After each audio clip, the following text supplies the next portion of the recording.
Got WordPress? Now what? You need Jetpack. Jetpack makes your site faster. Create more content with AI. Jetpack expands your audience.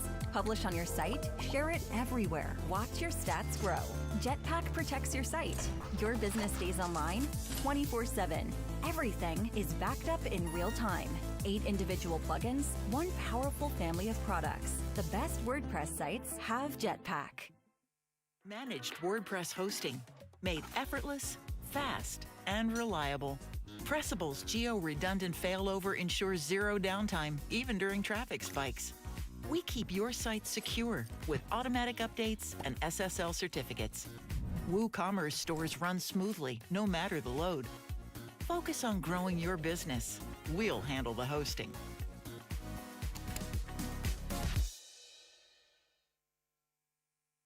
WordPress.com has everything you need to build, launch, and grow a WordPress site, all in one place, like integrated AI tools that help you move faster across your workflow without losing control. And WordPress Studio, which lets you develop locally, then push straight to production when you're ready. Launch sites for clients knowing they have managed hosting, predictable pricing, and human support behind them. Build sites your clients won't outgrow. WordPress.com.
Namaste.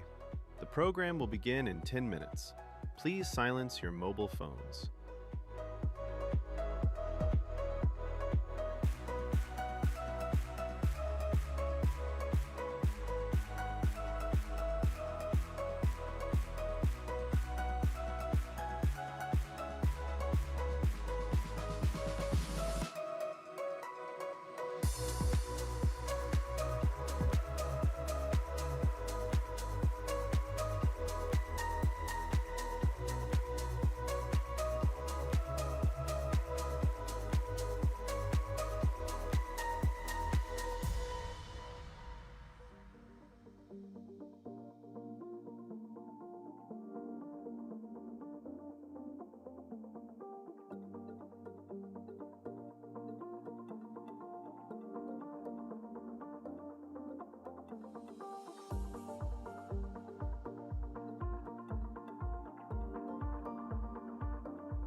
The program will begin in 5 minutes. Please take your seat and silence your mobile phones.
The program is about to begin.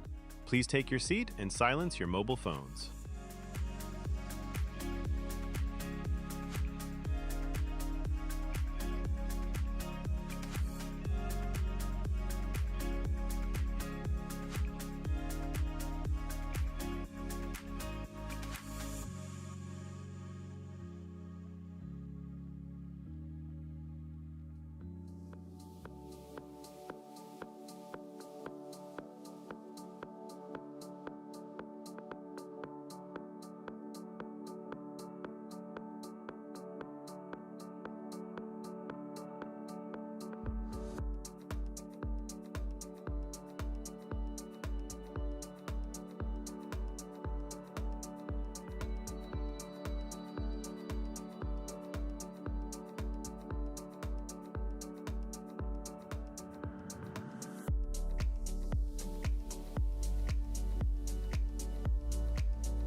Namaste and good morning, Mumbai. Welcome to WordCamp Asia 2026 and welcome to Mumbai. We are so glad that you are here. Take a moment, look around, and soak this in. This event didn't come together by accident. We had organizers, supporters from cities, countries across Asia and beyond. They put their time, their energy, and their heart to get this celebration of WordPress in Mumbai. So if you are one of them, then please stand up. We want to thank you. Can you get some feet up? Woo!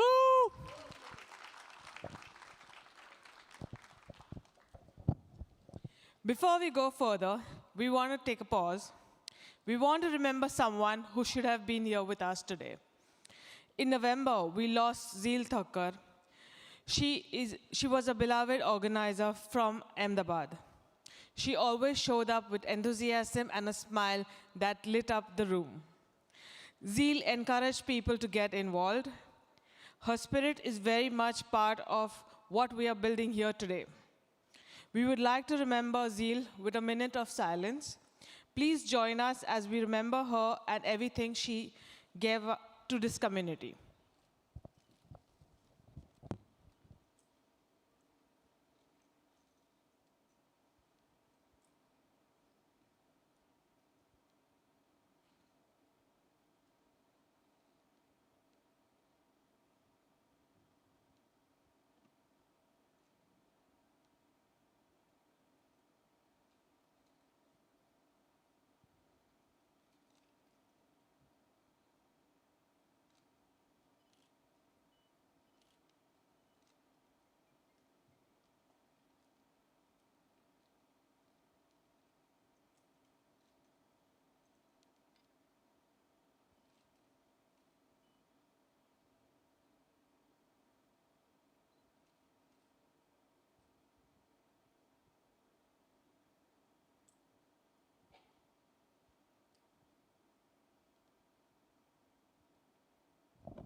Thank you, everyone. Let us carry her energy with us throughout the next 2 days. Let us walk you through what we have lined up. The next 2 days are packed with amazing sessions, workshops, great conversation with old friends, new friends. Check the schedule board and plan your 2 days. Make sure you do not miss the sessions that you want to attend. A quick note on the venue. You'll find the information desks right outside this hall. Our volunteers are wearing official WordCamp t-shirts, so they are easy to spot. If you need any help at all, walk up to them and just ask. A quick note. So during your social posting, be considerate of participants wearing this red lanyard. They should not be part of your social post in a photograph. Just be mindful of their privacy. And now, none of this that you're seeing would have been possible without our sponsors. So they believed in this event and backed it. Please join us in thanking them. We would like to take this opportunity to thank our WordCamp Asia 2026 sponsors. So our super admin sponsor Elementor, Hostinger, Jetpack, PayPal, Pressable, Salesforce, WordPress.com. Our admin sponsors Google and WooCommerce. Our editor sponsors Astra, Automatic for Agencies, Bluehost, Yoast. Our author sponsors EasyWP by Spaceship, Kinsta, Mini Orange, Rank Math, RTCamp, WP Rocket. As well as our other contributors, subscribers, and viewer-level companies participating. A huge thank you to all our sponsors. Without their generous support, WordCamp Asia simply would not have been possible. Make sure to stop by the sponsor hall in Jasmine 2 to just say a hi and a hello. Give them a big round of applause.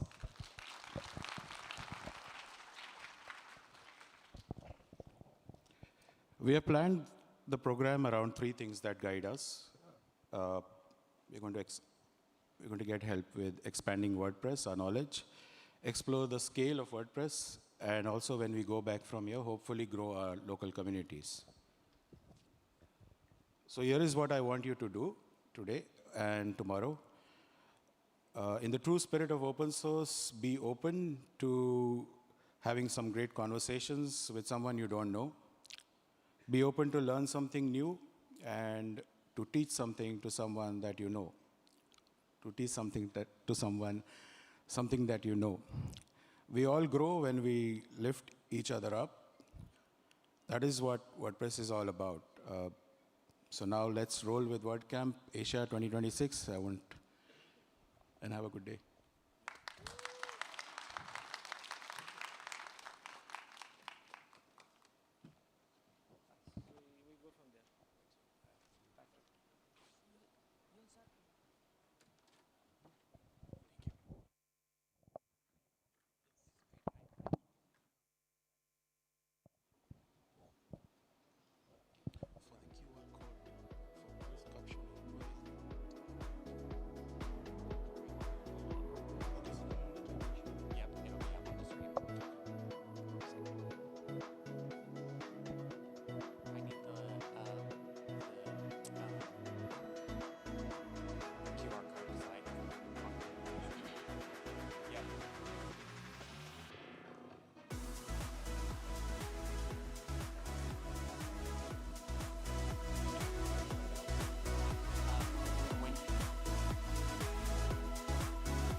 Hello, Mumbai.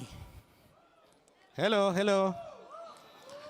Let's give a round of applause to the leadership team once more.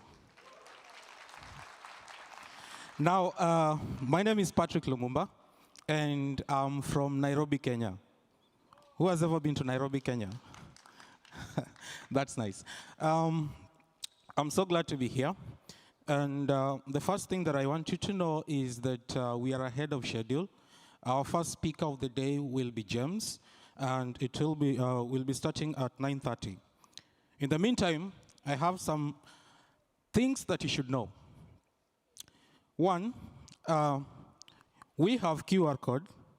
So these are for the closed captioning. Once you scan them, you'll have them on your phone so that you can be able to follow along what is happening. Now, I believe you had already gotten the information that you should be silencing your phones, so please silence your phones so that we don't interrupt the sessions. Again, we have the schedules right outside the Lotus room. They are on the reader boards, So if you want to know exactly where to be at what time, please check the reader-boards right outside the Lotus Room 1. Another announcement that I would like to put across is that there will be family photo. There will be a family photo session just right outside the Lotus Room, starting from 11:20. Then lunch will be served from 11:45 to 1 p.m. So be ready to go for the lunch break. And lunch will be served at Jasmine Hall 1. Then the sessions will again resume in all the halls. There will be some sessions in the workshop rooms. The workshop rooms, you can find them right on level 2. Okay. Who has a question about Nairobi before we get started?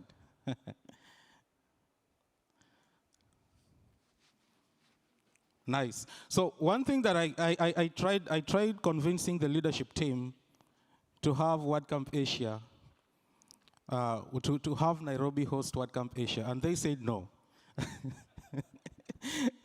I didn't know that, for the WordCamp Asia, their reason actually was that Nairobi is not in Asia, so we can't host WordCamp Asia. Where is the camera? Nairobi, we tried. WordCamp Asia is not coming to Nairobi. Okay. For now, I would like to introduce the first speaker. The session is going to be purely virtual. So we will have him on the screens. And our session is going to be about WordPress and AI. I know all of us are aware of the phrase that AI is here with us. But for the WordPress community, it is already here. And in this session, we are actually going to get it from the people who are actually building it. And that is James Lepage. James started off as a freelancer, where we all, I believe we all did. Most of us started off as freelancers. And he went on and co-founded WPAI, which got acquired by Automatic, the guys behind WordPress.com, Jetpack, Tumblr, and all. And in this session, I'm so much excited because I would like to know how AI and WordPress is actually going to be. And if you've been following along, AI is coming to WordPress 7.0. And James is actually leading the project. So everyone, WordCamp Asia, allow me welcome James Lepage.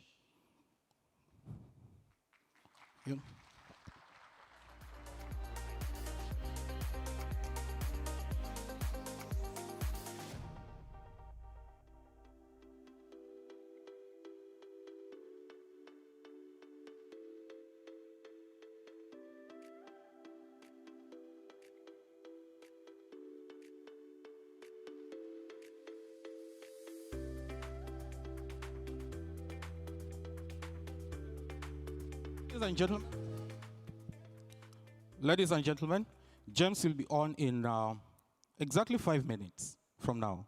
So take a moment, network with whoever is seated next to you. Immediately after the session, I would like to know exactly what you've learned about the person seated next to you. And let it not be someone that you already know. It will be boring. Let it be someone you totally haven't seen or haven't met before. All right?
Hello, Mumbai.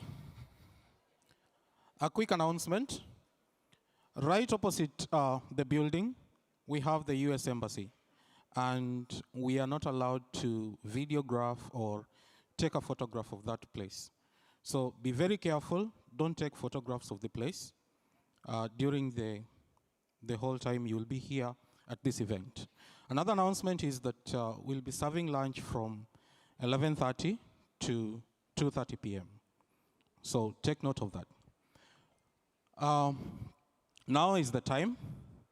Let us now welcome James Lepage for the session WordPress and AI.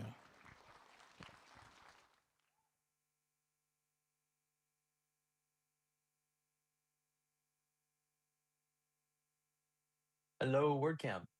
How are y'all? Thank you so much for having me. I really appreciate it, and I'm excited to jump into this presentation on AI and WordPress. I'm also super bummed I can't be there in person. I was planning on it. I have some family stuff, so I'm giving you this presentation live and direct from Charlotte, North Carolina in the United States. I'm drinking coffee. It's the middle of the night. It's early for y'all. Everybody's drinking coffee. My goal today is to talk about AI and WordPress and speak towards the things that have happened in the project and what we're building and what we're doing, what's coming in the near future, but also zoom out a little bit and think about the position and place that WordPress plays in this internet, in this AI era. So it's an interesting presentation. It's one where it's kind of taken a life of its own as I've put it together. So I'm really excited to present to y'all. Hopefully there will be time for questions at the end. I think one of my favorite things about WordCamps and something that I'm definitely already feeling the FOMO looking at the video feeds is that in-person question answer time, the ideas shared, the code looked at. So while I won't have that opportunity in person myself, there are many folks from the core AI focuses and functions here, and I really invite you to use the in-person time to the best of your advantage. So the obligatory slide, who I am, my name's James Lepage. I actually had a way better introduction from our opening presenters than I even think I can give myself. So thank you for that. That's awesome. But my name is James Lepage. I'm the core AI co-lead for the WordPress project. I'm also the head of AI at Automatic. To quickly restate my background, I got my start in WordPress building websites as a freelancer, eventually grew into running an agency, sold the agency, ran a startup in fintech for a little bit, and then founded a company called WP AI. And WP AI, as the name suggests, did AI for WordPress. Some of y'all may remember the Code WP and the Agent WP products. I really love those, near and dear to my heart. We were acquired into Automatic, and this is where I find myself. You can find me online at j.cv. That's my personal blog. I have a lot of writing on this blog that cover a lot of the topics that we'll speak about today. You can also find me on X or Twitter and LinkedIn at James W. LePage. So that's who I am. And before we really get into the WordPress stuff, before we get into the AI stuff, I want to take a step back and take a look at what WordPress actually works within, what it occupies, which is the web. And to me, the web isn't just a collection of pages, but instead it's a living graph of entities. And it's really beautiful. This collection of entities, these individual websites represent people and businesses and places and concepts and ideas. And each of these is connected through links. They have citations. They have content that's similar to other websites. They have trust signals. So we have this beautiful internet of interconnected pieces of the web. These individual sites typically contain content that's been shaped and crafted by people and humans behind it. And it forms a genuinely beautiful collection of human knowledge, of human ideas, ingenuity. This is a visual representation of that actual graph of the web. And if you look it up, I actually forget what the study is, but you can get to these images and you can see the evolution of the web over time and the growth and the scaling of these really, really incredibly connected nodes. Each little dot in this representation being a website, websites connected through the links, through the semantic similarity. Each color in this graph representing a specific category of site. This is what the internet is. And again, to me, it's a beautiful representation of people and humanity all pushing their hearts and their souls and their ideas into a digital space. And this structure of the web, this interconnected collection of entities, has been very stable for 30 plus years. And what's changing right now because of this AI stuff isn't that structure, but instead it's everything else. It's everything around that structure. And one of the big changes that I'm seeing today is the shifting consumption model. Now we have AI consuming content. AI didn't exist in the way that it does even 3-4 years ago. Users are reading less. Publishers are changing the way they're capturing value. And when I say consumption model, it maybe sounds like a big scary concept, but it's really just the discovery and the reading and the understanding and the traversing of the web and the content within. And that consumption model is changing because of AI.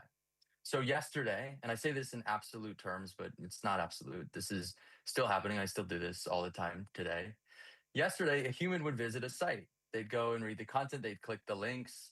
They'd go through the rabbit holes. They'd get distracted by an Amazon product and then buy it, as I did today.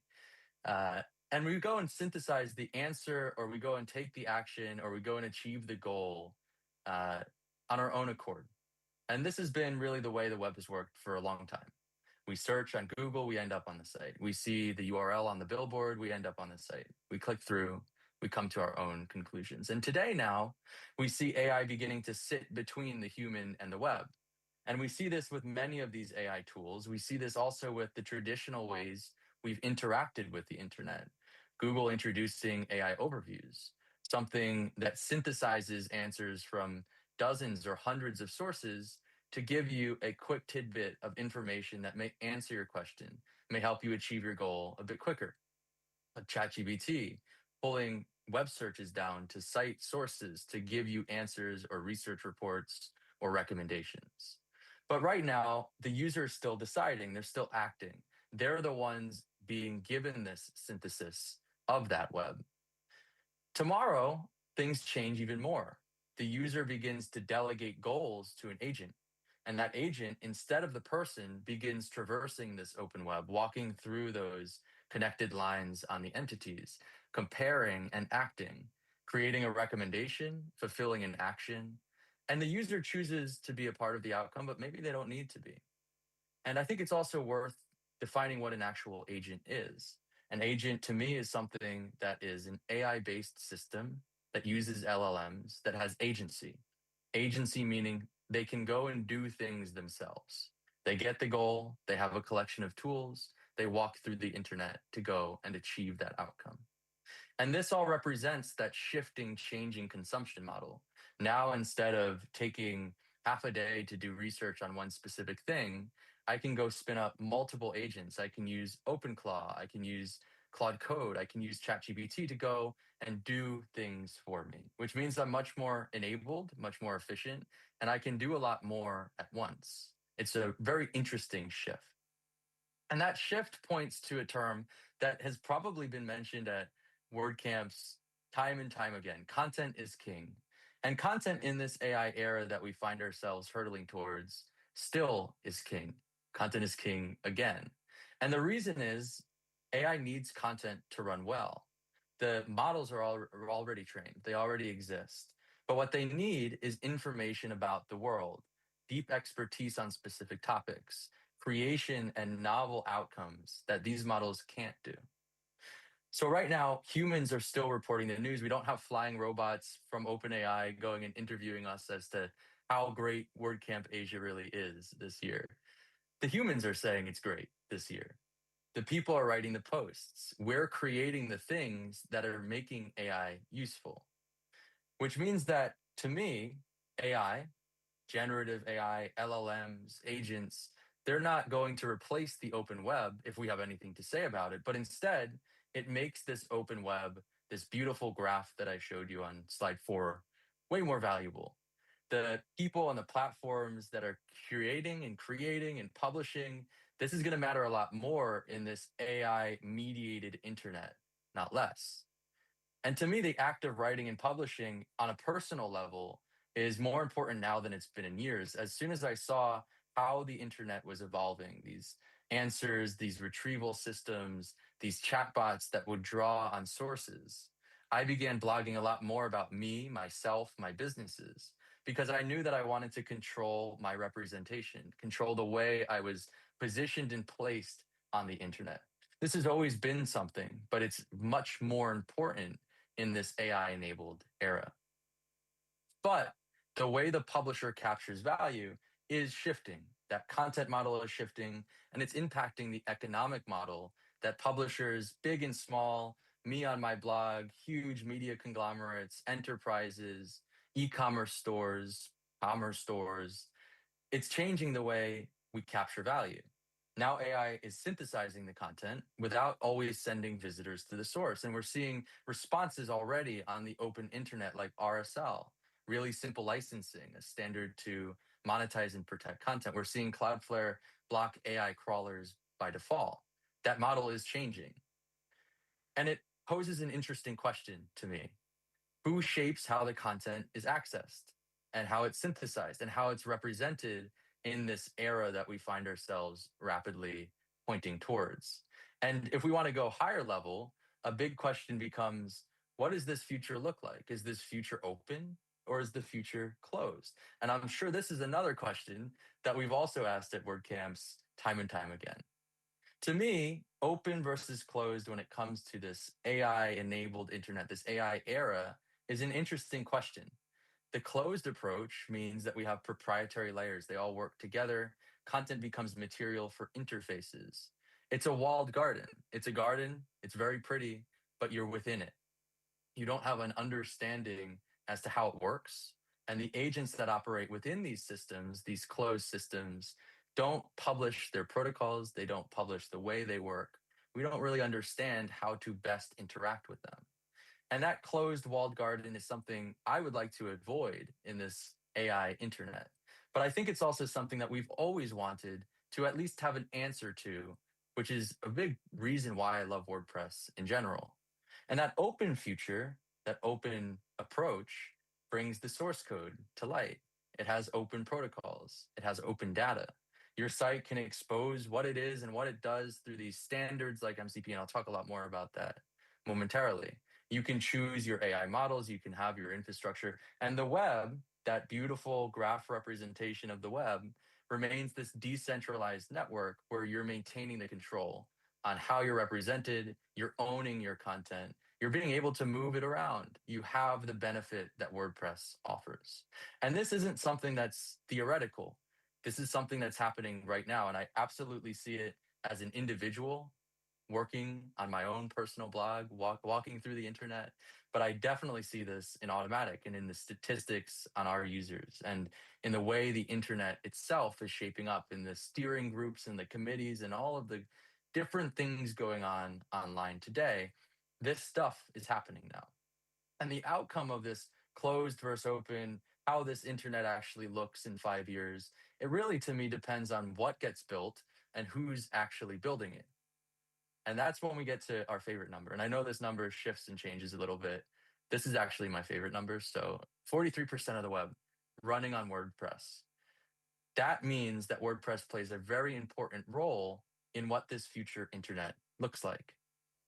The largest open source publishing platform on the planet. And I'll actually put a cross through, a strike through, and just say the largest publishing platform on the planet.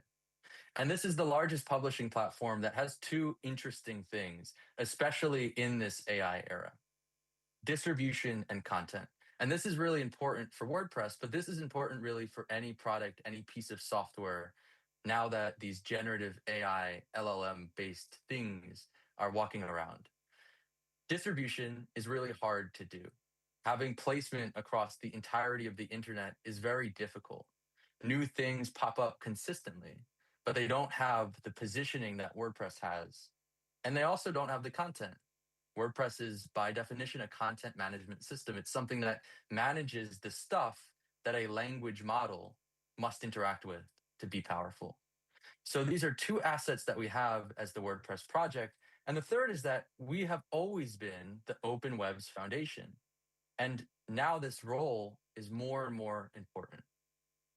And so this was something that I think the WordPress project itself began to understand as we began to understand what LLMs were and how they would work and how they would interface with the software and what the limitations were and what we would expect things to happen, how we would expect things to shape up in the future. And the project was deeply tracking LLMs basically since they came out. And we watched and we waited for the maturity of an LLM, the maturity of the AI industry itself, and then began building. We started building for this interesting change in the consumption models, this interesting change in the way we interact with software. And the first thing we started doing on the AI side of things, something that gets delivered in its entirety with WordPress 7.0, we call AI building blocks for WordPress. And you'll see a couple QR codes in the lower corner of the screen. These are things you can scan to get a lot more information about it.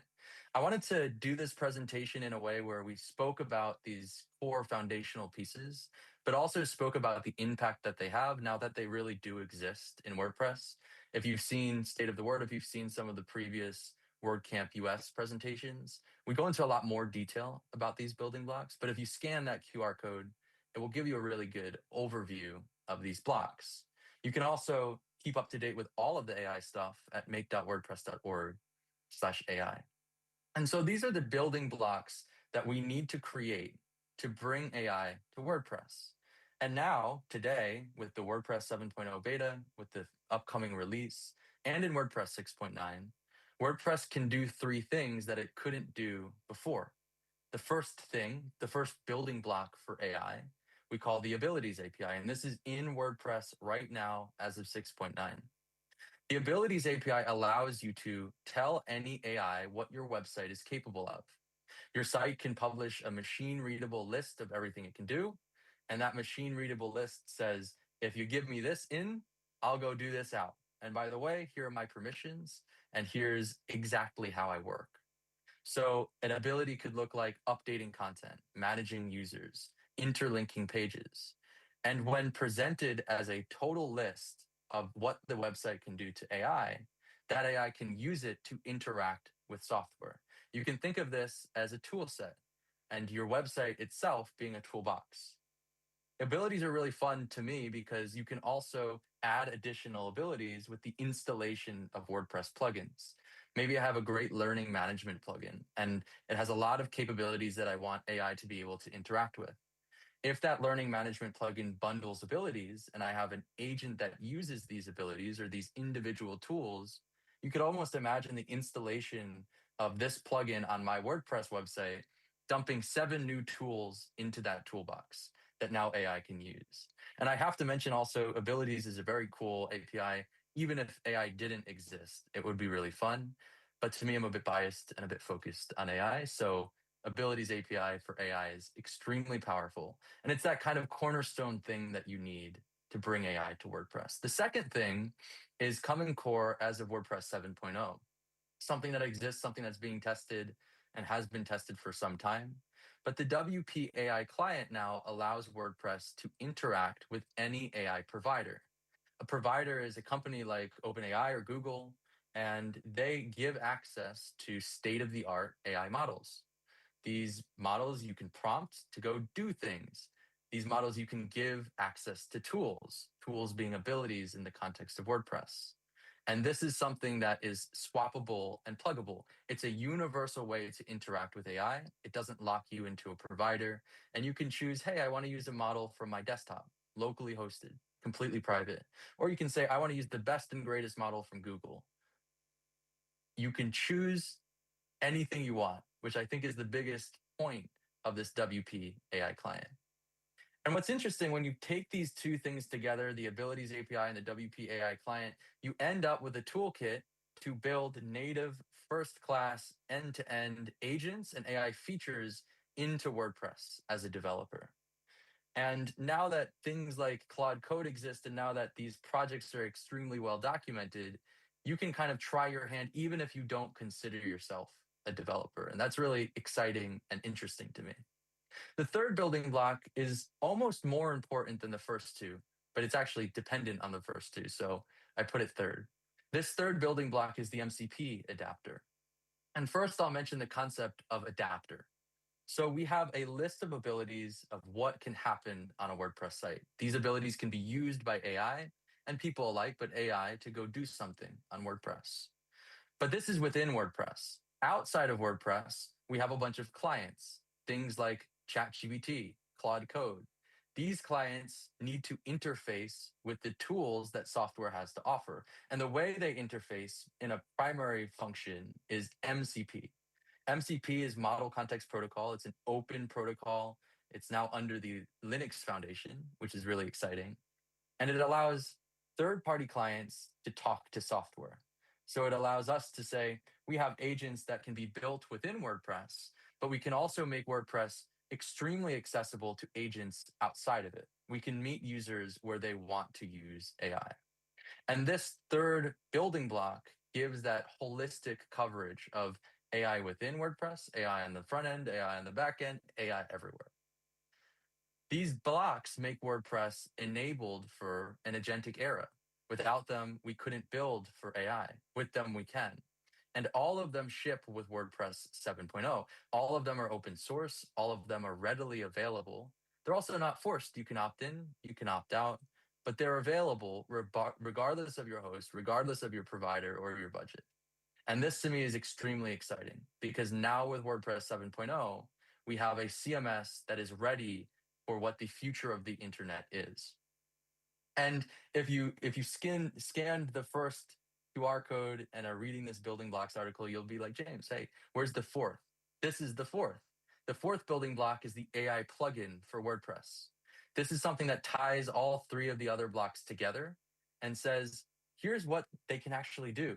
Here are the capabilities that we can offer you as a user of WordPress, as somebody who wants to generate images, get editor assistance, generate content, all built on these cornerstone building blocks. So it's a great reference to the code and how everything works, but it's also just like awesome to install on your WordPress website and get AI features.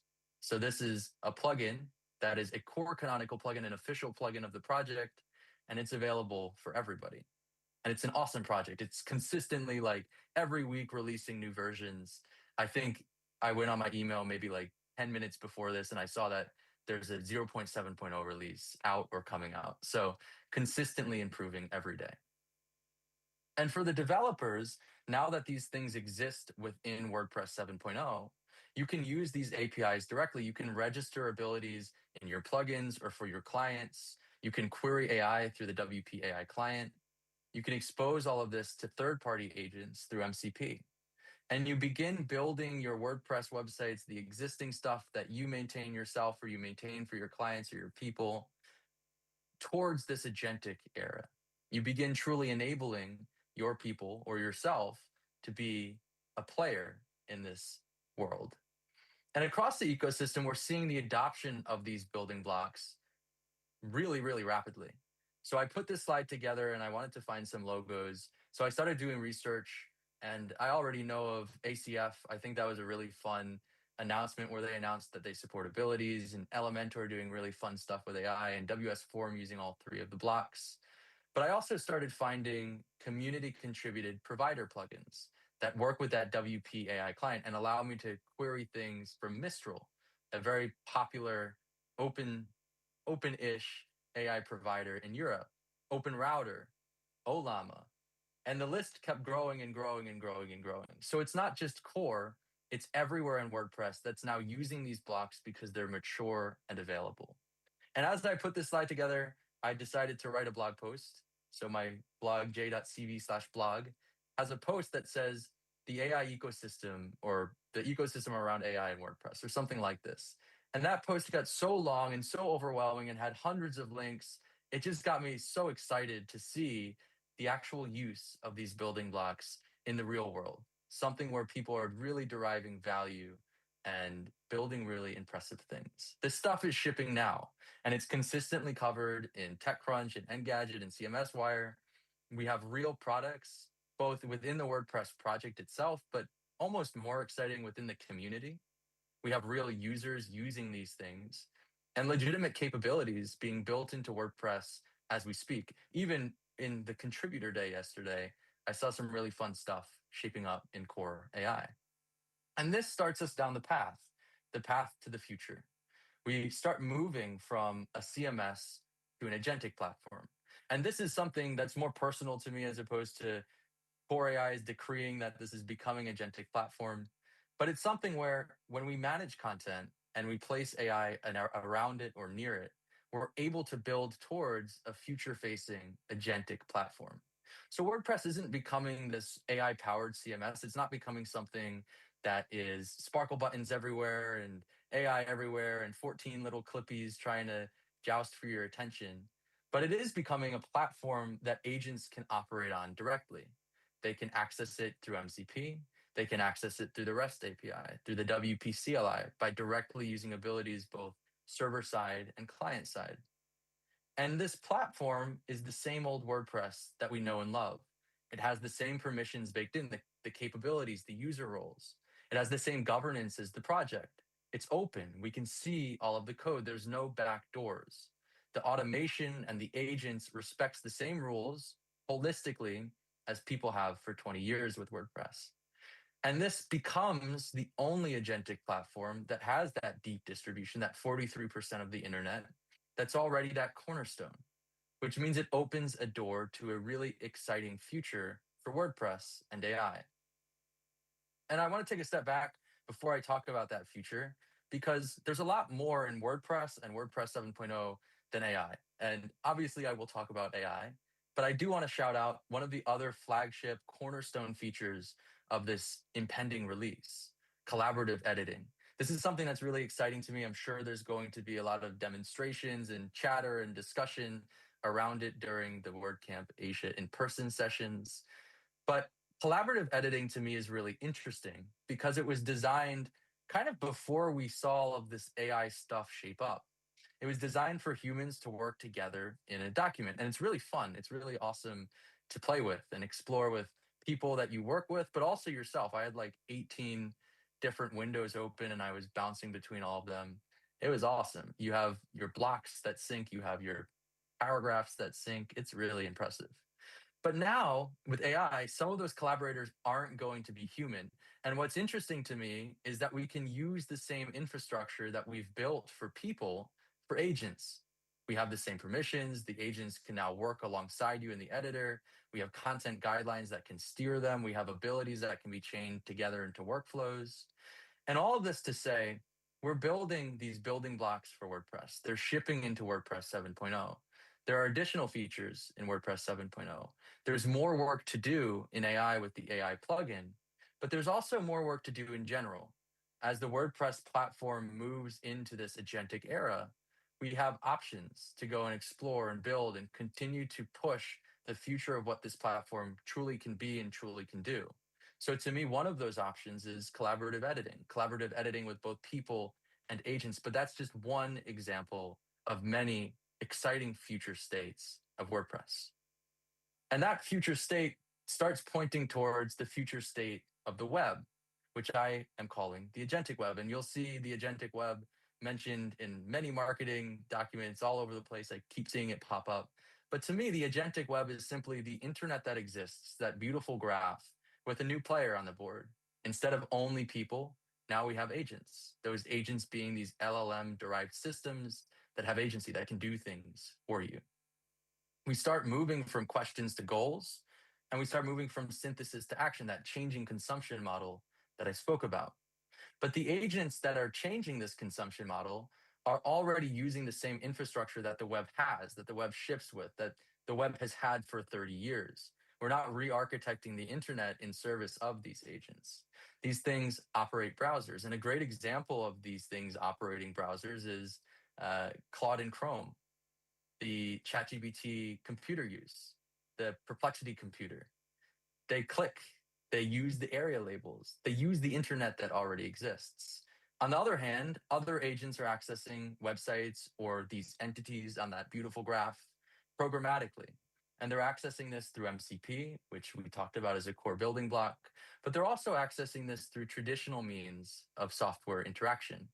And we're seeing a resurgence of CLI commands for local agents to use, and the WP CLI being perfectly positioned for agents to interact with. We're seeing the REST API and application passwords get used more and more and more. I'm also seeing a new generation of browsers, specifically one coming from Google, but I see a few of these, where they actually consume content from the site and they create on-demand interfaces. But it's all using the same stuff. It's all using the same web that's always existed. But that also means representation begins to shift. Representation, the reason why I even started blogging, the reason why I started increasing my output of blogging. When a human visits your site, you control the experience. If you go to my blog, you'll see an about me that I've crafted very specifically to explain what I do and who I am. You'll see my personal experience, my professional experience, the albums that I like listening to. You'll get a sense for who I am because I've designed my site. I have set the layout, the flow, the messaging, the way the pages link together. So I control that experience, and everybody controls their own experience on the web today.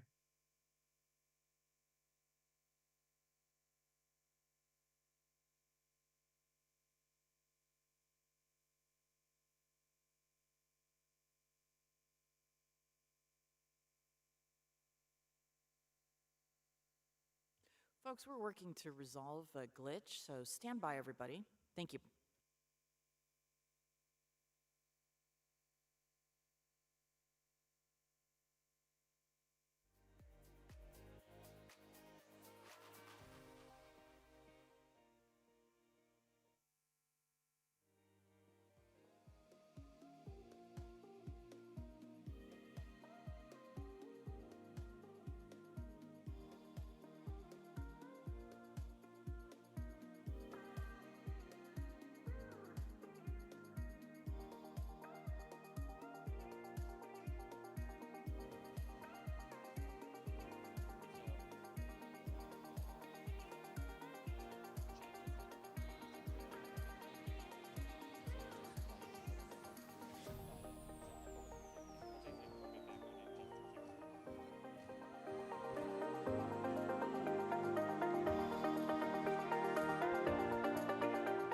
Hello, Mumbai. A very exciting session. There is a technical difficulty, but it's being resolved. In the meantime, I would like us to reflect on what James has talked about, the building blocks of AI in WordPress. Who can mention the first one? Sorry? Yes, abilities API. The second one? From the farthest end. Okay. Here? My favorite is the WordPress AI plugin. The AI plugin. Sorry? Yeah. Sorry? Yeah. You see, we have a favorite, the WordPress AI plugin. We're good? We're good? Sorry about that.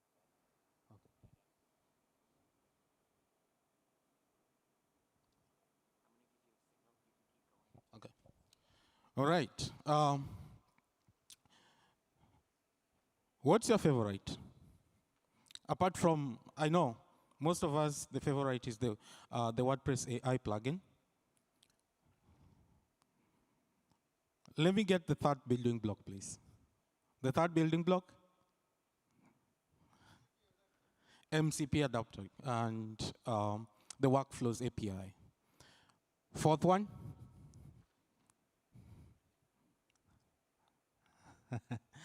All right. Now, who can explain exactly how you can be able to use the abilities API? All good. Okay. Thank you. So Yeah, I think we are good? Let's get back to the session. I think we're back. I think this presentation was so good that my agent sabotaged me because I was going to share all of its secrets. So we'll jump right back into where we left off. Actually, we'll go back one more slide. So to me, when an agent visits your site, the experience that you've crafted yourself, you've put together this beautiful flow of information, you've created images, that experience begins to change. The agent interacts with your content differently. And that introduces an interesting concept to me, which is maybe with all these agents interacting with my site, I want an agent on my site to represent me to them. And this is a concept that I've been calling the site delegate. This is something that I've blogged about a lot, which is a site delegate, a delegate being something that represents you, something that understands your content and your capabilities and who you are and what your personality is. This is something that can start interacting with these visiting agents on your behalf. And instead of these visiting agents simply getting the content and leaving the site, they begin to interact, to ask questions, to go deeper. And your delegate begins to answer these things, to negotiate on your behalf. So the web begins to evolve from a collection of documents to a network of interacting agents. That visiting agent represents the user, and the site agent represents the entity, and they communicate, they exchange information, they come to outcomes, and you have more control over how you're represented in this agentic internet. And because it's all WordPress, and because these 4 building blocks that I tuned back into and heard y'all winning on that quiz, all of those building blocks result in this being a possibility, this being open, content that you own, protocols that we all know and love, like MCP, existing under the Linux Foundation, agent to agent as an open standard. Nobody's locked into the ecosystem. Everybody's able to control their representation, and we still maintain that beautiful decentralized web of information. And to me, I call this democratizing representation. I see this as almost the 4th step of WordPress, what needs to happen in the future. 20 years ago, WordPress made it possible for anybody to publish on the web. You didn't need a developer, you needed 5 minutes to install the thing, and you started publishing. You had something to say, and you said it. And if you look at my first blog about amateur radios, I was saying stuff about amateur radios. And it was something that I wanted to do. I was enabled by WordPress to do that. The publishing was democratized. But now the same thing needs to happen for the digital representation. And I think that this has always been the case on the web. What's the best way to represent yourself? In a pre-AI era, it has been creating beautiful pages, working through the content flows, ensuring that you understand how a user walks through your site. But now with agents entering the chessboard, being a new player on the map, we need to do the same for digital representation. And without accessible tooling, the benefits of this agentic web, which is happening, they'll concentrate to those who have the resources to build for it. They'll end up in those very pretty looking, but messy, closed, walled gardens. But WordPress is the solution to this. WordPress can change that. We have the building blocks. We're building towards this interesting future where agents interact on the web, where our websites have MCP servers, where we have agent to agent, where we're able to interact locally through the WP CLI. It's all there for WordPress to use. So our local plumbers, our journalists, our tiny to huge WooCommerce stores, the portfolio websites, the j.cvs/blogs, everybody gets access to the same stuff, the same protocols, the same interoperability, the ability to look at the actual source code itself. They have the ability to shape their representation. So what you can do today is very, very related to those building blocks. You can register abilities in your plugins if you're a developer. You can do the same if you're an agency. You can expose the functionality of your site through MCP. You can use MCP plus Claude or ChatGPT or Copilot to go and maintain, manage, extend, learn more about your WordPress sites. Clients' sites, your sites become these programmable interfaces. And this is the next era of WordPress. This is where everything is headed. And you can participate right now because it's in WordPress 6.9 and it's coming to WordPress 7.0. For the creators and the publishers, things are shifting, things are changing. But I think the best course of action is to keep creating, to keep presenting who you are and why you do it. You being the entity, you being the person, but you being the business or the e-commerce stop. Structure your content intentionally. Make sure that you're putting your best foot out there. The quality of the representation right now and into the future as we move towards this agent-to-agent model that may exist really depends on the quality of the content. Content is king again, and we kind of come back to the SEO world of write good stuff, link that stuff, make it well structured. You'll do just fine. And for the freelancers and the site builders, go and play with 7.0. Go and update to, well, I wouldn't recommend this on a production site, but go and update to WordPress 7.0 when it comes out. Go and experiment with the beta using WP Playground. You'll see that the AI just works. There's API keys that get set up in the central connectors plugin. If a host sets it up for you, it's just there. There's no plugin hunting. And now a website is enabled by AI. And for the hosts, go and take a look at this WP AI client. You have the ability to bundle AI credits into your plans because of this unified approach. And what that means is if every host offered a small amount of free AI credits to their users, which is extremely possible with this WP AI client, everybody, whoever uses WordPress, gets access to AI out of the box. And imagine how powerful that could be for those creating, for those using AI in novel ways through their plugins. That would be an incredible world that we live and operate in. So right now, today, you can update to 7.0, the beta. You can play around with it in WP Playground.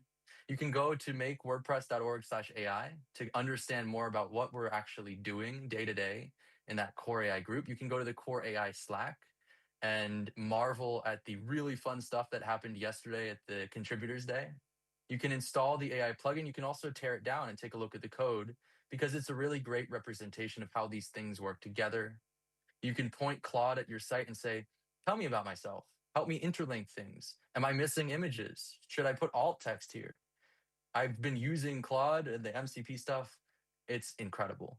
And just see what happens. Explore, be in the conversation, be in the arena. Understand what this agentic web truly could look like because you're actually a participant in the early stages of it. To me, it's always been empowerment over replacement. I want people to be empowered to create their best work instead of replaced with AI. So we're not adding the sparkle buttons all over WordPress. If you want it, there are many plugins that will add it. But we're building the tools that make everybody more effective at creating. And we're building the foundations that enable just that. The website concept, that's not changing. The reason for being digital, the reason for being online isn't changing. But the people on that board are, the things on that board are. We now have both humans and agents. However, the people that build on and for and within WordPress, they are more important than ever. That open web is worth building for. That beautiful graph that I come back to is truly beautiful to me. And WordPress is how we've always built for this web. It's our goal and core AI, absolutely, but within WordPress in general, for this to be the way that we do it far into the future as well. So let's build that open agentic web. Let's do it together. Thank you very much for dealing with my interruptions. And I really appreciate y'all taking the time to go and watch this presentation, even though I was digital. I just want to mention that my favorite parts of WordCamps are the hallway tracks. They're the things where when I walk off this stage, I get stopped by people and have these crazy, unique conversations and these ideas. And as I mentioned in the opener, I am bummed out that I can't be doing that here. But I do invite you to have these conversations. Think about what the future of the web looks like. Think about how WordPress plays a part in it. Explore the building blocks, but explore the future of the CMS as you walk around in person today and tomorrow and really enjoy what looks to be a great WordCamp Asia. So thank you very much. You can find me and you can ask me these questions at James W. LePage, specifically on X. Feel free to DM me. You can read more about a lot of this thinking on j.cv. And I don't know if we have time for questions, but if we do, I'm happy to answer them. If not, enjoy your WordCamp.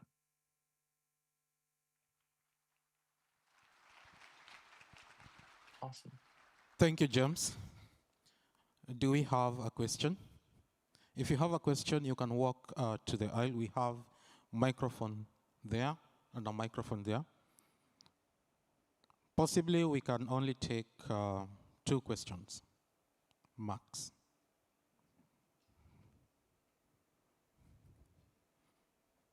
Do you have a question? So my key takeaway from here is, after this, I'm going to update to WordPress 7.0. Of course, it's not live, so I'm going to update to WordPress 7.0 on not a production site. And then I'm going to install the WordPress AI plugin. And then I'm going to try and point my favorite AI client. In this case, I'm going to try Cloud. I don't know what your favorite is. And then I'm going to see exactly what's going to happen. I don't know what you're going to do, but at least try and do the same. And to be able to also follow along what is happening with the WordPress and API building, try and join the core AI Slack so as to be able to be up to date with everything that is happening. If we don't have any questions, I would like to thank James for our wonderful presentation. And WordCamp Asia, please help me thank James with a round of applause. Thank you so much.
Namaste.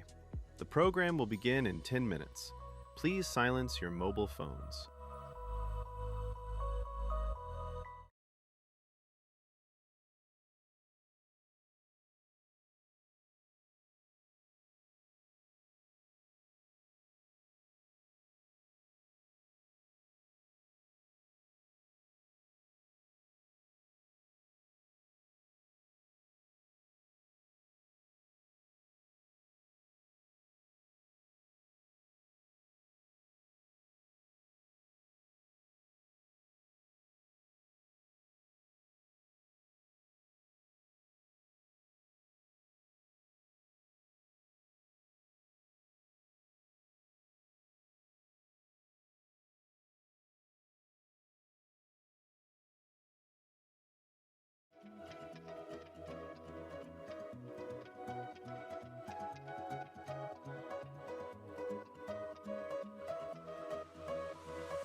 WooCommerce is the e-commerce platform built for total flexibility. As you grow, you can adapt your online store to meet your needs with no limits or compromises. WooCommerce for us has been a very flexible, customizable platform for us to scale our business. So that's why we picked it in the beginning, and it was recommended to us to stay, and we've really grown with it, and it's been fantastic. That's why more brands trust WooCommerce to power their success than any other platform, because your business is yours, truly, only with WooCommerce.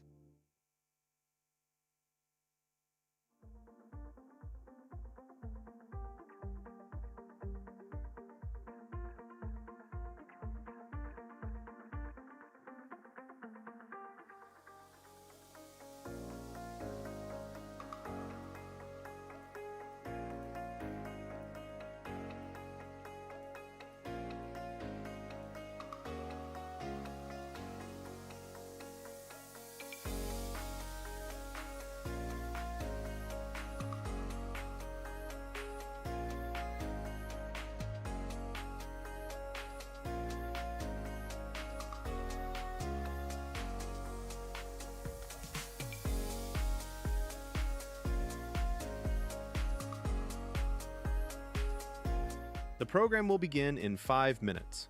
Please take your seat and silence your mobile phones.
Namaste.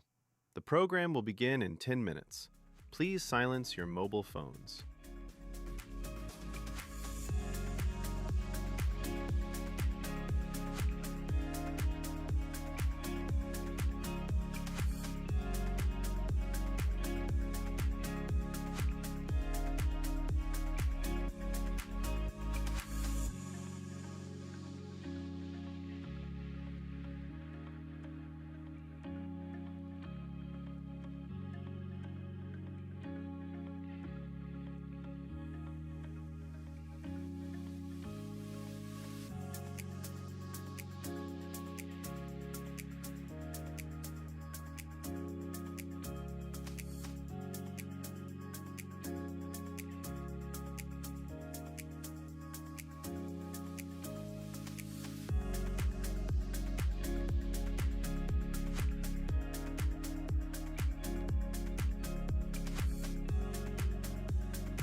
The program will begin in 5 minutes. Please take your seat and silence your mobile phones.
Hi, I would like to request everybody if you could come in the front seat, not at the back.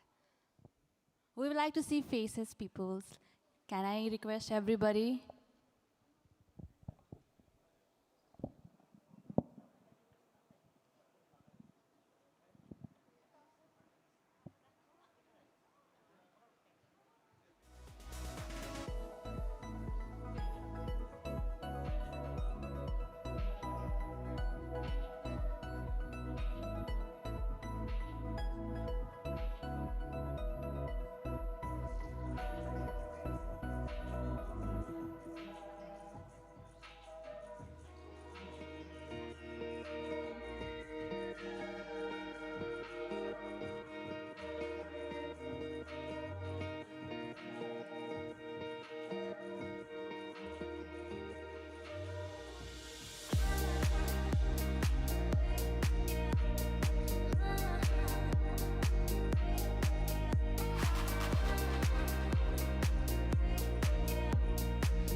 Good morning, ladies and gentlemen. I am Minat Tamang, joining you from all the way from Nepal. I'm a digital marketer by profession and a proud member of this wonderful WordPress community. And I'll be your MC for the next session. And before I start, I'd like to share a few things. Closed captioning is available on your personal device for all sessions. As you can see the QR code on the screen, please scan and follow the prompts to begin receiving captions. And the second thing is, outside of this building is a US Embassy premises, and it is not allowed to take photos and videos. So I recommend that you do not click any things. And for the second session of the day, we have something really special. A fireside chat that I believe that many of us are looking forward to. The WordPress touches millions of people around the world, but where is it headed? AI, community growth, contribution pathways, and what future looks for us in this ecosystem. These are the things, these are the kind of questions we are about to dig in. And to help us with this conversation today, we have Mary Hubbard, an executive director of WordPress. And I believe that we do not need to introduce her, but let me share a few things about her. She brings 20 years of experience 20 years of industry experience and has previously held senior role at TikTok, eBay, and Walmart. She's here to share her vision for the WordPress and where it is heading. And to guide us this conversation, we have a moderator, Shilpa Shah, a founder of Made with Heart Innovation, a WordPress community member since 2011, and the voice behind WP Cubicles. And at the end, we also have a Q&A round. So if you have any query that you wanted to ask, please feel free to do that. Now, everybody, put your hands together and give a warm welcome to Mary and Silpa.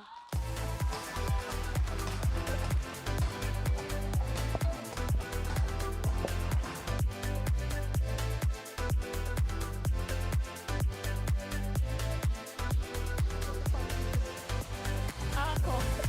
I will get the fun one. Maybe keep it. Maybe I could keep the pillow. I keep saying that I haven't got to keep it. Yeah, I like her cushion better than mine. You want to trade? Can we swap? Yeah, that's okay. Right, so here's Mary, and we're going to have a quick chat. And feel free to ask questions. Hold on to them till the end. And we have these mics over here.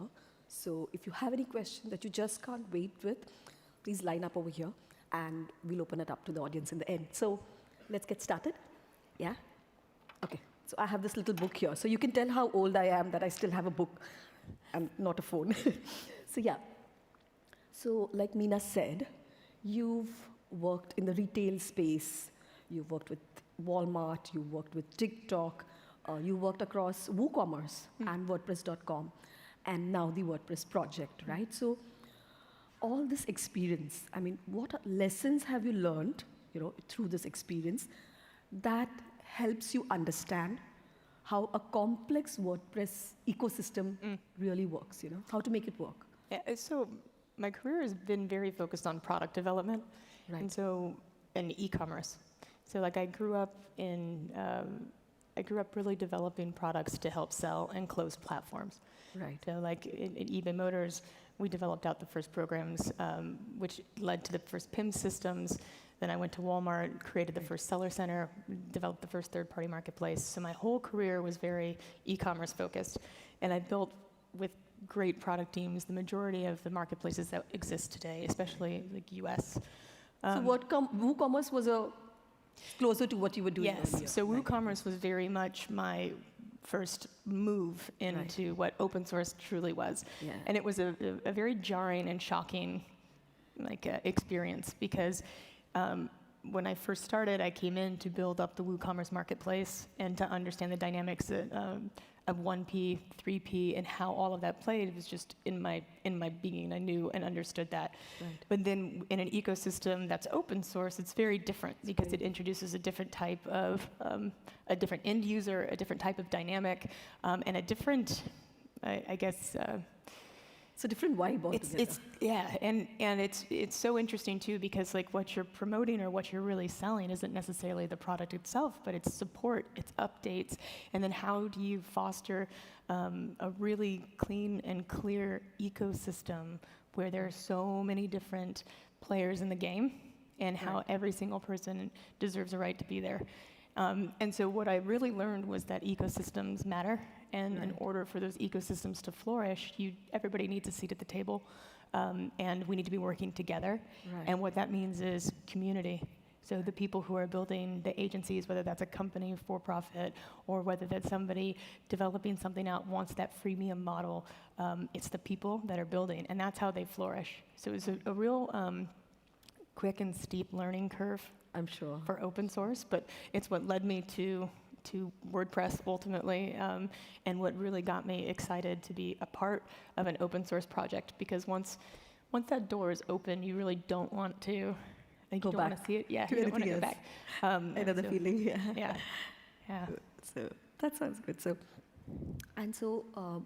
recently we've seen efforts like Campus Connect, yes, where we are trying to bring WordPress to universities, colleges, and trying to engage with students. So, how do you think?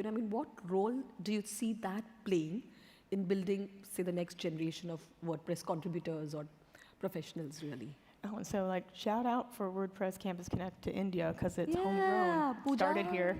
Are you there? Started here, Is and Pooja somewhere? Yeah. with quick ideas with Anand and Pooja and teams that were able to really focus in on students and youth and grow that. And I think I talked about it when I first came back. I think I talked about it in Europe with Matt. But the idea that something so small, continuously running, can really snowball into many different opportunities, and they all interconnect eventually. So I actually think that these student initiatives are probably the most important initiative that WordPress has today. If you look at WordPress globally, it's a great product, and it's 20 years old. And so we have an aging contributor base. We have a hockey stick coming with AI around learning and understanding. And so we want new eyes, we want fresh eyes, we want to teach the next generation of what WordPress is and why it matters and why it's so important. And then we also know that WordPress ecosystem, it thrives on community and it thrives on meetups, which is why meetups are so important. And Campus Connect events are events. They're people making connections around the world, and that really harbors a very positive experience that can carry on. And so Campus Connect is just one of those avenues. Right. We also have WordPress credits, which I often just refer to as curriculum. And what we're seeing is a clean and clear pathway from Campus Connects right into the curriculum, where we're embedding WordPress into the schools. And then they actually push into student clubs, where we're starting to see circular environments. So they get credits for contributing to WordPress. Yes, and so there's different pathways around education, and one of the largest ones that we're doing today that I announced, I think in February, is we're doing with the AI micro-credential, and that's also a student-focused piece. You have Campus Connect, which are event-based systems, which ultimately get you into the credited system, which is inside schools. Your contribution hours, whatever major you have, goes into credits to graduate, and we're currently in 18 schools and growing. There's a great movement that's happening in Europe right now, and we've just introduced a couple of schools in the US. Right. And once you're in there, you start producing, I think there's over one student did 4,000 translations. Right. That's huge. It's huge, and the number of hours that are projected just on this current 18 schools are thousands upon thousands of hours that help do this connection.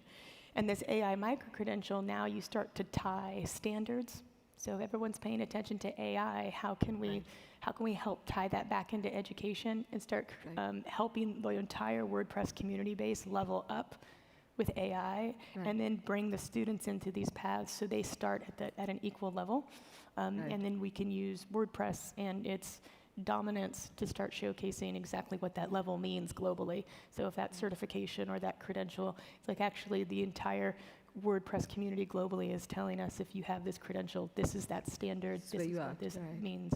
So there's a lot of opportunity that's coming out of this one simple idea, homegrown here.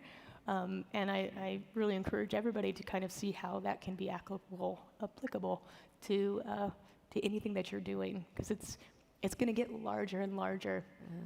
And everything interconnects, right? We were talking about absolutely.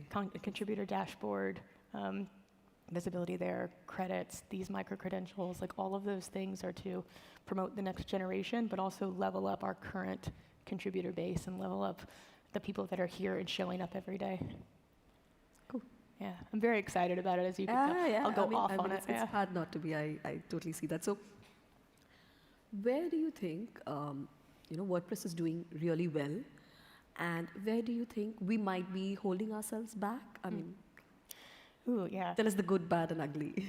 I think what we're doing really well, I mean, we're dominant, and I think that in order to stay with over 40% of the web, it's no easy feat. So I think that we do a lot of really good, excuse me, we do a lot of really good like movement and ideas and shake. I think where we struggle on the product side is it's difficult to get started. It's difficult for a user to land. Like, we're still downloading, you're downloading the WordPress software, you're moving it. I think we can do better there. I think a lot of the stuff with AI and my.wordpress.net can really help somebody get started. In the community, I think we are a little slow. We're slow to make decisions. I think we need to be more transparent. We need to lean on project leadership to be very decisive and move. And then for new contributors or people who are coming in, we're not very easy to get started. And I think that we need better pathways for contributors to come in and get started right away. Yeah. And but I think that contributor days, like the one yesterday, I think that's a good place where even if you're trying to get it online, it might be difficult, but these contributor days is where you can actually meet and and it's one of those, get started. It comes back to that community. People want to come together. They want to meet with other contributors and do. But there's a great project that's happening right now called Contributor Pathways in the project itself. And the idea is that we take the handbooks, like the team handbooks, and we start to show very clean and clear paths for somebody who comes in. Like, these are the pathways that you should start, and they're very easy to kind of get up and then immediately show the impact of your work. Right. Because contributors want to be supported. They want to see the impact. They want that visibility. And so the idea that you can come, you understand maybe you choose a team, maybe you don't. There was a new concept around, instead of choosing a team, like, you can actually choose a small project within the team. Right. So that project has a goal and milestones and so it's very clean. There's a clearer sense of achievement. Yeah, so and so you can see it as you do it. And so not only have you contributed, but you've executed on something. You could be proud of that and say, oh yeah, look at what I have done. And then the learning that goes into this while you're contributing, right? And it ties in so cleanly to that contributor dashboard. Right. Another homegrown project where it came out of a community summit a couple of years ago. But there's the idea that it's very hard to track non-code contributions, and the visibility of that within the project is not very robust. And so how can we get more visibility to that, whether that is support or even presentation of monikers or badges? But on the other side, which I think is powerful for any team lead or me, I want to see why people are leaving. Right. And so there's these idea around milestones when somebody comes in and they do their first contribution or they show up to a meetup. Right. What is the stickiness and where do people exit? And then how can we interject to either provide a mentor or a clearer path and get those feedback loops in just to support the contributors in a better way. Like, get a buddy whom you can... Right. And so on the two sides of that, there's two sides of that, right? There's the contributor experience, which we should be treating all as products. Like I think WordPress tends to treat a lot of things like infrastructure rather than product. But like when you come in and you're starting to do your first contribution, what would that look like? What would be the user experience? Right. And then the contributor dashboard helps you understand what you're doing, your growth trajectory, how you can rise to leadership within the project, and try to make that cleaner and clearer. Right. And on the opposite side, for team leads, it's like, what are the gaps that your team might have that are making people not want to contribute to your team, or that isn't very supportive, and how can we help copy and paste things Bridge across? the gap. Yeah, bridge those gaps and work it out. Right. Yeah. Cool. Yeah. Okay. So there's a lot going on, Gutenberg, AI and onboarding and releases. And so what do you think we should really be focusing on right now, with all of this? With everything that's going on. I think we need to do small things where we should have fewer focused items, right? And I tend to split everything between like product, like core product, and then community. So like we have a lot of work that's being done in the community that I think is great, and then we have a lot of product work that's being done that I think is really great. I do think that AI and what we're doing with AI from a community space, we should be leveraging our human capital. I think it's very important to leverage our human capital and then integrate AI into anything that could be operational and very clean and clear there. And I think it's important to get on the forefront of that now.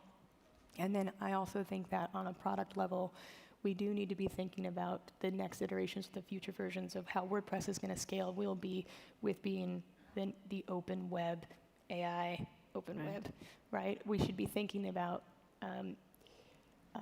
where WordPress is going to take a seat at the table globally when it comes to the future of web development and the future of CMS and how we're looking at it.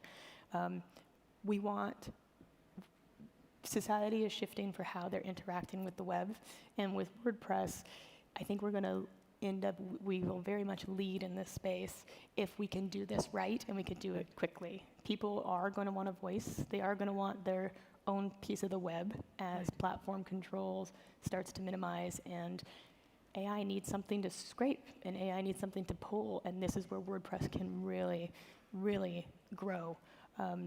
We push that. We make sure that we are the open default.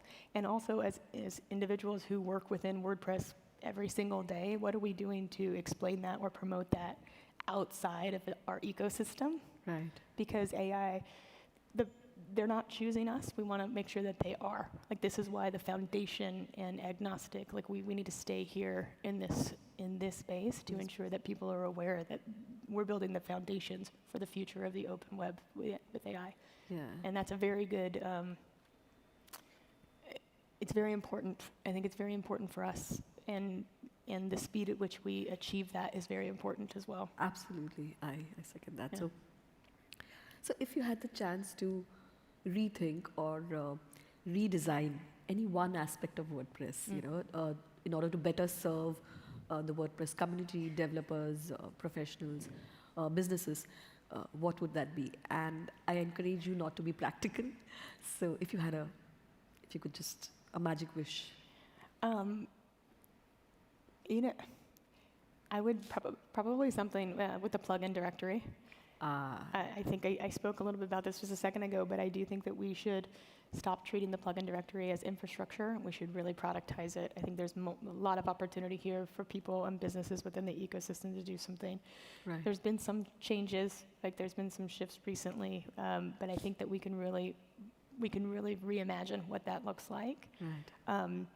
Some of the other things like that, if I could just shift, I've made it a point to where when I start finding pages that feel a little dated, I just pull up Claude and I try to redesign and shift some of the pages that we're working on. And I'm not great, but like I think that we can modernize a lot of stuff very quickly as well. So like recently, back to jobs and the micro-credential and stuff, I had run into the jobs.wordpress, right? And very quickly, within 10 minutes, was able to redesign that page. Oh, really? And I submitted it to the team.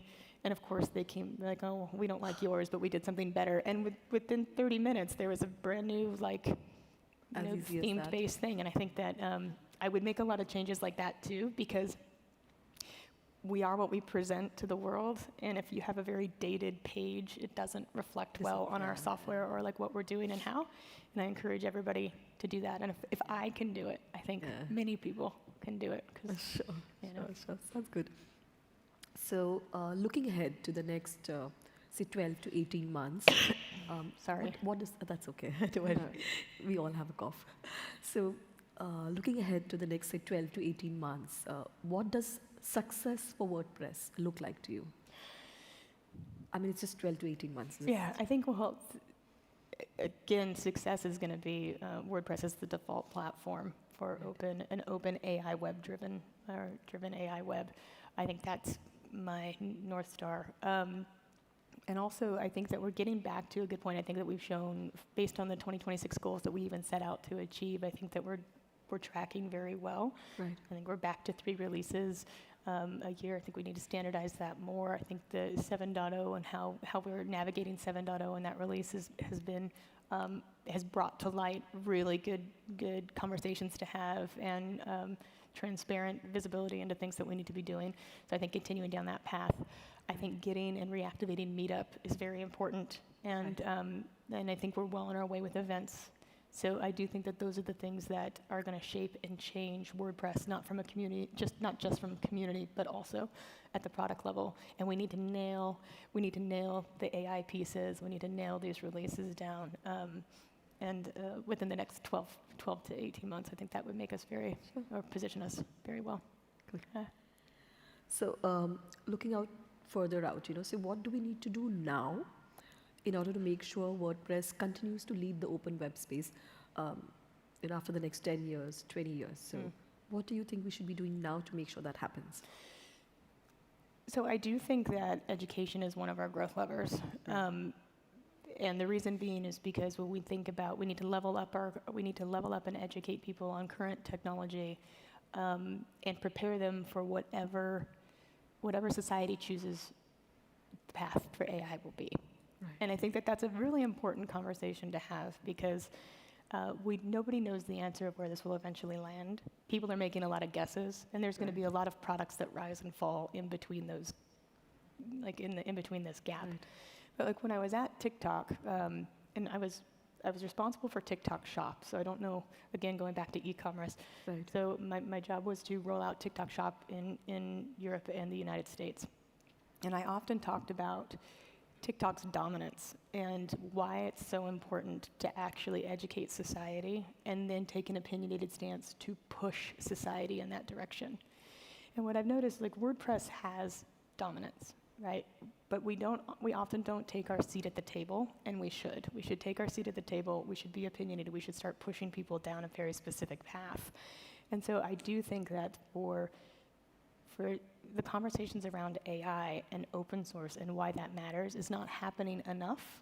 Right. And so I do go out and speak a lot around why WordPress is so important from a policy perspective, from a literacy perspective of why it matters to be open source and why WordPress is taking the stance for AI in this way. And this is why it ties back into education. Because if we can open the door through the AI microcredential through literacy, so ethical AI, and use WordPress as the playground within that space, not only are we teaching people how to work within WordPress or build WordPress sites and understand that, but we're teaching people the ethics of AI, why it is important, why open source is important. And we can continue down that path. And then we've introduced an entire new generation for applicable WordPress rather than a software that builds in a CMS. Now it's actually, no, I learned AI by building WordPress. I ended up in a microcredential. I turned and used this for credits within school. I now have started a student club. I now present WordPress Campus Connect. And I've started an agency, and within this agency, I'm working through these things. So by tapping into this type of network, you end up creating another round of community while not leaving the current community behind. Instead, we're welcoming people in, and we're trying to create a flywheel around new technology within WordPress, within a new age, new eyes, and education to grow both product and ecosystem. Because again, there'll be a lot in the ecosystem that comes. Sure. I hope that made sense as I follow through. That's great. So that's all the questions I had really here. So we're going to open it up. We have some time for questions. So if there's anybody who has any questions, if you could please come to the mics here in the aisle, please. If there are any questions. You could just feel free to walk up to the mic, please. Sure. You want to just introduce yourself first? Definitely, I'll go ahead and introduce myself. My name is Gyan Prakash. I'm into this tech world from last 21 years as well, working as a developer by heart.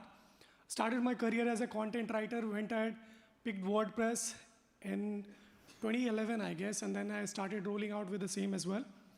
I do have a very generic and very standard question to all of you, all of us, on behalf of all of us sitting here as well. So when it comes to representing ourselves as a developer, we have a lot of USP which we can present when it comes to asking somebody to choose WordPress as one of their CMS for their business itself as well. But at some point of time, there are a lot of CMS currently available in the market where people are very much comfortable with as well for their business, for any of their e-commerce business, or having a normal service-based website itself as well. So I wanted to understand, let's not think about us being a part of WordPress. What would be your take to convince me or anyone sitting as one of my client itself as well, to ask them to opt and choose WordPress as one of their CMS when it comes to having a very common, very generic requirement as well?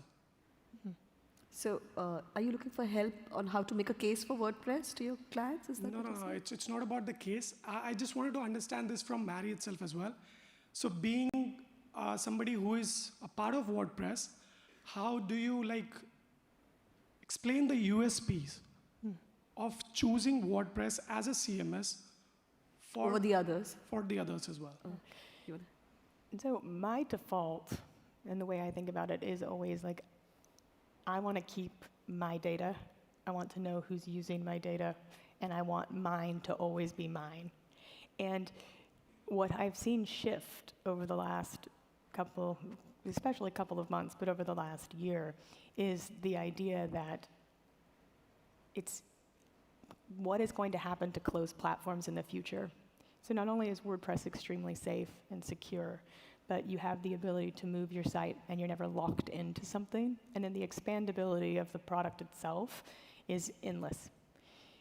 But I think that the conversation around closed platforms today with AI is extremely important for your sales pitch, simply because people don't understand it. And they don't understand what's happening. Like if you think about the laws and the policies that are happening throughout Europe, or what's happening or attempting to be happening in the United States, it's that what are you doing with my info, and what will happen to this site, and where will this site go, and how much more important will it be, especially if you think about commerce.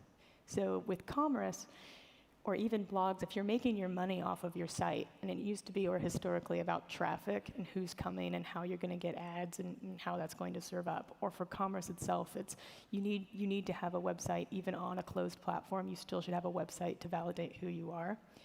You don't know the future of what your monetization strategy is going to be, and it's not in your hands. And I think that's business owners are now contemplating that, or at least the more advanced ones are, because it's not in your hands, and you don't know where anyone is going to end with AI.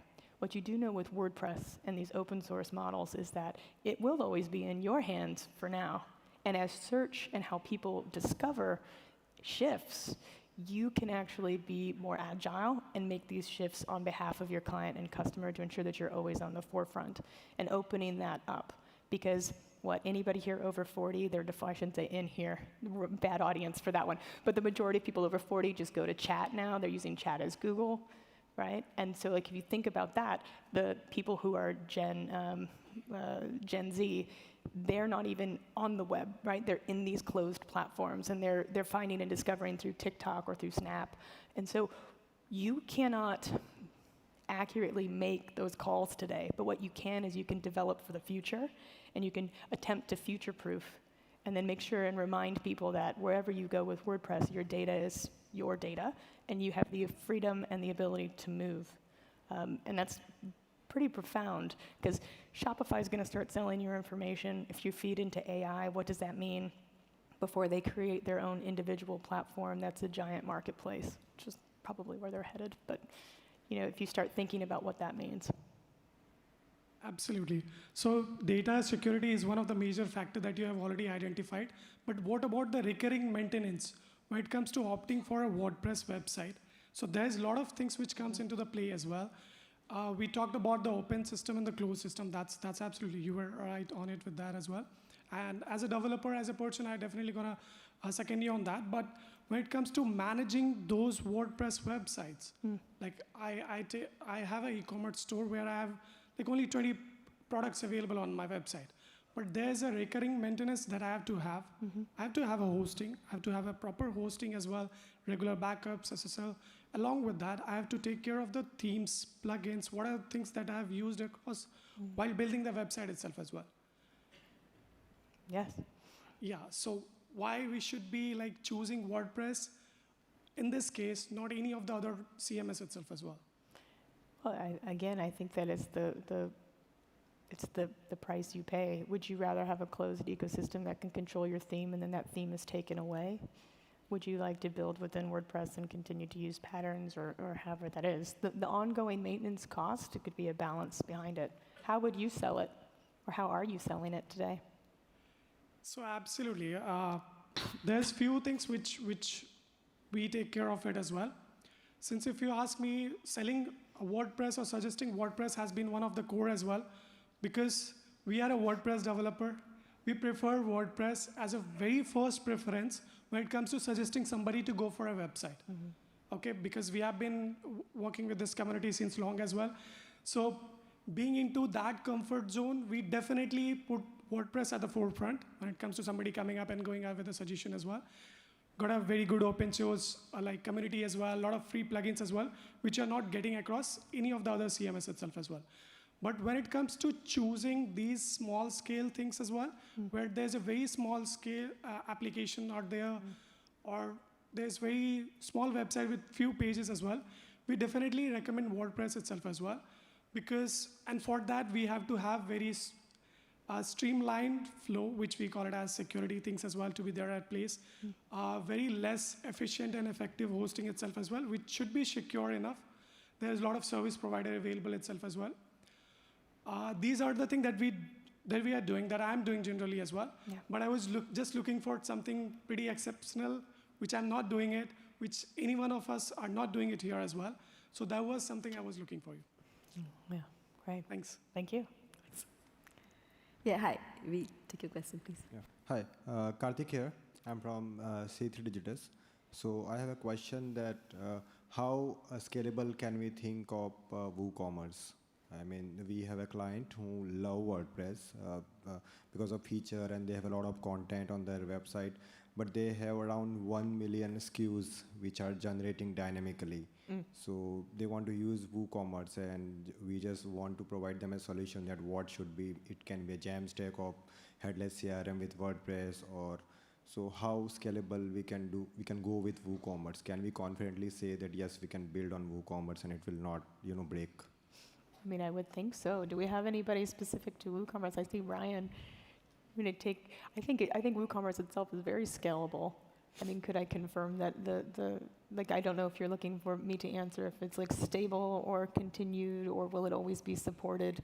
Then my answers to those things would be yes, but specific to I guess that development question, I'm unsure. But I'm looking at our dev reel. Yeah, all right. Sorry.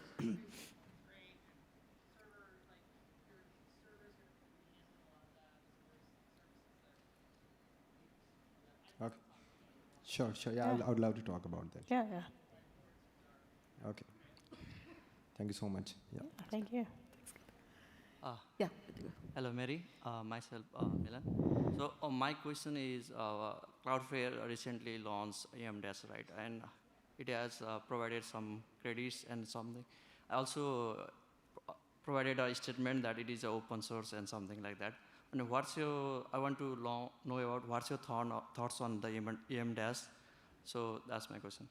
So we were actually presented M-Dash a couple of weeks before it was launched. I think that it's a painted WordPress. I don't think that I mean, the UI and things have shifted. I don't think it's as powerful of a product as they're marketing it to be. I mean, in general, you have Astro and you have a lot of what the AI basics are. I'm not too concerned. I think that we've had a pretty strong response. WordPress has had a strong response, and there's been a great developer blogs that talk about some of the features that are missing, or even the direction that WordPress is headed, and what we're doing to ensure that there's a structural and foundational AI rather than something that is, an agent that's pushing off against others, just like Vercel and other ones. So. But I do think it's a part of this group and how we're using it, like with our my.WordPress. Right? WordPress.net. How we're working and using AI within WordPress. I think it's up to our group and our community to start really shaping what our version of those things can be. And we should be very vocal about that as well. Thank you. Yeah, you want to come up to the mic while we'll take his question, please? Yeah. Hello. Hi, my name is Jaipal, and I have been playing with WordPress since last 10 years. When I started with WordPress when I was 16 years old. Nice. So basically, I discovered that I love building things, and WordPress was the first tool that I discovered that I can create different kind of things.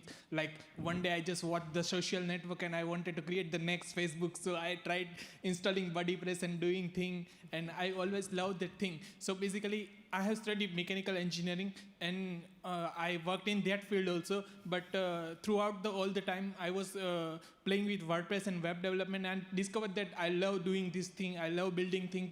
And because of WordPress, I managed to get into the professional WordPress developer. So one of the things that someone who has loved building things and then get into the thing that I don't like, and I was successfully managed to get into the thing that I like. So I'm really grateful to every WordPress contributor that contributed to WordPress. Because of all these people, today I'm doing the thing that I love doing, that I can do without getting a single penny, but still I'm getting bucks. So, okay, that was my introduction. That's awesome. Yeah. That's great. Shout out to all the WordPress contributors, yeah. Okay, so my question is that one thing that I have observed that, so lately I have been working with the Gutenberg, and I have observed that Gutenberg is really powerful, and the entire full site editing concept that WordPress is promoting is really great. Like recently I built a theme with patterns and custom blocks, and the entire editor is so much powerful. But one of the things that I observed that, one is that not so many people are aware, like basically those who are new. So basically what they are doing is like they are just installing WordPress and going for any page builders. And the second thing, that if I am searching the Gutenberg in the WordPress, so there is a rating system that every, like even Play Store or this have, that if someone is rated low, and if you are promoting the newer version, the rating is getting average rating. So basically what happened, that I'm not sure, but when the classic editor to the Gutenberg editor switch happened, not so many people liked it, so maybe many people rated it less. But over the time, the Gutenberg has so much become powerful. So like one of the things that I feel that if there was a way to promote that people to try the full site editing concept, Gutenberg patterns and all, and how we as a developer can help promote. Because yesterday I observed that so many people are contributing with a core editor and all that thing. So how can we promote this more? So I think the first thing is to join those teams, right, and bring those conversations actually in to make and start to develop that out and own it. And see what you can do. I think there's a lot of people here, like you said, there's people here that this is where these ideas can flourish, and you can push to see.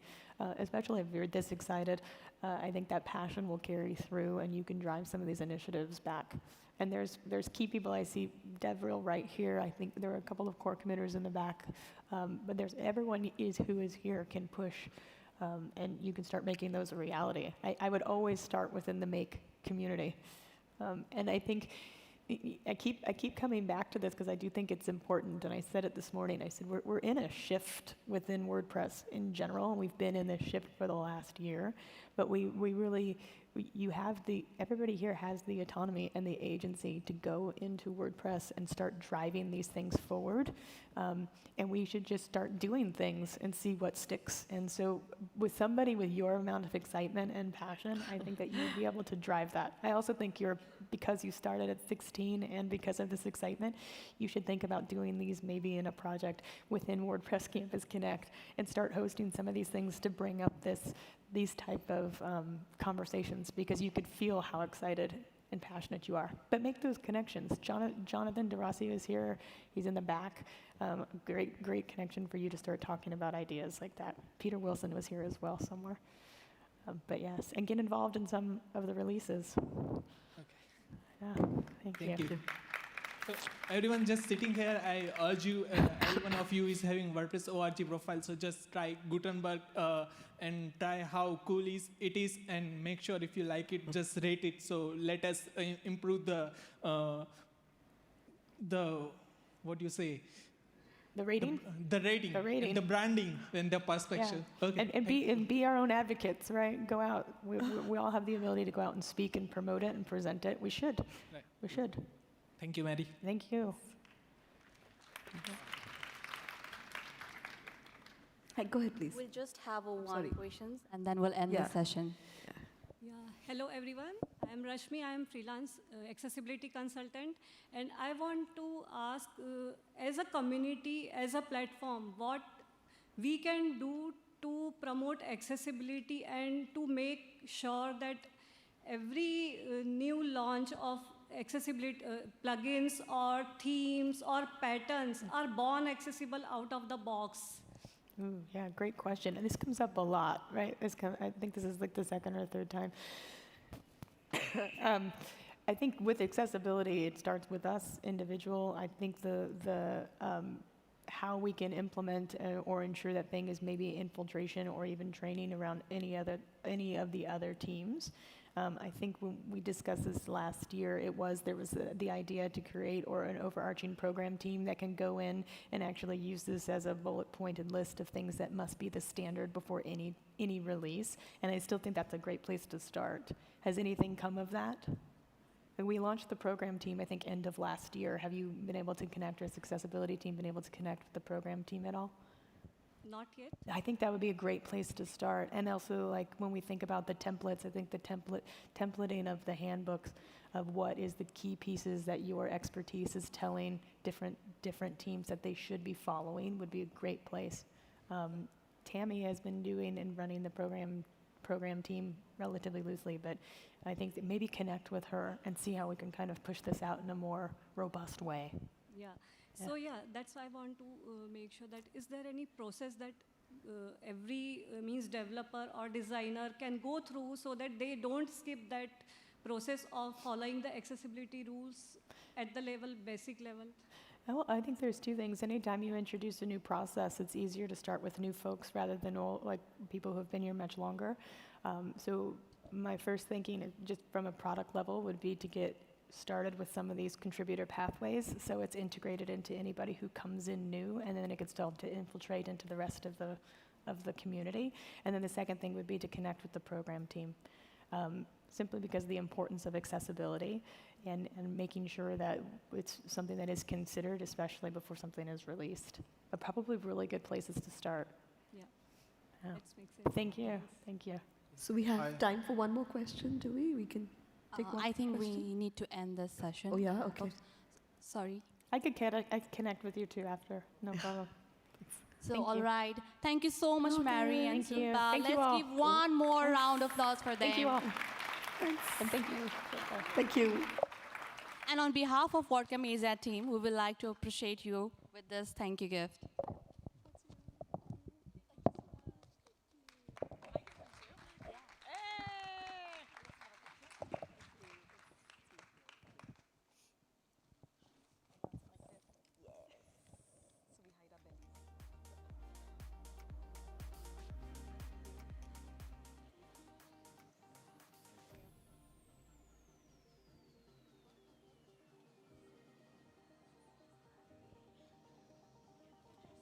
Thank you once again. Ladies and gentlemen, I have a few announcements to make. We are having our family photo to the Lotus Foyer, so I would like to request everyone to be there. If you need any help to find the place, there are volunteers, you can ask for the places. So I would request to be in that group photo because it is one of the most memorable moments of every WordCamp Asia. And our lunch will be opening from 11:30 to 2:30, so please have your food, preserve your energy, and connect with the fellow attendee. And the last one is we have our workshops running on the second floor, room number 205 and 206. And I would like to request everybody to please leave this room as we have to prepare for our next session. Please look after your belonging. Jasmine Foyer. So we are having our family photo at Jasmine Foyer. So I would like to request everybody to be there. Thank you, everyone.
One. Hey, check. 1, 1, 2, 3, 4, 5, 6. Hello, check. EP cable.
Namaste. The program will begin in 10 minutes. Please silence your mobile phones.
The program will begin in 5 minutes.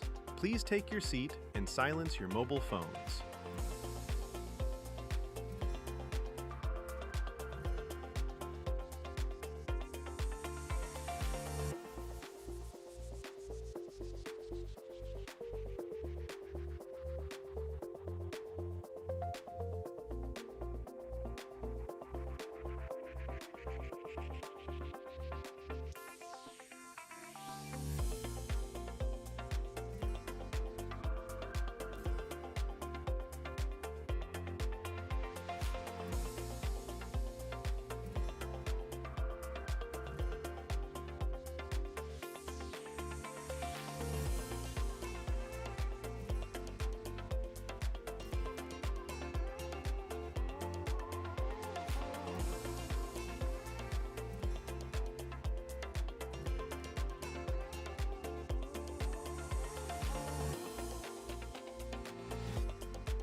program is about to begin. Please take your seat and silence your mobile phones.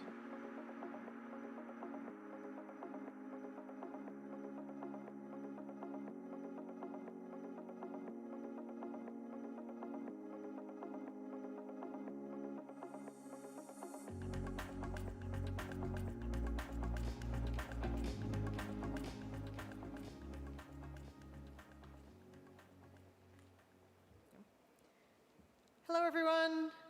I'm Tess from Automatic, and I'm really excited to be your MC in Lotus 2 today for this session, so thank you very much for being here. Just a little bit of a housekeeping note is that closed captioning is available on your personal device for all of the sessions. So if you scan the QR code on the screen and you follow the prompts, then you'll be able to get captions.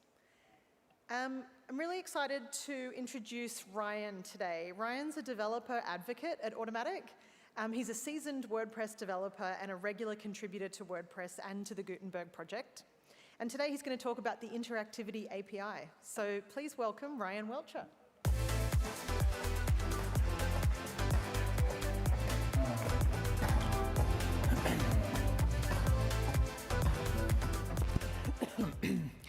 Hello, everybody. Thanks, Tess, for that awesome intro. My name is Ryan Welcher, and I am from Automatic. I'm a developer advocate there. This is my first time in India, in Mumbai, and it's been amazing. I have had to learn how to cross the road again. It is terrifying. I feel like I'm playing Frogger, if you know that game. Anyways, but yeah, so today we're going to be talking about the Interactivity API. So the first thing that we should talk about is what is the Interactivity API? That's kind of the whole point of me being here today. So the first point I'd like to make is that it's a standardized way to add front-end interactivity to your blocks. That's a really generic statement, but standardized is a very important concept, and we'll get into that a bit later. Its intent is to replace ad hoc approaches. So sprinkles of jQuery, maybe little React islands, other JavaScript-related applications that you sort of embed on your page. This is meant to replace those with sort of a one unified pattern that ships with WordPress core. It can scale from the simplest button all the way up to live faceted search to navigation, or instant page navigation, and even shopping carts. So you can basically do anything you want with it, which is really, really cool. Blocks can share state and communicate, which means that you can have two completely separate blocks on different parts of your page that know about each other and can work with each other. So the example I have on the screen here is an add to cart button that then talks to a shopping cart block. It's already being used in core. So we already have this functionality in place. It powers blocks like the search block, the query loop block, and the other ones that I've named on here. The image light box one was actually the first one, which is really cool. And now I think the gallery block is going to be doing that as well. So under the hood, we have kind of three technologies. I mean, there's a lot going on, but I'm breaking it down into sort of three different sections. We have Preact, which is a very tiny JavaScript library. Now, a lot of research and a lot of discussion went into what should core use to power this, and Preact was sort of the winner. It's a tiny library. I think it ships 7 kilobytes, so it's so small. So it's used along with Preact signals to do the hydration, the client logic, and the client-side navigation. So the second part is HTML directives. If you're familiar with Alpine.js and some other frameworks, you can this would not be a new concept for you, but the benefit of a directive is that both the client and the server understand what that is, and they can work together. And finally, the last piece is the server-side logic. And this is handled by WordPress, PHP, specifically the HTML tag processor. We're going to get into a little bit more detail on how this works, but those are the sort of the three main elements that kind of make up the Interactivity API. So earlier I was talking about the standardized approach. The benefits of a standardized approach are that blocks can communicate cleanly because all these blocks work with the same system, so you don't have to build these weird bridges between like a React app over here, some jQuery over here, all that sort of stuff. It just works. Because they all work together, you can mix and match them, you can nest them, you can do some very complicated things because they all work together. One shared system means less JavaScript is actually shipped to the browser. So show of hands, how many people here have built a theme or a plugin that added a JavaScript library for the front end? Okay? Now, so keep those up. So on the other hand, how many people have added a plugin or something else that added another JavaScript library? Okay, now show of legs. No, I'm just kidding. So the thing is, every time you add a new library, that needs to be shipped to the browser. And you don't know, is it coming from a CDN? Is it the minified version? Or is it 6 gigabytes? Who knows, right? So the idea is that with this one framework, we're shipping one tiny piece of JavaScript to the browser, and you can do all these same functionality. So that is a huge win. And so when every block uses a standard, features like client-side navigation become actually possible because they all work together. So we can do really, really cool things. We can detect all the blocks on the page and know whether or not they're using the interactivity API, and then enable full page navigation in instant navigation. So there's some core concepts that I'm going to talk about. The first is the reactive and declarative mindset. This is sort of a way of thinking around how we build these applications and the benefits that these things provide. There's a difference between the data. So we have global state, local context, derived state, and some config. It's all different types of data, but when you should use them and how they work. Well, we're going to talk about server-side rendering and WordPress specifically. And then finally, some client-side navigation. So let's start with the reactive and declarative mindset. So declarative means you describe what the UI looks like based on state, not how to update the DOM. So when we talk about declarative code versus imperative code, we talk about how in an imperative code example, we work on the how. We're like, how does this work? So in this very contrived example, we have a function, and its purpose is to receive an array and return a sum of all the even numbers in that array. So in the imperative approach, we're doing things like we are micromanaging every aspect of this. So we've defined a variable. We're doing a for loop. We're iterating each item. We're checking, is that item odd or even? Then we're adding to the, I don't need to go through every line of code, but you get the point. So we're doing everything like very, very specifically. Whereas in a declarative example, so this is the same function, does the same thing. We don't care how it's doing it. We just care what it's doing. And so the point here is we're using the filter function, and the only thing we're telling the filter function is how should we filter, and then that returns an array, and then we're using the reduce function to take that array of numbers and return a single value. So we don't care how it's working under the hood. Like I don't care if filter is using a for loop or whatever it's doing. It's just working. And so that's the difference. It's how versus what. Does that sort of make sense to everybody? Okay, cool. So the next part of this is reactivity. So reactivity means, and not React.js reactivity, just when the state changes, the UI automatically updates, so you don't have to do any manual DOM manipulation. That's super important, because as soon as you get to the place where you're having to manually add classes and remove classes, you can get into edge cases and find weird bugs. It's it can get very complicated in very, very big apps. But with the concept of reactivity, all we're doing is defining a relationship between a directive, and a piece of state. And that relationship is never broken. You can add as many relationships or as few, and they just take care of themselves. So there's no chance of you getting into a weird state because your if statement didn't have an else that it needed somewhere along the lines, and so you haven't added a class, right? And then finally, this is kind of an in the weeds one, but I wanted to mention it. So the interactivity API allows for mutability. So a lot of sort of state management, so like Redux, for example, it's this concept of you can never modify state directly. You always have to create new state and then return that state object into your store. And that is all well and good, but it can lead to a lot of boilerplate. The code's a lot more complicated than maybe it needed to be. But with the interactivity API, we can have mutability and still have the reactivity work. So it's kind of a powerful thing. So in this section, this is the takeaway that I want you to have, is that when you think of, I want you to think in terms of the state updates the UI and not the other way around. So once you've made those relationships, you don't have to worry about what the UI is doing because the reactivity will handle it for you. Okay, so let's talk about the 4 types of data that you can kind of get in the interactivity API. We have global state. So this is a shared source of truth for any interactive block, and it's kind of how separate UIs can can stay aligned. I have an example that I'll talk about in a second, but we'll just, So this is global. It's global to every block. I'm sorry. It's global to the block and available to any other block. We have local context. This is state that lives on a specific element and its children. So this is really good when you want to have an instance of a block handle its own data that's separate from all other instances. We have derived state, and this is it's a cool concept in the way that, like, if you have a state item and you need to create some other kind of state, you can derive from the existing state. I've just used state like 5 times in a sentence, so I don't know if that was clear or not, but the idea of generating state based on other items, okay?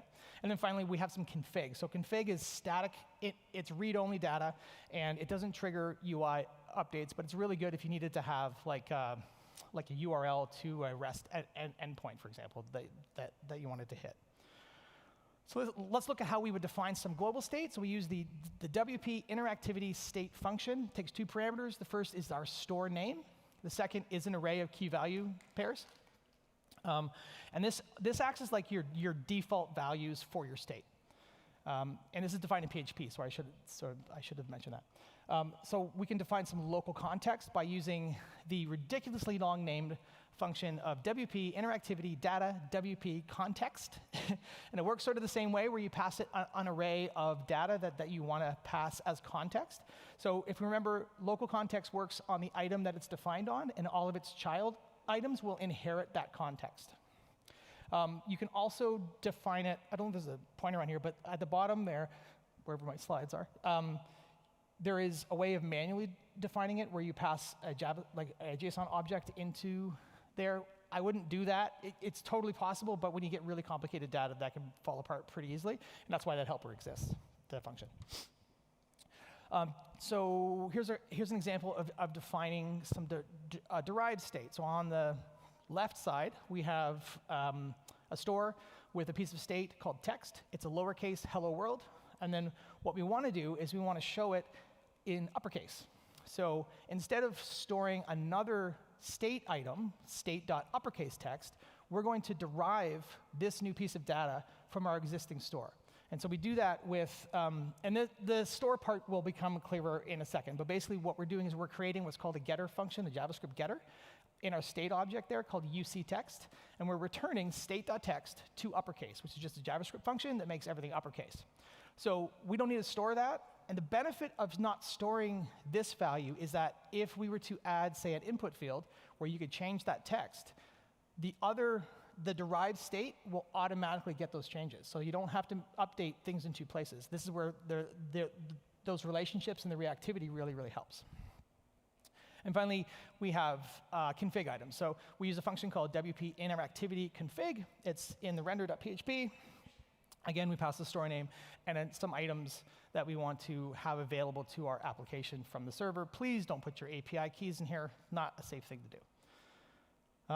And this is how we would access it. So there's a function in the package called getConfig, and you would just access those the way you would access anything. You can destructure the items that have been defined and use them there.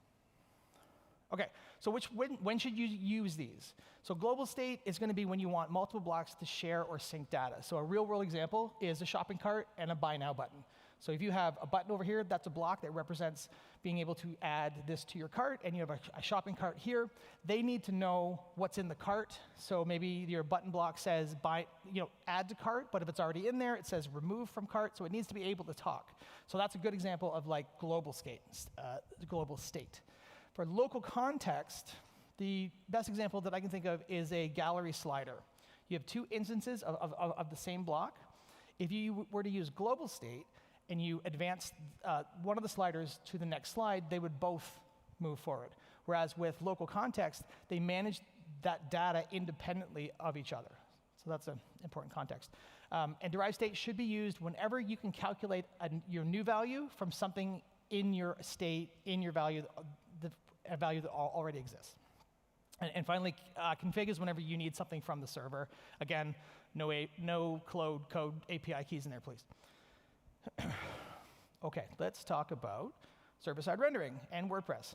This is honestly one of the reasons that the interactivity API is so powerful, because unlike React, Vue, many JavaScript frameworks that use Node.js for their server-side rendering, the interactivity API uses PHP and the HTML API. So it's rendered on the server for us. Because of that, the blocks output fully rendered HTML to your browser. So the browser gets the right markup immediately, which is great for performance and great for SEO. On the client side, the API just hydrates that data that you defined, and it gives you reactive behavior without re-rendering the page. How many people have had a React application that they render on the page, and they have a very specific loading state that kind of pulses until the API hits and returns that data? We don't really have that, because all our data is already there, immediately provided by the server. And then finally, and this is honestly the most powerful part, because we use WordPress to render, we get all the great interactivity stuff, but we also get all the 20 years of WordPress APIs, all the hooks, everything that we need. So we can filter the output of this block. We can modify anything with this block on the PHP side using all the WordPress APIs, and it just works really well. So let's look at how we would enable a block to use the interactivity API.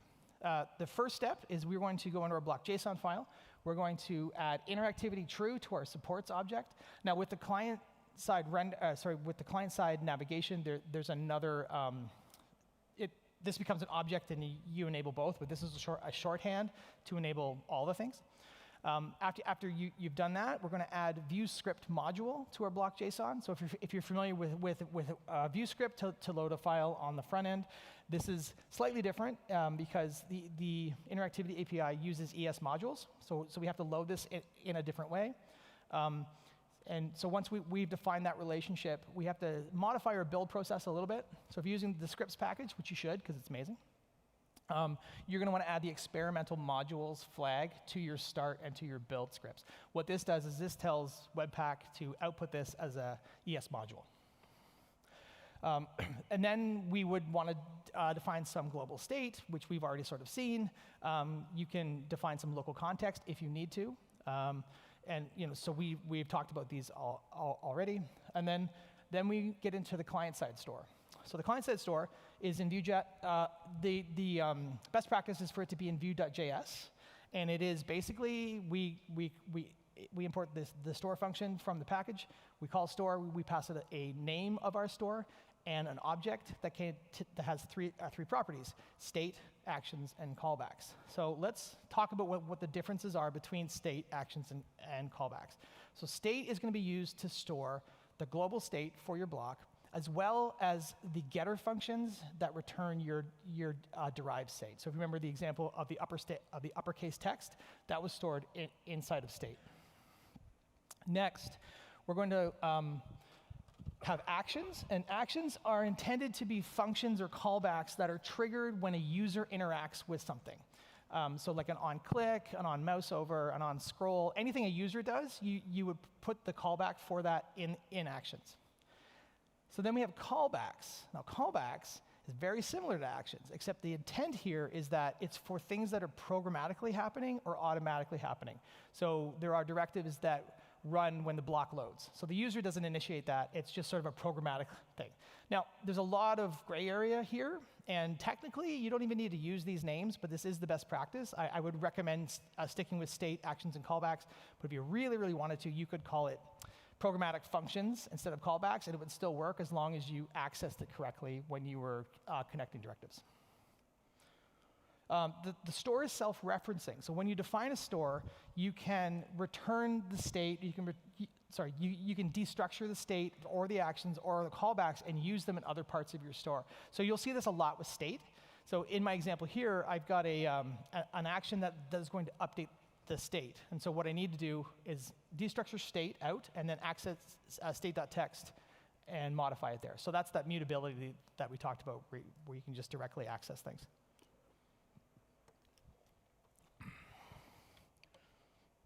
Don't fall. OK. A couple more functions to talk about. When we define local context, we need to be able to get access to that context. So there's a function called getContext, which does exactly that. In the example that you're seeing here, we have a button that when the user clicks it, it runs a actions.log function.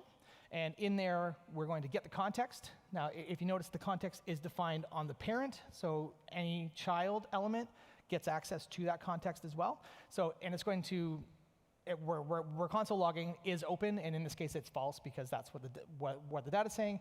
And then the get element function actually gets us access to the element that is invoking this callback. So in this case, if we were to console log element.attributes, we would get all the attributes for the button that called it.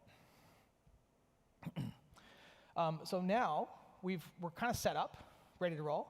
So now we can start defining our interactive relationships using directives. So the most important directive is WP interactive. This enables interactivity mode. It should go on the root element of your block, and without this, nothing works. so it's pretty important. So you can define it in two ways. The top example is sort of the more recent example, and the value that goes in there is the name of the store that you've defined in your WP interactivity state function and in your Vue.js. This store name is what connects all the dots, so it has to be the same in every file. You can also do it the other way, which is a bit below. It's kind of older. It works fine, but you'll see probably more of the top example than the bottom example, but they're both perfectly valid and work. So let's talk about directives. So this is an example of a full directive. The directive's got 4 parts. The first part is the data dash. Now this is just an HTML data attribute. If you're familiar with that, we need this to make this valid HTML code. After that, we have the name of the directive. They're always going to be prefixed with WP and then something. So WP dash, and in this case, I'm using bind. The next part is what I like to think of as the parameter. So some of these directives need a bit more information. So for example, the point of WP bind is to create a relationship with a particular HTML attribute. So we're binding that attribute to a piece of state. So we need to tell it which attribute. So in this case, we're going to be using the hidden attribute. This could be ARIA label. It could be any valid HTML attribute. And so that's why I kind of call it the parameter. And note that it is the name of the directive and the parameter are separated with 2 dashes. And then finally, we have this last one, which is a unique identifier. And the reason that this exists is because if you were to have two directives with the same name, they are technically invalid HTML. So if you had a data-wp- init, and you had 2 of those because you wanted to do 2 different things, you would need to add this last section to make it valid HTML. OK, and so directive values are, sorry, I read that slide and realized I have a typo and it just sent my mind in a completely different direction. The values are connected to the store. So in this example, we are making a whole bunch of connections. So you can see we've defined our interactive, our WP interactive with the store name, and it matches the store name in the Vue.js. Without that, things will not work. We have a WP init that's accessing that callback init, which is in our callbacks object. And then we have a number of other things. We have our bind, and then we have the buttons that are calling. So once we make these connections, they start to access different parts in the store, and really we've got our functioning application. So there's a lot of directives. I'm not going to go through them all because that's what the docs are for, but I have kind of classified them a little bit. What happened? Boop. So we have ones that I'm referring to as data providers. So this is the interactive and the context. We have ones that are attribute-based. So we know about WP bind. There's class. There's style. There's text and things like that. So we have event-based. So there's WP on and WP on async. There's always an async version of the on version. So we can have on window and on document, and then there's async versions of those as well. The reason that we have async is because it's basically like adding an event listener with the passive true set in in JavaScript. If you do add event listener, there is an option to pass it as a passive one, and that works a lot better. I think it doesn't mess with the main thread as much in JavaScript. So I've seen some examples where you have it and you have your scroll will be deferred until something else loads, and so that's where the async comes in to help manage that. We have some programmatic stuff, watch, init, and run. These would all be using callbacks. And then we have looping and iteration. This is really cool. I don't have time to get into the examples, but this allows you to build it like nested loops and things like that. Or sorry, like lists, like ordered and unordered lists. Is that me? Oh. And stuff like that, yeah. So finally, we are into the client-side navigation, and this stuff's super fun. Everything I say, I'm like, this is amazing. Everything about this is amazing. So it's silly. So when we talk about navigation, we have sort of the traditional way that we click through a website. We've been doing this now for however long the internet's been around, so this is not new to anybody, but we click a link, we do a full page reload, we get the white flash, you know, all the JavaScript initializes, all the style sheets reparse, you know, there's a perceived delays, and that's sort of like the way that we've always done this. With client-side navigation, especially with the interactivity API, we still click a link, but now only the content areas swap. So we're able to define sections of our pages that can be like, we can magically look ahead and see what is on the new page and just bring that over. It's really, really powerful. Our interactive state is preserved, so we don't start from scratch. Shared assets stay loaded, and then we have a near instant transition, which is really cool. So if you've used the query loop block and you've enabled the functionality to not do a page reload when you navigate to the next set, that uses this, and it's so powerful. So how does it work? Well, it works using this package called the interactivity router. And basically what we're doing is behind the scenes, we're fetching the HTML for the new page in the background. And we'll talk about the technicalities there in a sec. And then when we fetch that page, we're looking for a matching ID between places on the page. It's technically called a router region. And then once we have those, we just bring them over and swap those sections in. And so everything else is preserved. Even so, if there's a section that doesn't have a router ID, it doesn't get changed. Everything stays the same, and the client-side state stays the same as well, which is really cool. So the way that this is done is with a directive called a WP router region. And so what this is, it's defining an ID that the router package can go and find and check to see if it's on the current page and just bring that in, right?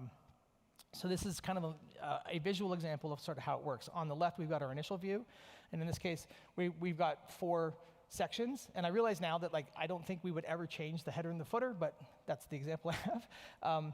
So any of the regions that match in the new page get automatically updated in the current page that you're on. But the important part is the not updated stuff stays exactly the same. So if you didn't want to update certain parts of your pages, you could literally just only update the title and the featured image or something, right? So you can define that. So the way we trigger this is we use 2 functions. There is a prefetch function, and there's a navigate function. So the code on the left-hand side in render.php is all pretty straightforward. But the theory here is that we use prefetch to get the page before we navigate. So we're adding an on async mouse enter to preload the page, and then when we click, we're going to actually navigate. And so what that does is that makes it super duper fast. So on the JavaScript side, if you're not familiar with the syntax, what we're doing here is we're using yield and import to dynamically import these functions from this package. And what that does for us is it means that if someone loads your page and they never navigate away, this stuff is not loaded. It's only loaded if it's needed. And so, it's a bit of a performance thing. And so that's why we're using generator functions and yield import. The reason that is done that way as opposed to something like async await has to do with the way that we keep our context scope. It's really in the weeds, but just do it this way and it'll work. So the idea is that when we mouse over a link, we prefetch the page, and then when we click, all that's already been done, and it just makes the change, and it's super easy. So this is sort of how the state happens on the client side during navigation. We use a soft merge strategy, so nothing's lost; it's only added to, really. So like in example, we have counter and username; those are persisted. And then any new items that come from the new page are just sort of added to the current state. So sometimes when we do that, we're going to need to get data from the new page, because like the post ID may change, and that might affect some things that you're doing, or it might be a different set of taxonomies. There could be reasons why you would need to get that global state from the new page that you're loading. So there's a couple of functions that are available to us called getServerState and getServerContext. So what these do, these return read-only values. You can't change them, but this allows you to get like the data from the new page and then potentially update your state. So in this example, we just imagine with me, if you will, that we've tied this to a watch. So anytime the navigation changes, we are going to grab a bunch of stuff from the new page, and we're going to update the current store just to make sure that things work. Like, for example, product count, or if certain things are expanded. I think I have a lot of time left here. So what's next in resources? So there's lots of things I couldn't talk about, but I have some homework for you. And I'd like you to take a look at this stuff. So one of the really cool things about the Interactivity API is that TypeScript support is like amazing. It is built for TypeScript. I use TypeScript when I build with it. I just didn't add it to this example because I didn't want it to, I didn't want that to be a blocker for understanding, but it is very, very good. The WP each directive that we talked about, that looping stuff is so cool, and highly recommend you go check that out.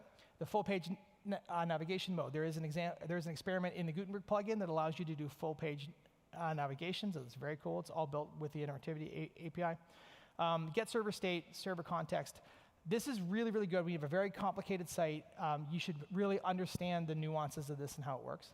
And then, and the recent changes in 6.9 and 7 and 7.0 when that comes out, which was supposed to be yesterday. So the slides. So there's like nested router regions. There's an attached to thing with router regions, which is really cool, which means when you navigate to that page, if that region doesn't exist on your current page, it's added to the page. So you could do things like pop-ups or cookie notices, all kinds of cool stuff. And then we have the official docs. So go and read these docs. They are like excruciatingly detailed, and I mean that with all respect and love, because they are so well put together and there's so many things. And you can just pass that to Claude, and it'll just ingest it, and you'll be good to go. So I would recommend reading all of this stuff. Cool. And so, and that's it for me. So you can find me on Twitch and YouTube. I keep looking at the wrong screen. Ryan Welcher Codes. And I would really love it if you could give me some feedback on the talk. I love all feedback, especially. Well, I love good feedback, but bad feedback is well appreciated because it makes me a better speaker. Thank you. Thank you so much. Thanks so much, Ryan. We do have some time for questions. So there's 2 microphones up there, one in each aisle. If you wanted to go stand behind a microphone if you have a question for Ryan. Perfect. Yep, just up there to the microphone. All right. Thanks, Ryan. Hey, no problem. Great feature. I primarily work in Ruby on Rails, and thanks for doing this, because we have something similar called HTML over the wire, Hotwire, which uses Stimulus.js, very similar. So they have also added the ability to create mobile apps using that framework. Using the over the Hotwire, okay, HTML over the wire, because it kind of makes a traditional website into a more app-like experience. Do you think I can use the Interactivity API for a native mobile experience? Well, it is HTML, JavaScript, and CSS at the end of the day. So if you're using a framework that can translate that into an app, I know I might be dating myself, but there was like Cordova and stuff like that that used that to be turned into a binary for phones and whatnot. Yes, really. Now, the Interactivity API will not enable that for you, but if whatever framework you're using to generate this app allows you to have JavaScript, HTML, and CSS, and a WordPress background, or backend, I should say, then yes. I mean, there's no reason why it wouldn't. You're going to run into some things like the powerful part of this is that it's not just a front end technology. You do rely on the PHP yes. and the server. So I mean, I don't see why you couldn't. Is the short answer. Right. So, okay. Yeah. Thank you. Thank you. Appreciate it. Thank you. I meant to say as well, please say your name and where you're from before you ask your question, because we'd love to know who's asking as well. There's one over there. Hello, Ryan. Hello. Thank you. It was nice listening to you. Oh, thank you. My name is Himadri, and I'm a WordPress developer. I wanted to ask a question that, can you think of a use case where the interactivity API cannot be, or you will not suggest to use interactivity API? Good question. Short answer is no. I've seen some really cool things built in it. You're really building an interactive experience. So in a place where an interactive experience doesn't make sense, this probably doesn't make sense. But I can't think of any reason why you wouldn't want to use For it. example, as I've seen, I've not done this practically ever, so I may be wrong in this.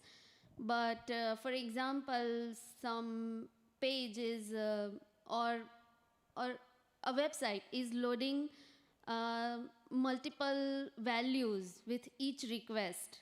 Okay. Because it keeps the old values intact on that page and will keep adding new values. So it will maybe load the Are you browser talking load. about like the soft merge strategy that we talked about, where when you load a new page, it just adds more to state? Is that what you're? Yes, Yeah. yes. So that's where that get server context and get server state comes in handy, because you're right. Like if you just keep adding stuff, and if every page adds new context, or Right. sorry, new state, you will probably at some point have to run some cleanup. But that's not really a limitation of the system. And you know, if we didn't have the means to get the new stuff from the new page, then that would be a problem. But because we have it, we can just do our due diligence as developers and clean up after ourselves as needed. But yeah, I mean, I can't see why there would be any reason you wouldn't want to use, like anything that you can build in JavaScript, you can build in this, because it's JavaScript. It's just JavaScript. It's just, it's standardizing things. It's locked into WordPress on the back end, so server-side rendering becomes completely native. So there's a lot of benefits to it. But I mean, if there is an example, I'd love to see it. I'd love, like, challenge accepted. I'll see if I can do something with it, you know? So, yeah. Thank you. No, thank you. We've got time for another question if anybody has one. Oh, here we go.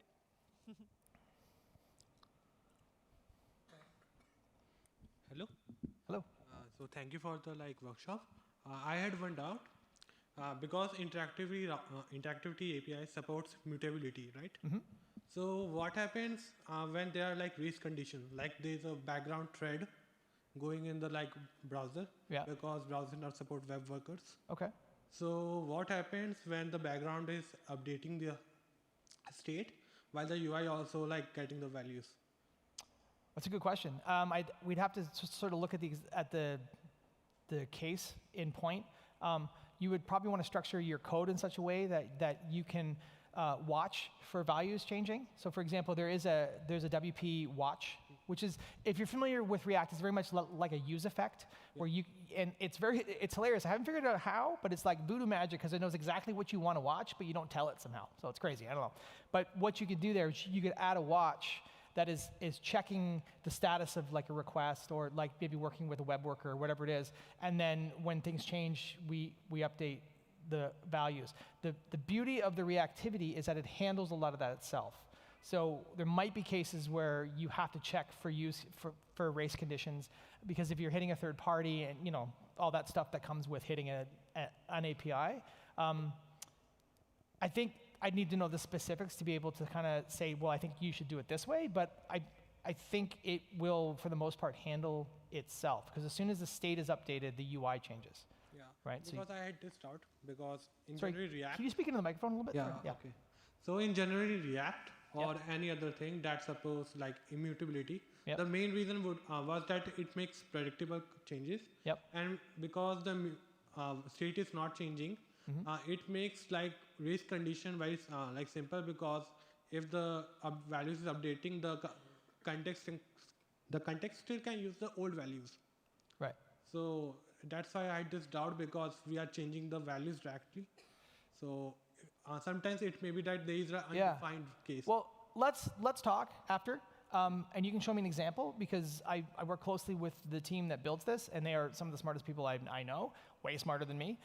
So I would love to show them, if you have a race condition use case, I'd love to show them, and I'm sure they have a solution to the problem. I don't have right now. I have to also test it first. Okay, so you're just talking like theoretically. Right, Yeah, theoretically. yeah.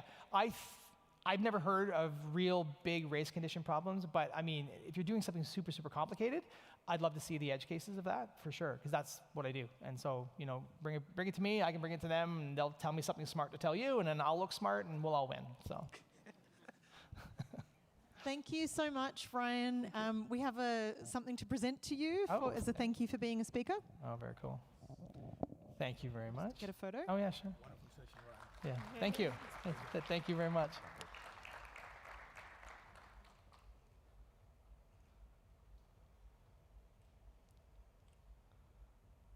Cool. Just before I jump off stage, can I grab a selfie with the audience? I never do this. I always want to. I always forget to. So, sorry. I can take it if you want. No, it's okay. It's got to be selfie. All right, everybody say hi. Everyone, yeah. All right, yay, thank you. Awesome. Thanks. Thank you so much My again, kids will think Ryan. I'm so cool. It's time to get ready for the next session. So if you want to just sit tight, we've got the next session starting here shortly.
program is about to begin.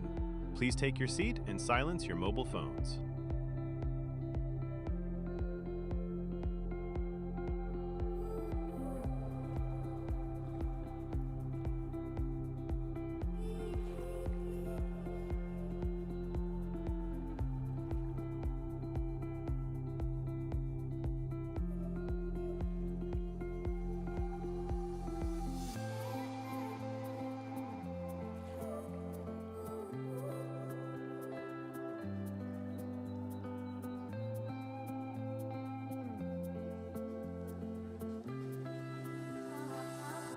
Everyone, there's some seats up here. If anyone wants to come up and sit a bit closer up, make the speakers feel nice and welcomed. We've got a whole chunk of seats near the front up here, so please come on in. I'm going to get us started. So, hi everyone, welcome to Lotus 2. Thanks for joining us for this session. I'm Tess from Automatic, and I have the honor of being your MC in here for the next session.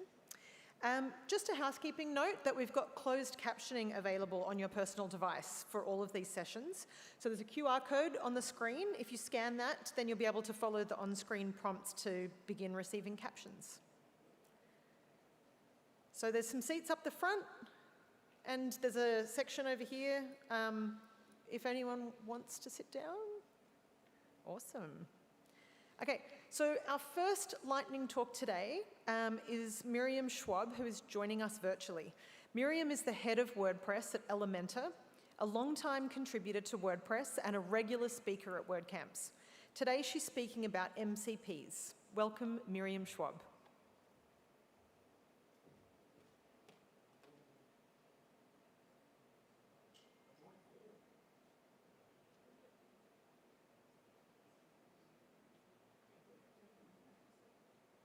Can you hear me? I can't tell.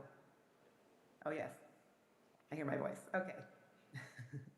Hi, everyone. Thank you for joining me remotely. I'm very sad that I can't be there with you in person. I was really looking forward to attending WordCamp Asia and particularly visiting India and Mumbai for the first time. But, you know, sometimes we make plans and they don't work out.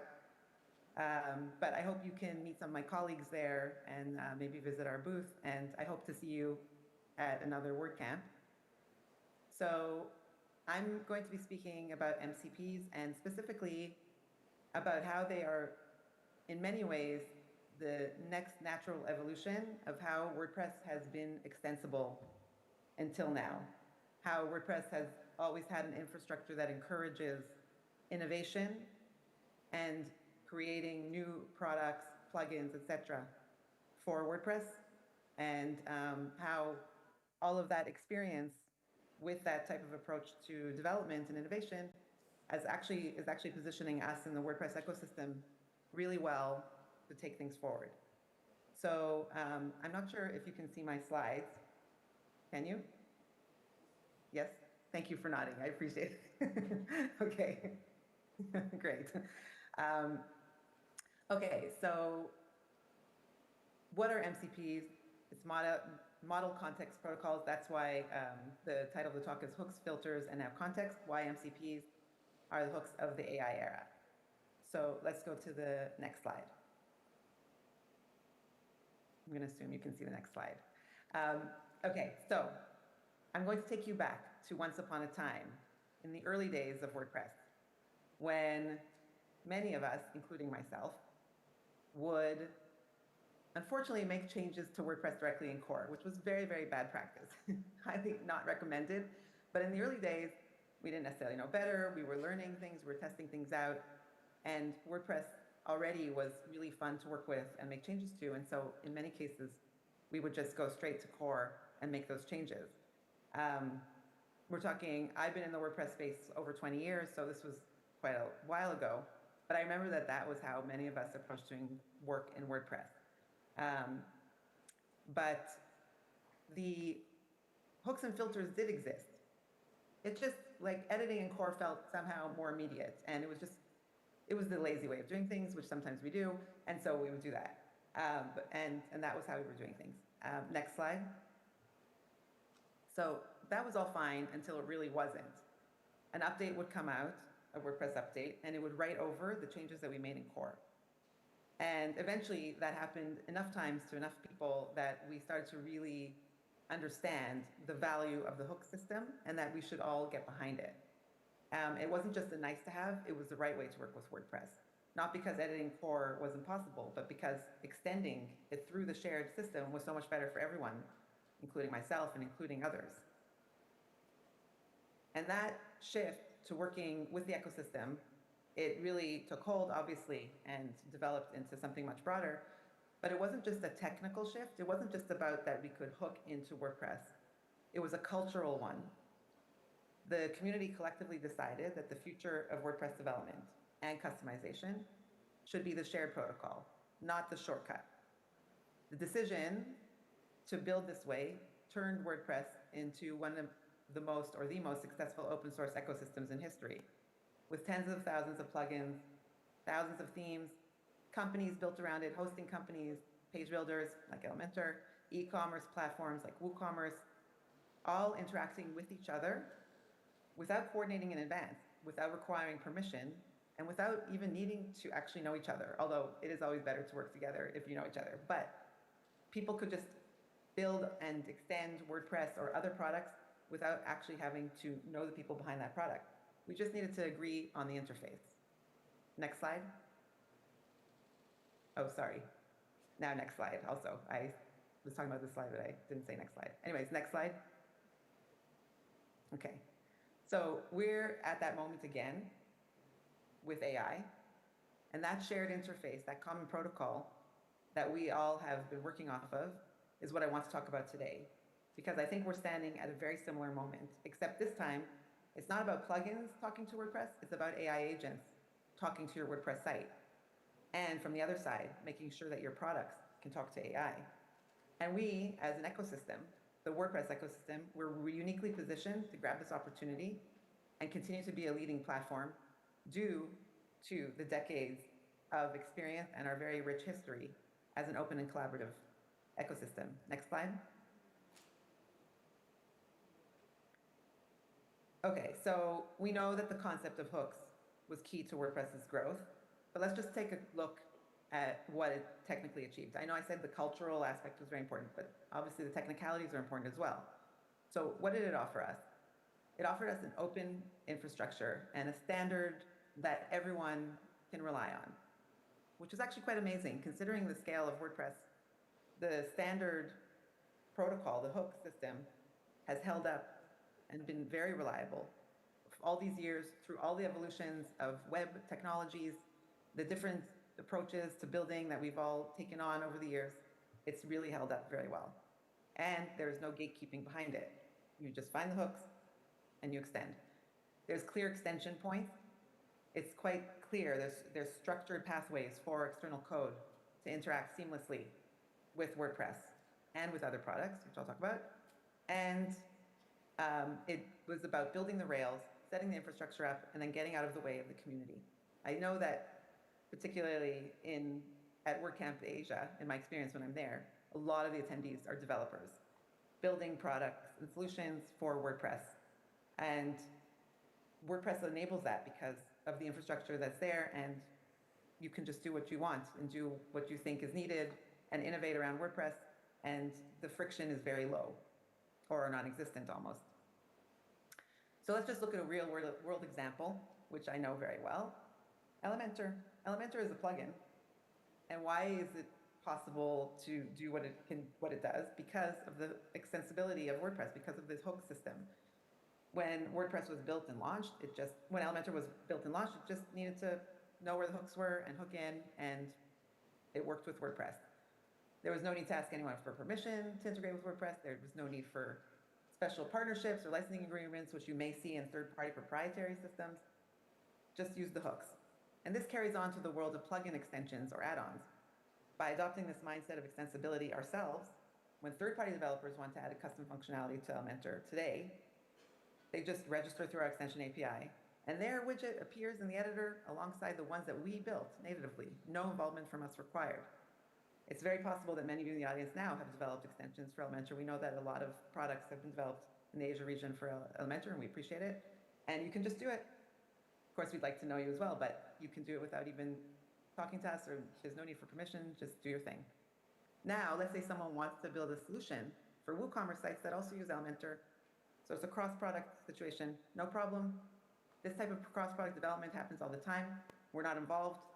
And because of that, it compounds the innovation flywheel that exists in WordPress even further. Why is this good for all of us? More use cases means more users who are having their needs answered, which means more developers building more plugins, which means even more use cases. This is a flywheel that spins because the infrastructure has been open, the extension points were well defined, and no single entity controlled who could participate. People could innovate freely without barriers or friction. Next slide. That's the real power of a protocol. Not just that it connects things, but it also connects people, and it makes connection the default, which leads to growth being the natural outcome. And that is what we have seen over the last 20 years, where WordPress has kept growing to reach a point where it's over 40% of the internet. Next slide. Okay, so what does this mean for where we are today? WordPress is doing exactly this again, right now, for the AI era, by evolving to meet the demands of today, based on the wisdom and experience of the past decades of successful growth and innovation. Next slide. What the core AI team is building is the hooks system for AI. It's what I said in the beginning, a type of natural evolution of our approach to making sure that WordPress infrastructure is extensible and ready for everyone to work on. And the hooks of the AI era are what the core AI team is building out now in a very smart way. These are common protocols, shared infrastructure, open by default, and notably built in exactly the way open source projects build things, which means anyone can contribute, anyone can build on it, and no single entity controls who gets access. It sounds familiar, right? This is very similar to the hooks approach that WordPress has had until now. What this means practically is that the opportunity is right in front of all of us. The new hooks, the Abilities API, the MCP adapter, the WPA client, they're all here for us to build on in the same way that we have until now. The same instinct that drove developers to learn hooks, share what they figured out, and build plugins that solve problems nobody else had thought to solve yet. That instinct is exactly what's needed now. Next slide. Okay, so WordPress is ready for AI, especially once WordPress 7.0 is launched, is released. We are an AI product. But many of us are maybe thinking or are thinking or have considered, what about all the vibe coding tools that are out there? How do we compare?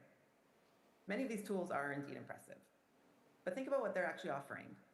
A managed environment, a proprietary data format, a platform that controls what you can build and how you can extend it. The AI is very capable, but the ecosystem is in many ways a walled garden. And the people building on these platforms are siloed from each other. Everyone is solving the same problems independently. I'm building a plugin to do a thing, and you're building a plugin to do a thing.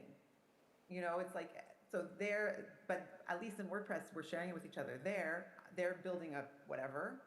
Nobody else knows that they built it. Everyone's repeating themselves. They're not learning from each other.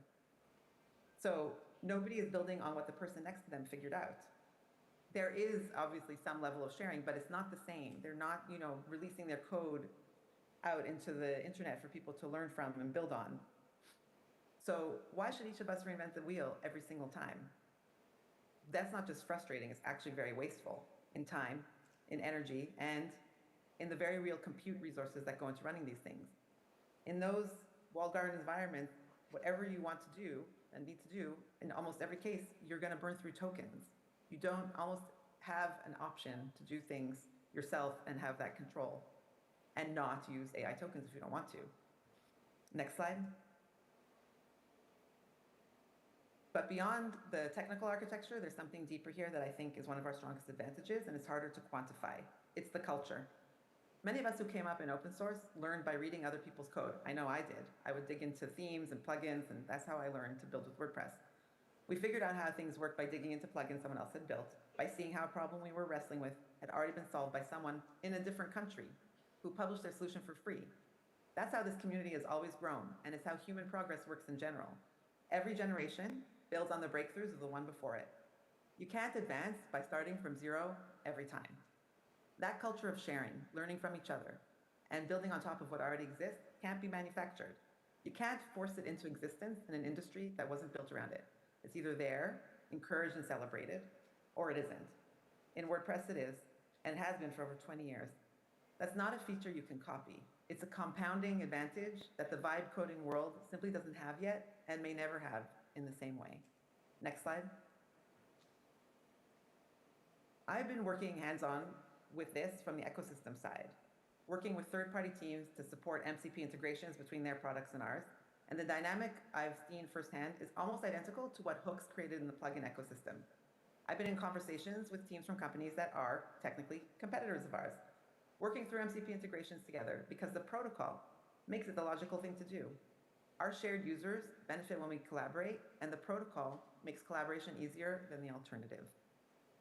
Next slide. What all this means practically is that the opportunity is right in front of us. The new hooks are here. The Abilities API, the MCP adapter, WP AI client. The same instinct that drove developers to learn hooks, share what they figured out, and build plugins that solve problems nobody else had thought to solve yet, that instinct is exactly what's needed now. So I encourage you, start learning this infrastructure if you haven't already. If you have, learn it more. There's always more to learn with AI. It's endless. Experiment with it. When you figure something out, share it, because someone in this community will build on it, just like we've always done. Now, it's the ecosystem's turn to do what it has always done. Build on the new infrastructure. Expose your plugin's capabilities through the Abilities API, so AI agents can discover and use them. Find the use cases your specific audience needs, the niche, the edge case, the very specific problem that cannot be addressed in core, and solve it. AI enables us to do way more than we could in the past. You really can solve niche edge cases now, your own and others. Share what you learn. I highly encourage that. It's really, in the beginning, when I started using WordPress, I had a blog where I would write all of my learnings, and I've actually started doing that again now on my own personal site with regards to AI and WordPress and AI in general. I highly recommend that we all share our learnings and document them for each other. We can all do much better when we don't have to constantly reinvent the wheel. Write about it, talk about it at events like this one, like I'm doing right now, hello. Put your code somewhere, people can read it. Let the next person build on what you figured out. Next slide.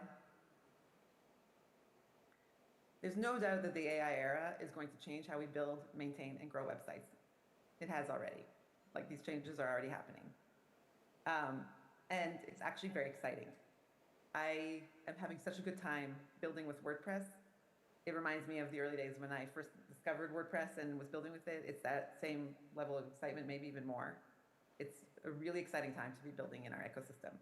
And what's exciting is that everything that got us here, open infrastructure, shared knowledge, the long tail served by 1,000 different developers, solving 1,000 different specific problems, is exactly what positions us to lead what comes next. This is how WordPress got to where it is. That's how 60,000 plugins happened. Not because one company planned it all out, but because thousands of people, over 20 years, many of you included, kept extending the platform one use case at a time and sharing what they built. The AI era doesn't change that dynamic, it accelerates it, and it gives us a much bigger surface area to work with. The history of collaboration, extension, and shared knowledge isn't just something to be proud of, it's what positions WordPress to be a leading solution in the AI era. Not despite how we've always worked, but because of it. Next slide. So let's get together and build what's next. I'm excited to see what we all create. I think these are very exciting times with a lot of opportunity. And especially now that AI is going to be baked into WordPress in the way that it is, which is very suitable to WordPress. Not forcing anyone, but it's there for us to choose to use. There's a lot more opportunity there as well. So I encourage everyone to learn and share what you're learning. And thank you for listening. You can find me online, social media, all the places, post status Slack, make WordPress Slack, and my email address is here if you want to reach out. I hope you enjoy the rest of this amazing event. It looks amazing. And I hope that I'll be able to see you in person at another event soon. Thank you very much. Thank you so much, Miriam. Next up, we have Suman. Suman makes the web safer and faster. At Campus Press, he helps universities and enterprises with large-scale support, CMS migrations, and accessibility audits. Today, he's speaking about CSPs. Please welcome Suman Basuli.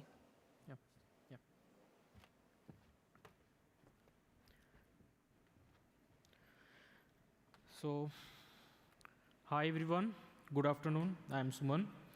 So, on a daily basis, we receive requests to do accessibility audits and data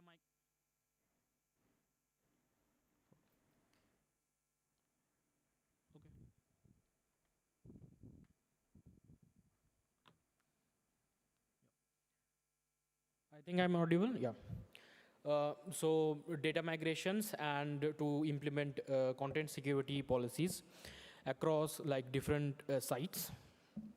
So most of the time those are like multi-site networks where like implementing one CSP policy would impact hundreds or sometimes potentially thousands of sites.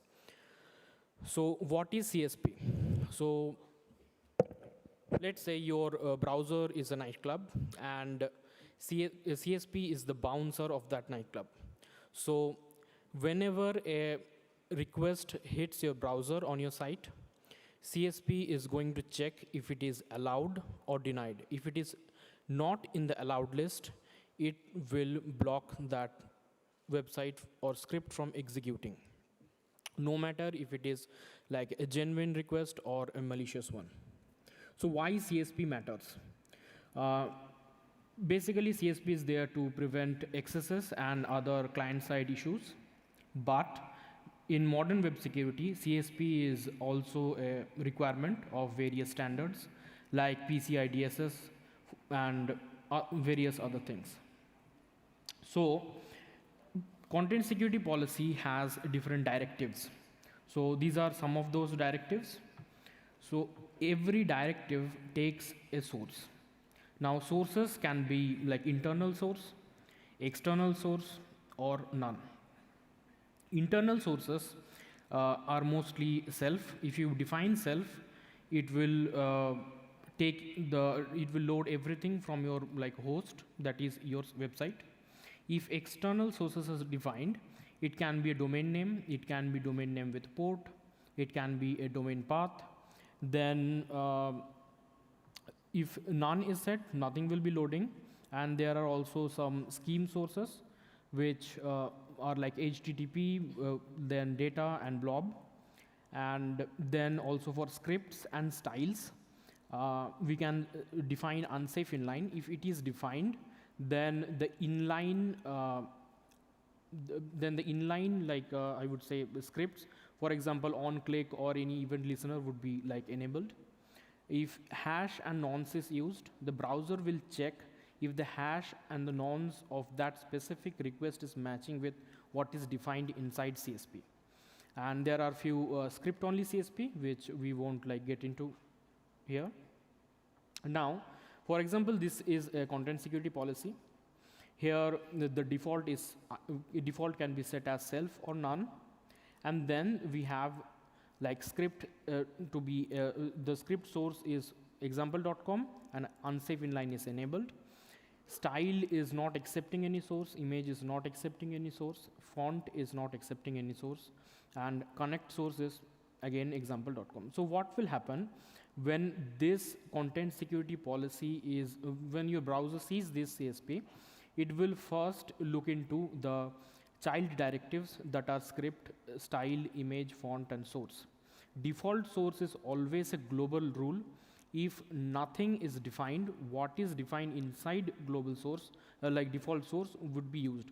For example, if style source is not defined and the default source is set to self, then the browser will allow all the styles from my specific like site on that like website. So it will first look for like child script, child directives, and then it will fill in the blank for all other source that are not defined from the default source. So let's suppose this is a website, and we will be implementing CSP locally on our browser here. So to do so, first you would need to open the Chrome Dev Console. From there, on the first request, you will right-click and select Override Content, and then it will ask you to select a folder. And once you have selected the folder, it will ask you if you want to allow editing files. Once it is done, a similar interface will be shown. Then, now before moving forward, if you want to stop the override, you need to uncheck this checkbox and clear all the contents. So after we have enabled override content, we can override the headers in a similar way. And once it is done, then we will see a button called Add Header. Now, with this button, we can add our CSP. For now, let's add default source as none. And then if we reload the page, you will see everything is broken. Right now, the image seems broken, but below there are content. So it is not loading any source, styles, fonts, nothing. It is just raw HTML. Now if we open the console, then we will see a bunch of errors. We won't go into it right now. Before going into this, we would enable for images, scripts, styles to load from our website itself. Once it is done, if we again reload the page, we will see the issue is still there. So if we now open the Chrome console, we will see there is a recurring error which says applying inline style violates the following content security directive, and it is saying to enable the unsafe inline keyword. If I enable it and then reload the page, I can see that some of the styles are there. Still, I don't see my image or anything. So this is an iterative process. We will again open the Chrome console and see if there are any errors. I still see there are a lot of errors. If I expand those errors, I would see my browser is asking me and saying that these things violate these security policy and I need to fix this. So I will implement accordingly. So here I enabled wp.com to load all the images from and various other things. And then once I reloaded the page, I see my site is now looking good. But still there are some issues, on the left hand side of the emoji, I see image is broken. If I open the Chrome console, I will still see that there are many more issues to fix. So I will go ahead and fix those. So now if I see on my console, there are no errors. So this is how CSP is generally implemented. So I just showed how it is done locally. Similarly, the similar thing can be done with report-only mode. So for this, you can enable the report-only mode on your browser, on your web server, or maybe you can use a plugin. But the difference is you need to enable a report to URI, and you need to configure this with your logging tool. You can use any logging tool. And once it is configured, all the errors that I showed in the browser, it will be passed on to your logging tool. And from there, you will do the iterative process that I just showed. And then once we have resolved all the errors, you can remove the report only, and then it will be enforced in production. Once it is enforced in production, you won't see errors. The browser will start to directly block the requests. Once we have reached this stage, I would recommend to still enable the report to URI, because in CSP you have fixed all the errors that you currently have on your site right now. But just in case if you use a different service later, for example, YouTube, if YouTube is not defined on your CSP, later you do a YouTube embed, it won't load. It will be blocked. So you still need your logging tool to log those issues and report to you so that you can iteratively fix it. So that's it. Thank you. You can scan this QR code. A full technical guide is available here and with all the slides. And if you have any questions, you can like leave a comment here. That's it.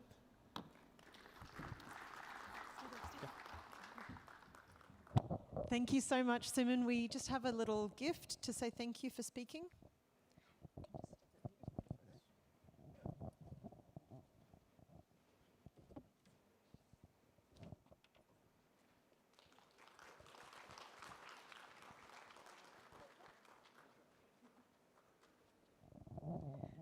Thanks very much. Okay, next up, we have Maitri. Maitri is the Director of Client Delivery at RTCamp and a committed member of the WordPress community, frequently volunteering and speaking at WordCamps. Today, she's speaking about project delivery. Please welcome Maitri Chavan.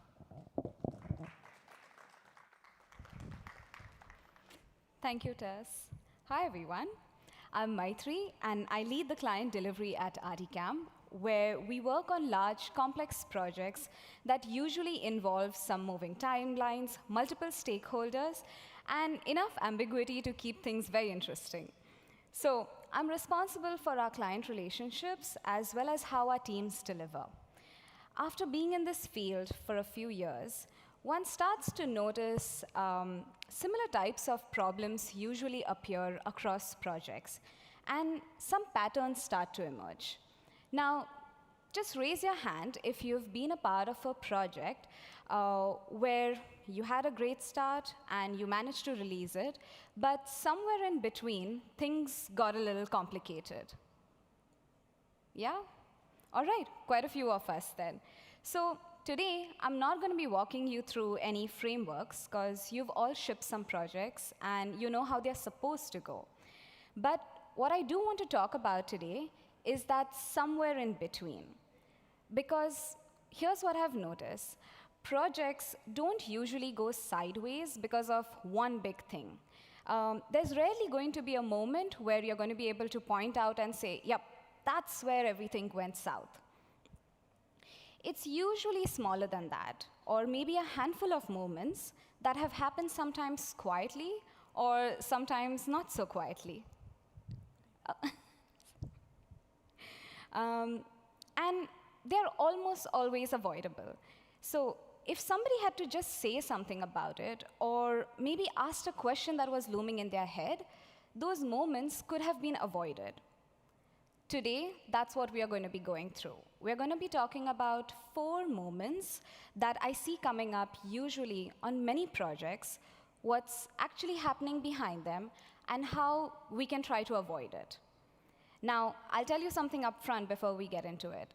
None of the moments that I'm going to talk about today will surprise you, because I'm sure you have all experienced it in some way or the other. But what is different is whether you were able to catch it early and do something about it. So let's get into it. The first moment usually happens during the most optimistic phase of any project lifecycle. That is your kickoff. Everyone is confident, your client is nodding, you are nodding. Everything looks great, right?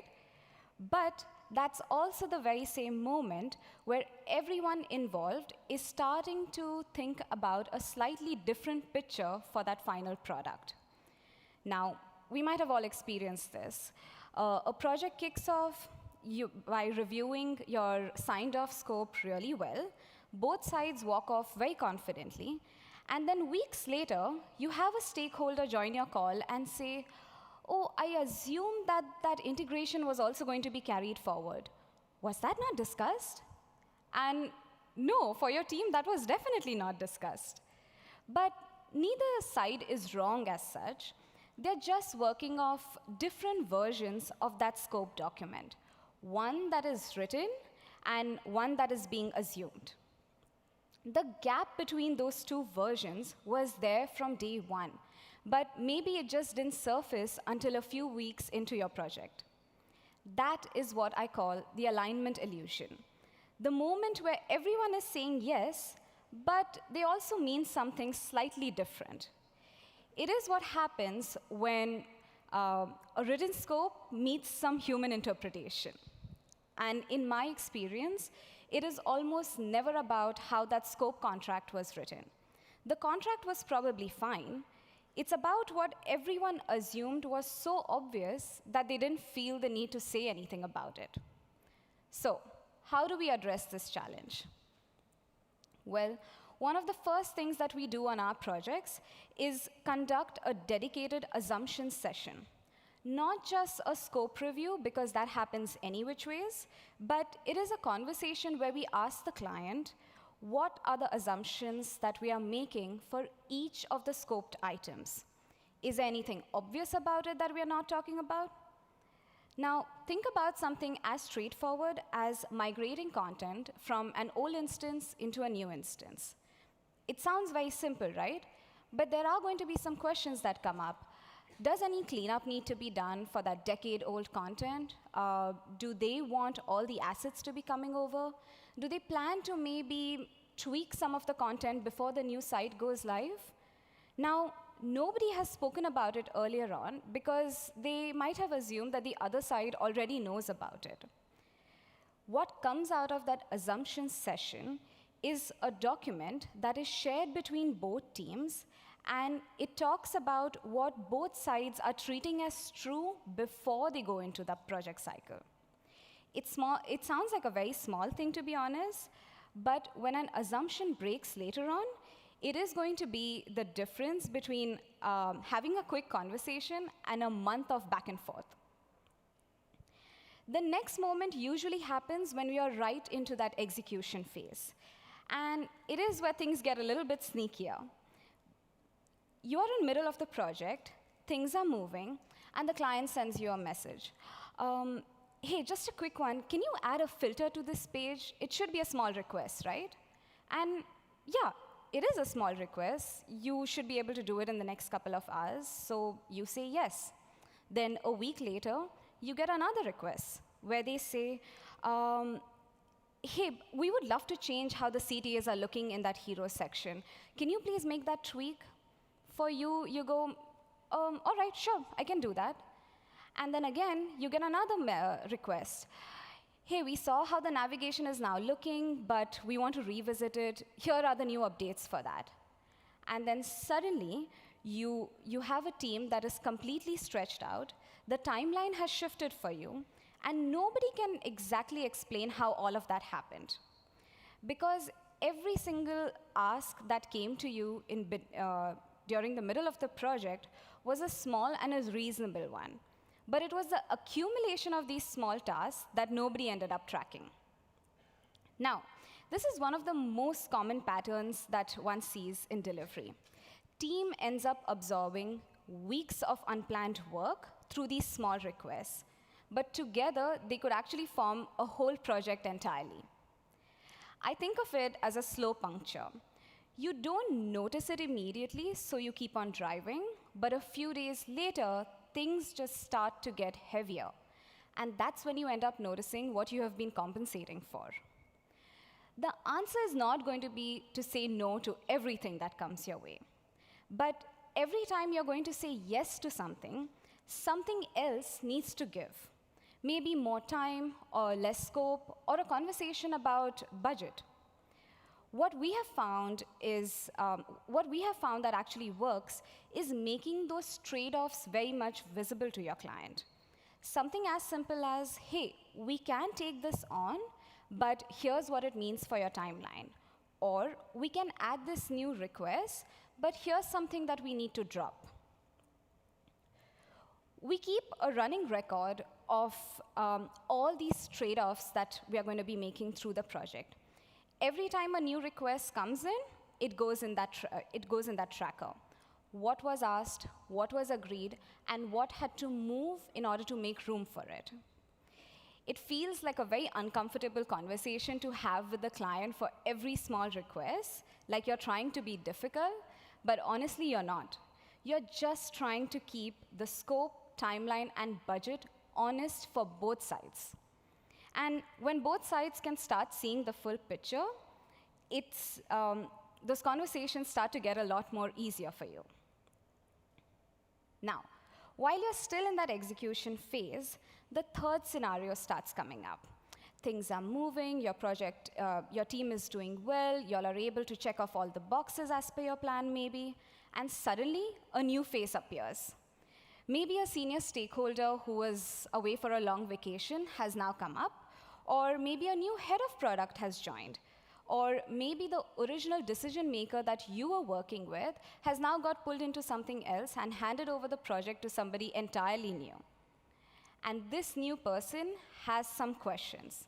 They are going to be reasonable ones, like why was this approach taken, or why did you move away from this idea, or who made this decision? And suddenly, everything that felt settled for you doesn't seem to be that way anymore. It's not because the decisions were wrong, but it is because the context that led to those decisions only stayed with the people who were there in that room. And now, the people in the room are different. I have seen this scenario add many weeks into the project quietly. Not because the stakeholder is trying to be difficult, they are just doing their job, but because nobody had a record of the decisions that were made throughout the project.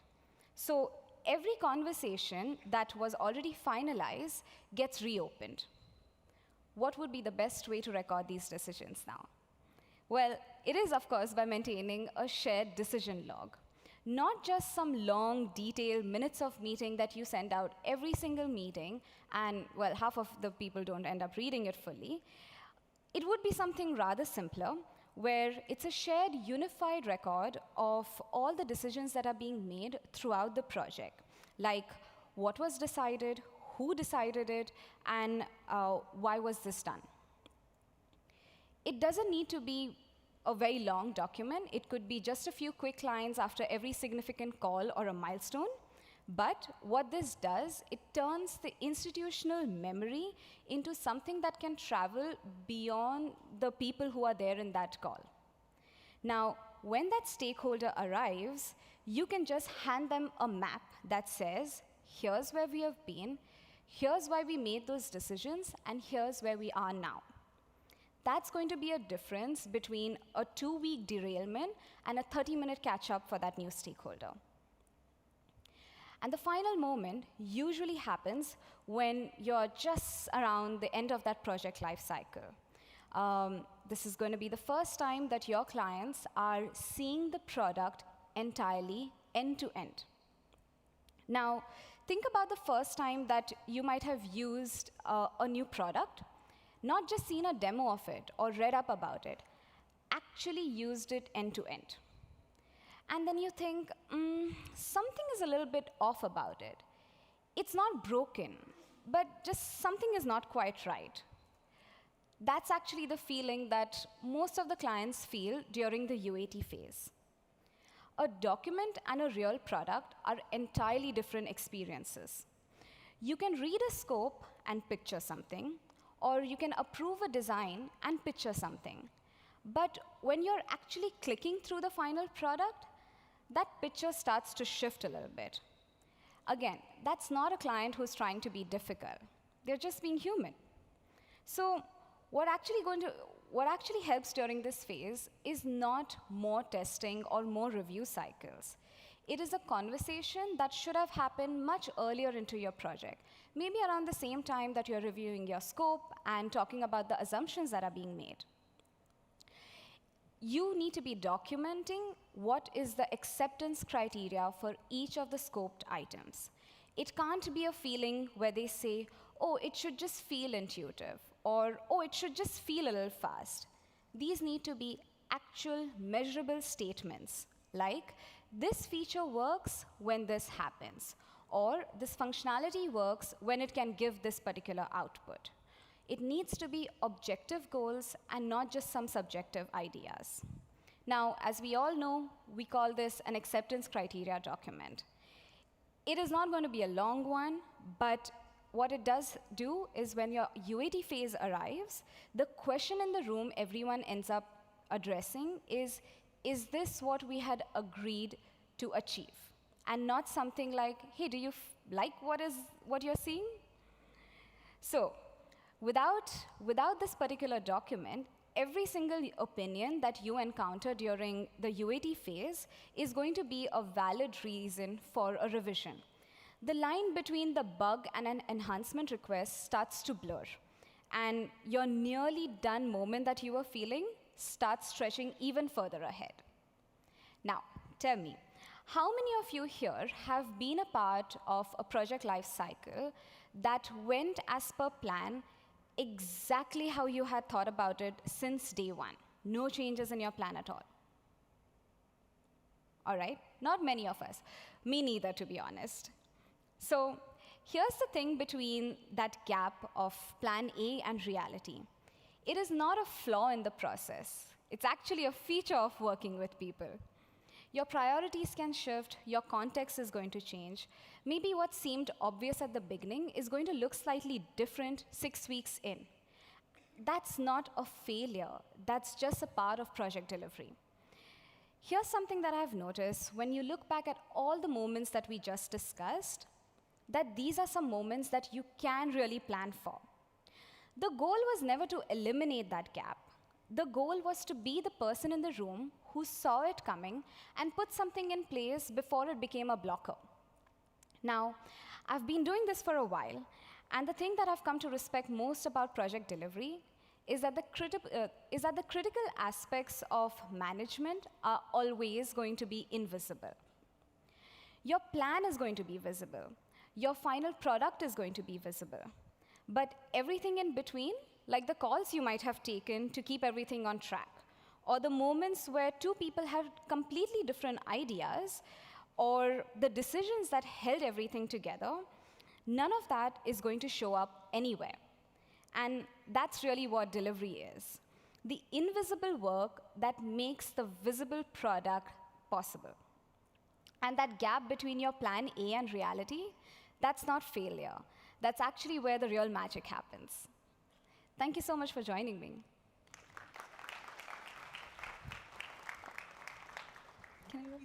Thank you so much, Maitri.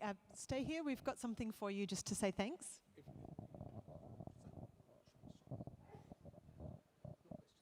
Yeah, no questions. Here you go. Thank you so much.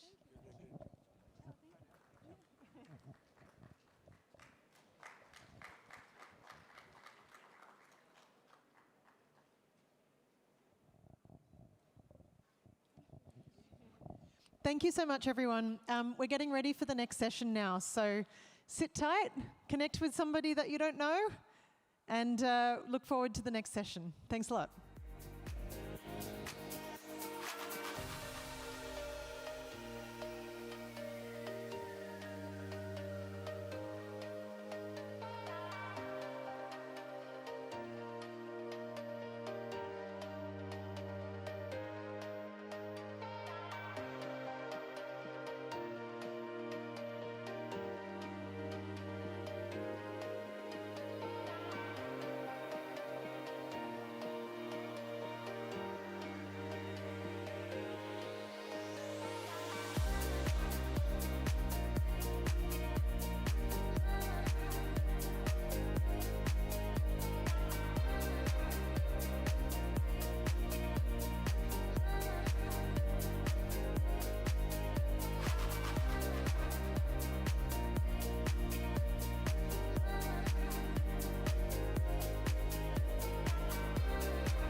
program is about to begin. Please take your seat and silence your mobile phones.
I hope everyone is enjoying the session till now. So far, I'm picking up some great insight. Before starting the session, I want to share some quick housekeeping notes that closed captioning is available on your personal device for all the sessions. Scan the QR code for this room and follow on the screen prompt to begin receiving the caption. Hello and namaste, I am Indira Vishwas. I am a QA engineer at Articam. I'm from Pune, India. And this is my first time emceeing. And if you see me nervous, that's because I am. But I'll try my best to give, all the possible delivery. Let's start with our session. So next we have a speaker who started his journey as early as when he was 13 years old, and since then he hasn't stopped. He leads different verticals like store apps, ice grams, and Putler. In his talk, he will share what actually happened when his team all goes in AI, the wins, the failures, and everything in between. Please help me to welcome Nirav Mehta on the stage.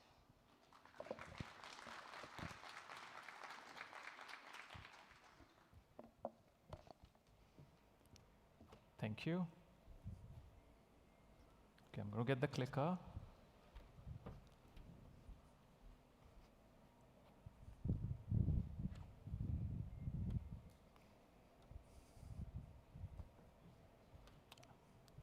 We need the slides to go back.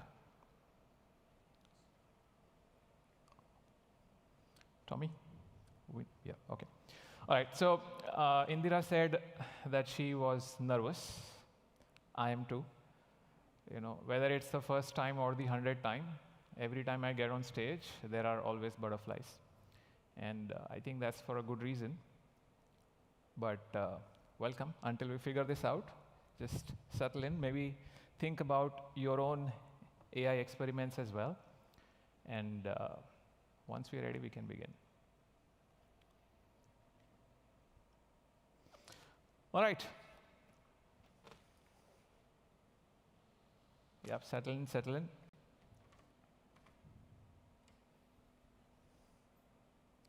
So the year was 1458. And Thomas is a scribe, writing verses manually on pages. His fingers aching with pain due to all the careful strokes that he has to take. It takes him 1 day to write 1 page. The skills he's mastered have taken his own life.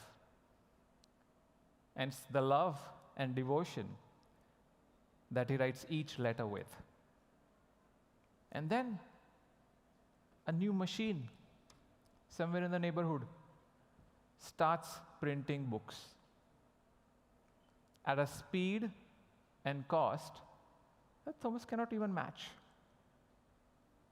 Patrons who paid gold to Thomas earlier for his work have now started buying machine-printed books. And they are marveling at Johannes Gutenberg's invention. Printing press wiped the scribes. Thomas was forgotten. And we are at an interesting crossroad today, because every new technology goes through an entire disruption process. Whether that was printing press, or whether that's the railways, the electricity, the assembly line, the PC, the internet, the smartphone.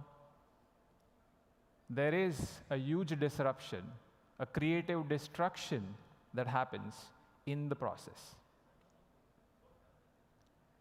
So today we face a very uncomfortable question.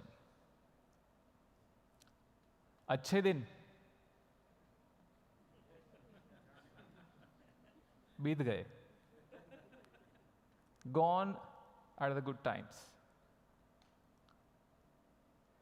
AI, right? Will AI replace all the web agencies? Will AI replace all the developers? Will it replace all the content writers, marketeers, copywriters, graphics people? And deep underneath all of this is a very personal question. Will I be the next Thomas? Will I be able to survive? But I believe it's not a time to hide.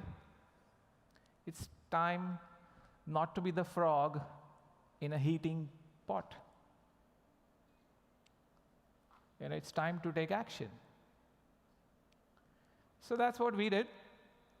We had heard all the stories of how AI can convert your designs into your apps, like fully built apps.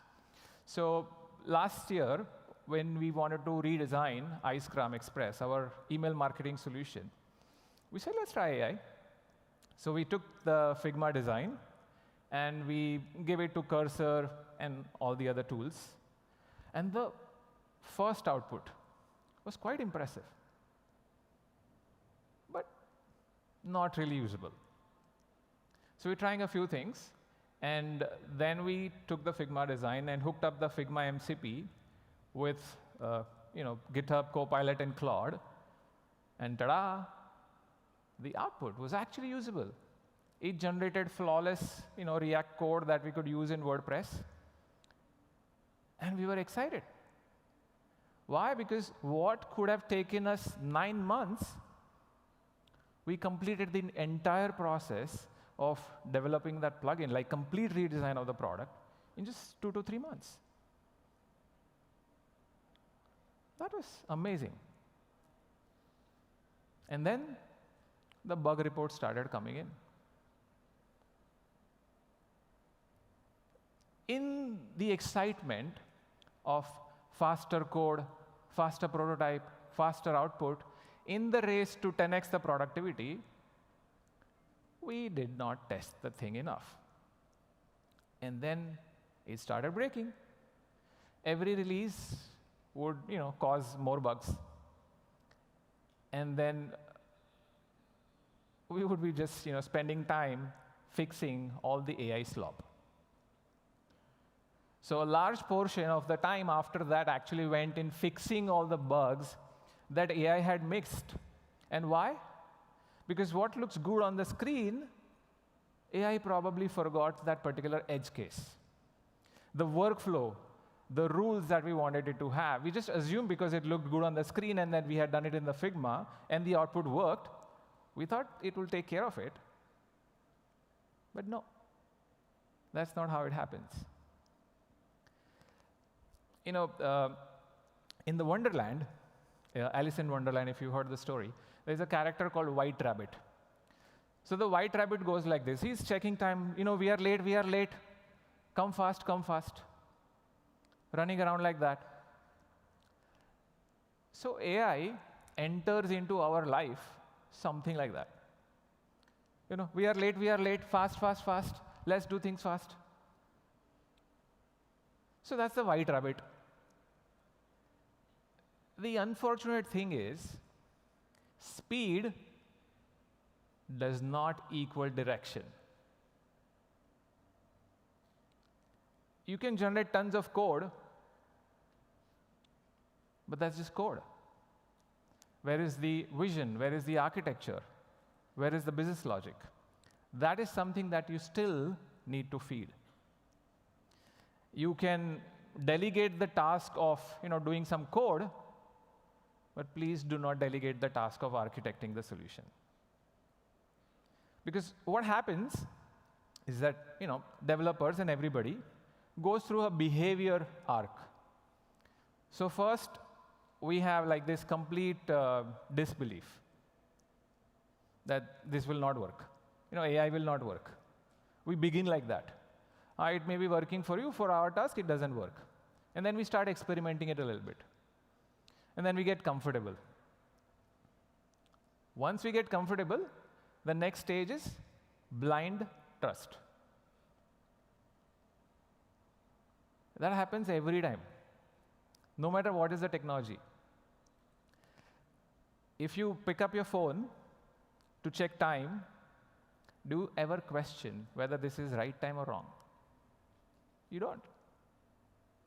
Because you have blind trust in that technology. That's a very dangerous spot to be in, especially with AI. All right, so we all go through that. So we went there, experienced that, but we couldn't stop. So in one of our hackathons, one StoreApps engineer, he took on the task. The hackathon is for 2 days.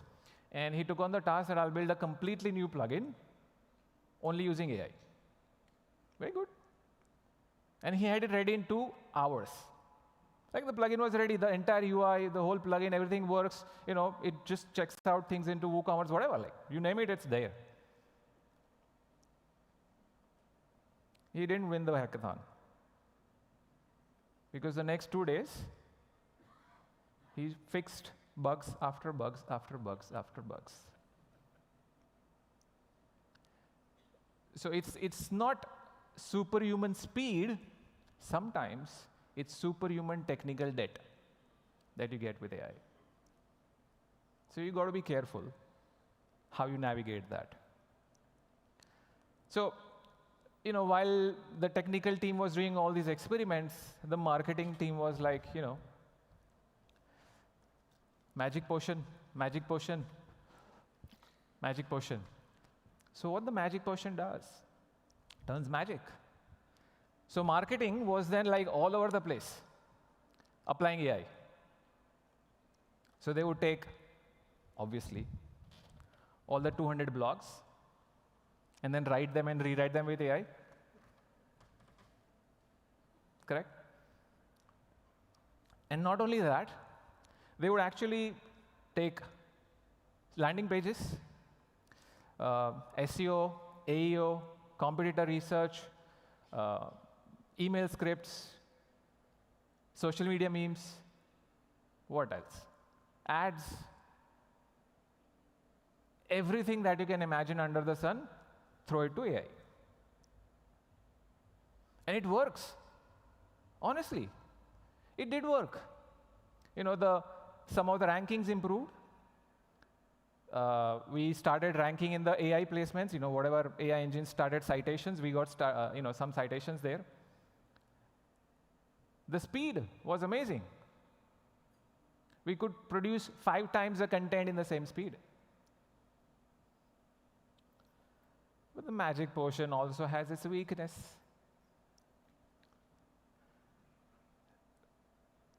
So, when I thought about marketing,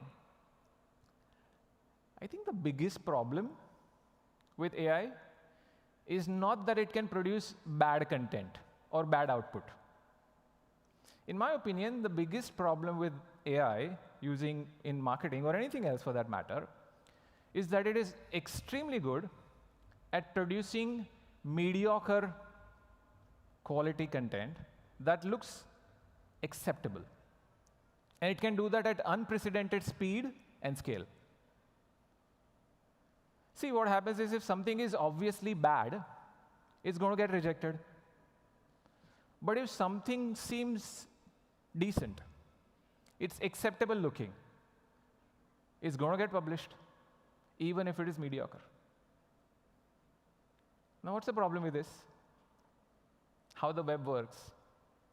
If the entire web is filled with all this mediocre content, then succeeding is going to get harder and harder.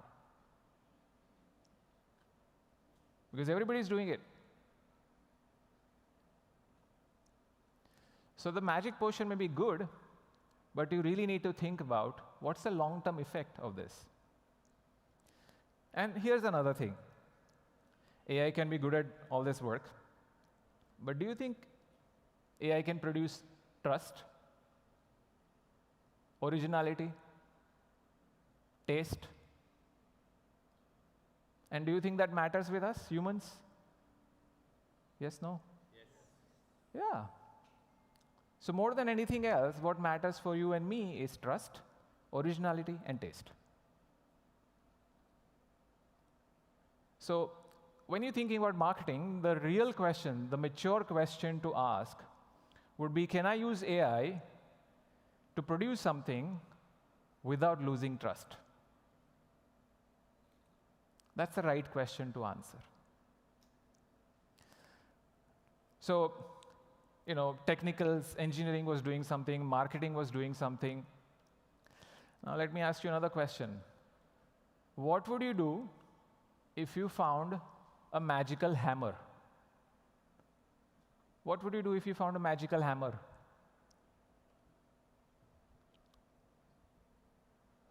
You will find every possible nail.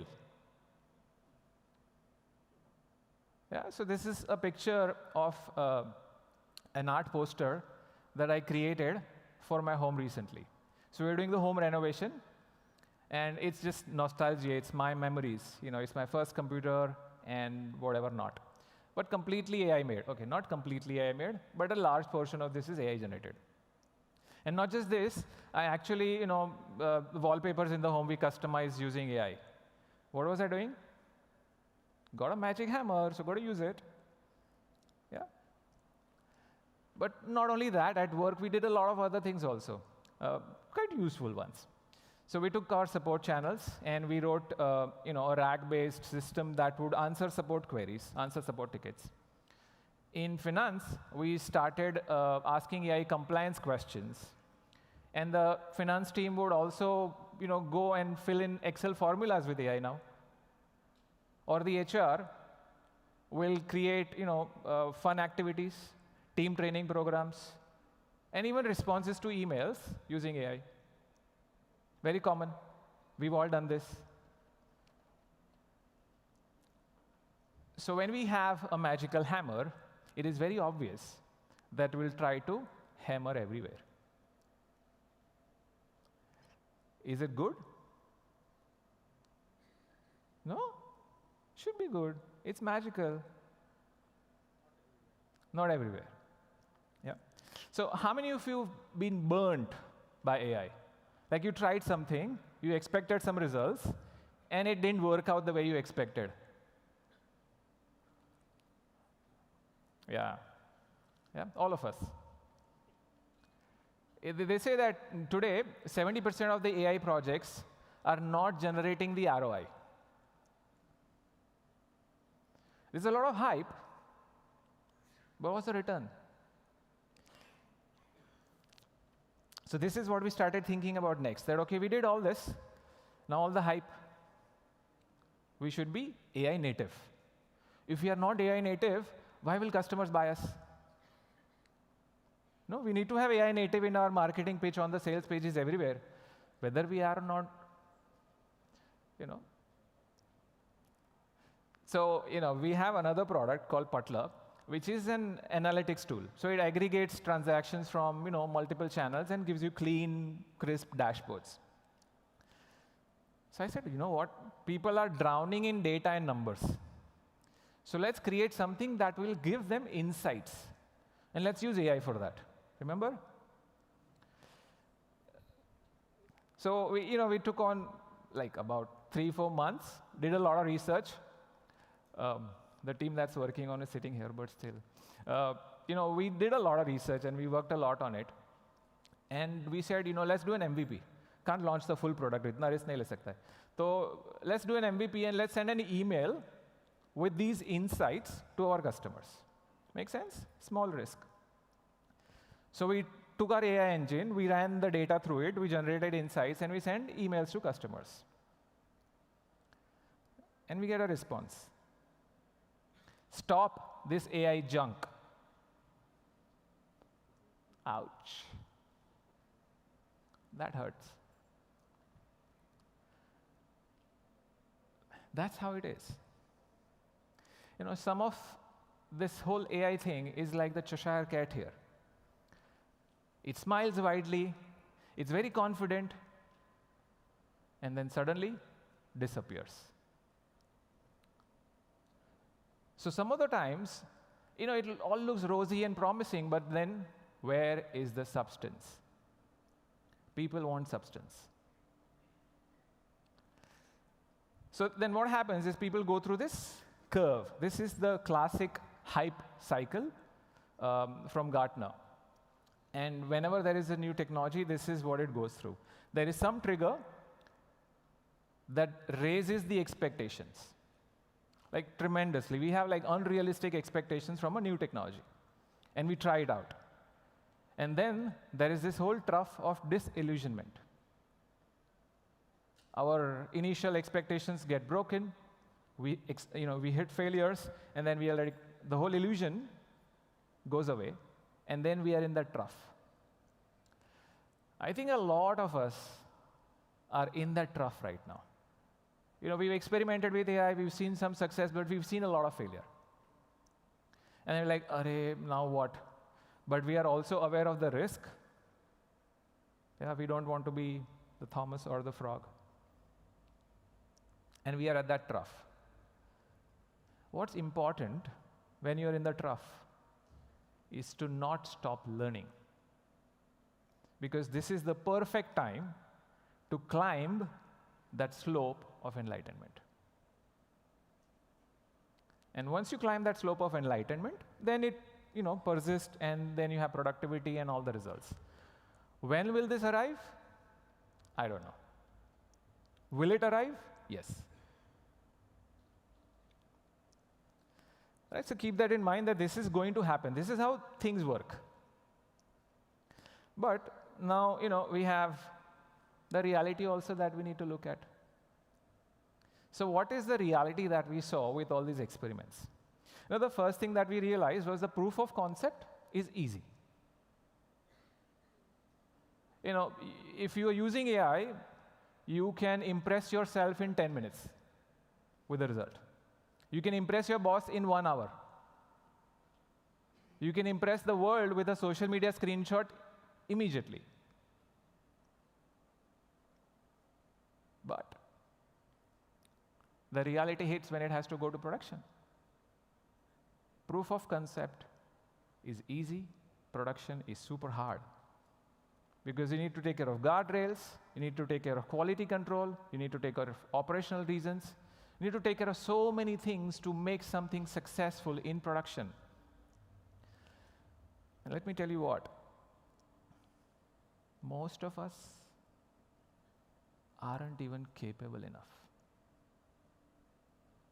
We've worked in WordPress. And the skills that this whole AI thing requires is very different. The complexity is so hard, so different, that we need to upskill ourselves a lot. And that upskilling, no matter how quickly we want it to happen, it doesn't happen that fast. So this is another thing that we experience, that there is, complexity versus capability gap.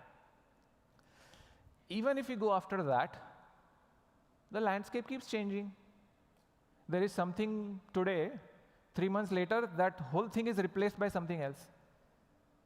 Then wait next 3 months, both of these things are replaced by something else. You're lost, running around fast, but then what is happening? Delays, delays, delays. Because the whole landscape is also changing. What next? Important one. It costs money to do research. All the time costs. And more importantly, like we realized, you don't want customers telling you, stop this AI junk. Because that's costing you reputation. And that reputation is more important.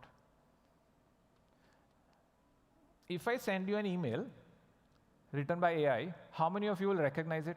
That ye to AI hai. See, look around. So if you are using AI to write an email, what do you expect?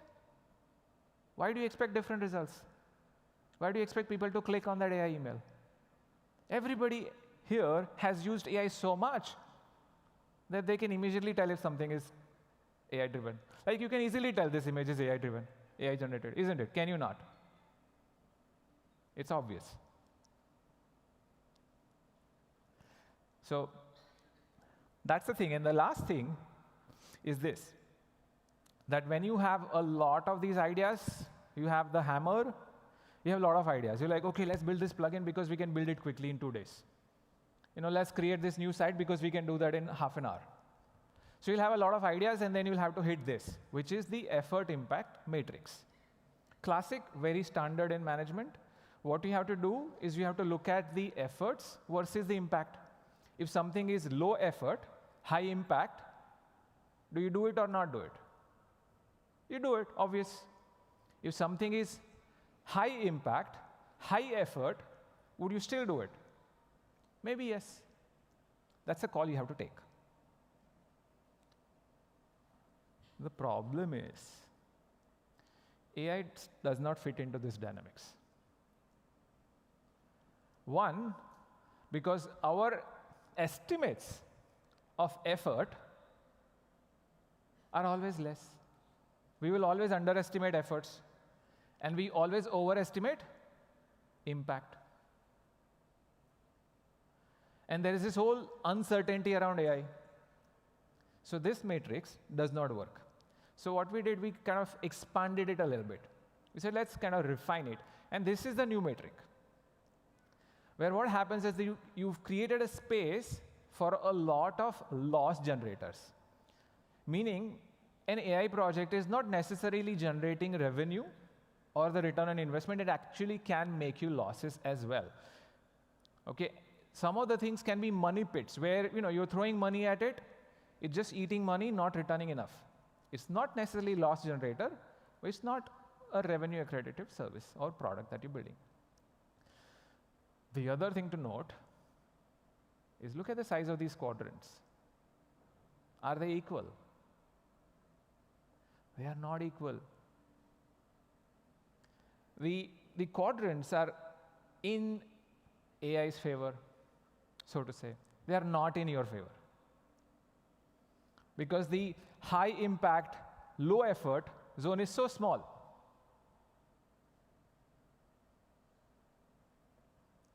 So, whenever you're looking at something to hit with that hammer, you have that bright new idea about AI, please run it through this matrix. Does it make sense? Is it worthwhile? Because, while AI makes making things easy and fast, not everything is worth making. You got to pick your battles, because you can't fight all the battles at the same time. You have to pick your focus. Okay, and to pick focus, you'll need something to make your choices based on. Okay. Let's go to another story. Rafiq Krikorian. He is the CTO of Mozilla. And he was the head of the self-driving cars, like the taxis division at Uber. So last fall, he was driving his Tesla X in the full self-driving mode. And he was navigating the Bay Area residential area, which is where he has driven hundreds of times in full self-drive mode. And he was just kind of dropping his son to the Boy Scout meeting. And it's just going in full self-drive mode. Everything is all well. and there is a turn. The car takes the turn, but suddenly the steering jerks, and the car decelerates. And before Rafi could take control of the steering, they just hit the wall. Thankfully, Rafi and his sons were not harmed. He just had a little bit concussion and some bit of headache, etc. No major injuries. But the car was totaled, like completely gone. When he took the matter to insurance, Tesla rejected, this is not their fault, because the driver did not act in time.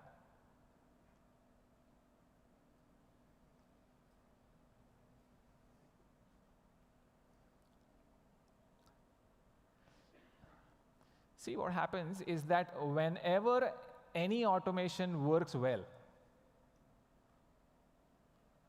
we develop a misplaced confidence in the automation. Psychologists, they have a word for this. This is called the vigilance deterrence or something. Okay, where what happens is that you're not that much vigilant for something that has been working well. We become automatic, right? That things work and they will work. So the systems are designed to give you confidence. So you become complacent. But if something fails in the system, who's responsible? You are to blame. That's a sad thing. What does that mean for us? We cannot let our vigilance drop. Very simple. No matter how many times this has succeeded, there is a chance that it can fail. Murphy's law always works. So, then I have kind of 3 buckets in which I try to or want to put our AI experiments. Autopilot with a review, co-pilot, and advisory. So what are these 3 gears? Autopilot is for things that are very easy that you can outsource to AI. Okay, but then you do some review. Very simple things like doing summaries, doing some basic research, rewriting something here and there, or even writing some test cases which you have spec'd well. So a lot of these things can be given out on autopilot to AI. And then you do a review, a simple review, a quick review. That should be enough. That's the autopilot with review mode. That's 1 gear. The next is co-pilot. So all your draft generation, code generation, design generation, any of these things where you use AI and you use it as an assistant to you. You are still driving it, you are making the decisions, but the AI is assisting you. Right? That's the co-pilot mode, and this is where most of the productivity happens today. And if you're not using it, please go ahead and use it, because there is still a ton of productivity to unlock with the co-pilot mode. The advisor mode, I think, is very interesting. It's very interesting, and I've tried it and it works beautifully well. So what is the advisor mode? The way AI agents, AI LLMs are designed is that they've trained on a lot of data. And today they can also search internet and get more information. So what if AI could be your advisor? AI could be a coach. AI could be the person who questions your assumptions. It could be somebody who asks you for and finds your blind spots. What if you could use AI like that? So what if you ask AI, think like this particular expert, and then tell me what should we do in this situation? Or challenge your assumptions about something. Or you can ask AI, an interesting thing that I've done is that do something in one AI, then pitch it in another AI, find faults in this. Find the loopholes. And that works very well. So whatever you're doing in AI, figure out which gear you want to drive in. But never driverless. Still not that time. Easy? All right.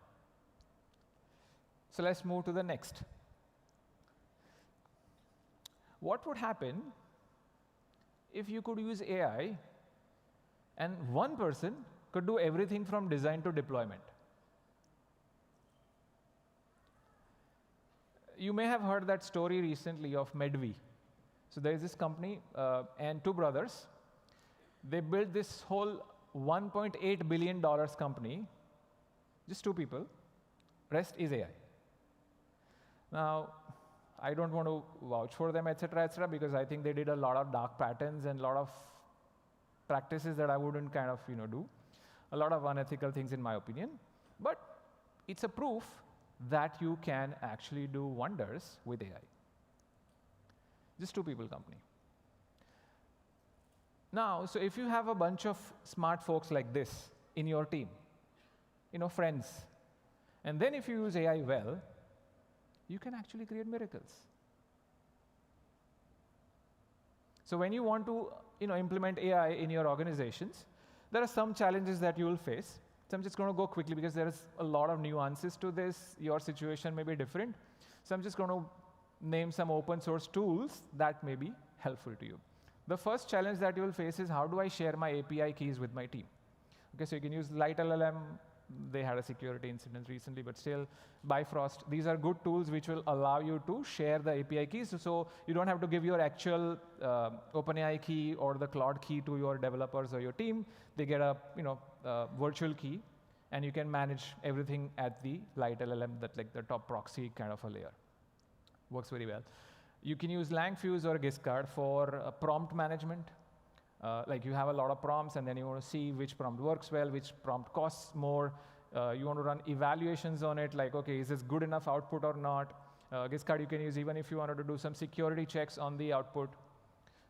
These tools are amazing, well built. Again, everything that I'm mentioning here is all open source. If you wanted to do workflows, then you can use N8N. Most people have heard of it. Or you can use LangGraph, which is another orchestration or workflow tool. Works well with the whole AI chain. There will be chances where you will have to use your own knowledge base, like a support or anything that requires specific knowledge that is core to your industry or the problem that you're solving. You'll have to use a RAG. You'll have to use a vector database there. Or if you wanted to test some things easily on your machine, you can use anything LLM. See, one problem with the whole AI thing is that a lot of times we take it as a black box. AI generates something, and we don't even know what's happening behind the scenes.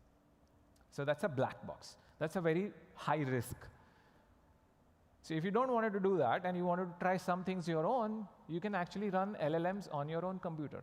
And for that, you can use Ollama, or you can use LM Studio. I would highly recommend trying them out. Very easy. Some of the models are not so huge. They'll run on your CPUs with decent amount of RAM. And it's just fun to explore things like that as well. So, these are some tools that you can potentially use when you want to apply AI to your organization. So we talked a lot about AI. I've told you a lot of stories. But what next? The times are still uncertain. The ride is likely going to be brutal. The oceans are already red, and they are likely going to get bloodier. The competition is going to be intense. The survival game will require us that we reinvent. I told you the printing press killed the entire scribes industry. But what also happened is that it gave rise to completely new industries. So every job that is taken away in a technology disruption is a specific job. But every technology disruption also gives rise to new industries, which are completely different and new. The new industries that the printing press gave rise to are what? Like authors, publishers, bookshops, online stores. All of that came because of the printing press. The whole knowledge, like WordPress is probably a result of printing press. You could trace it back to that. A lot of progress in the society, you can trace it back to Gutenberg.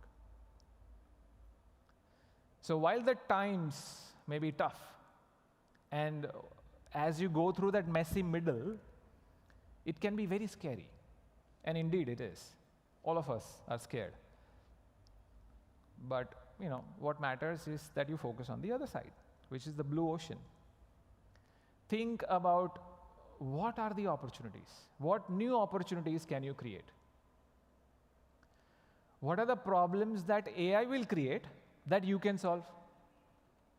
There is this huge market opening up for fixing the AI slop. What are the other problems like that you can probably solve? Or, if you look beyond our technology bubble, then what are the other problems in the real world that you can solve with technology? So think about going beyond, think about expanding, think about new markets, blue oceans, and where you can position with that. Again, you'll have to stay focused, pick your battles well. But I think, see, the whole WordPress game will change. Website making is not going to be the same. Careers will change.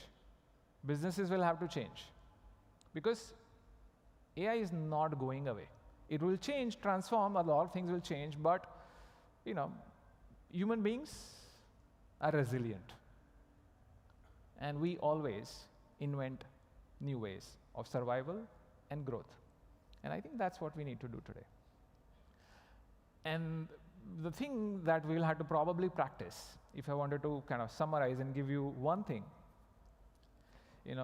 that'll be this. Stay curious, stay grounded. This is what will help you navigate through this whole AI wonderland. Right? Thank you very much, guys.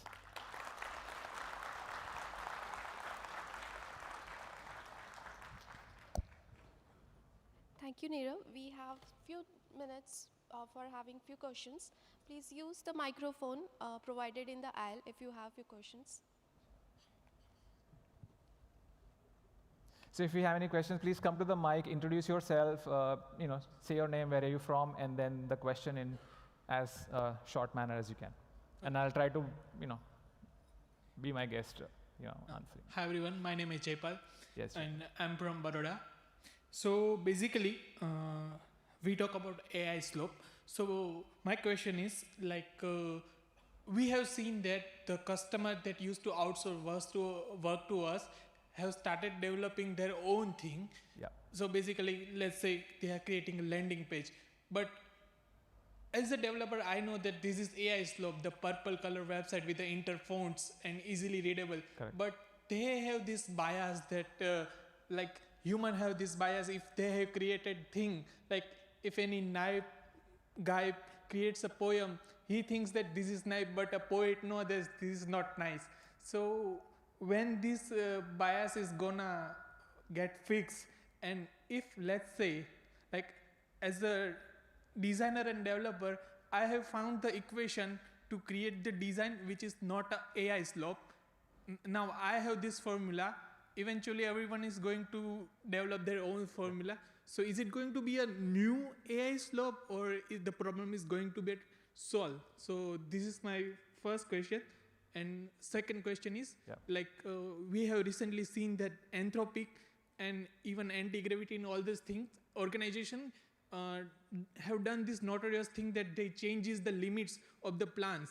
So organizations like Anthropic have these premium models, but eventually this organization are going to have monopoly. So they have right, we talk about that graph that you show, that there is a cost of investment, but are we going to make profit out of it? So if AI is going to be in this thing, there is going to be an investment.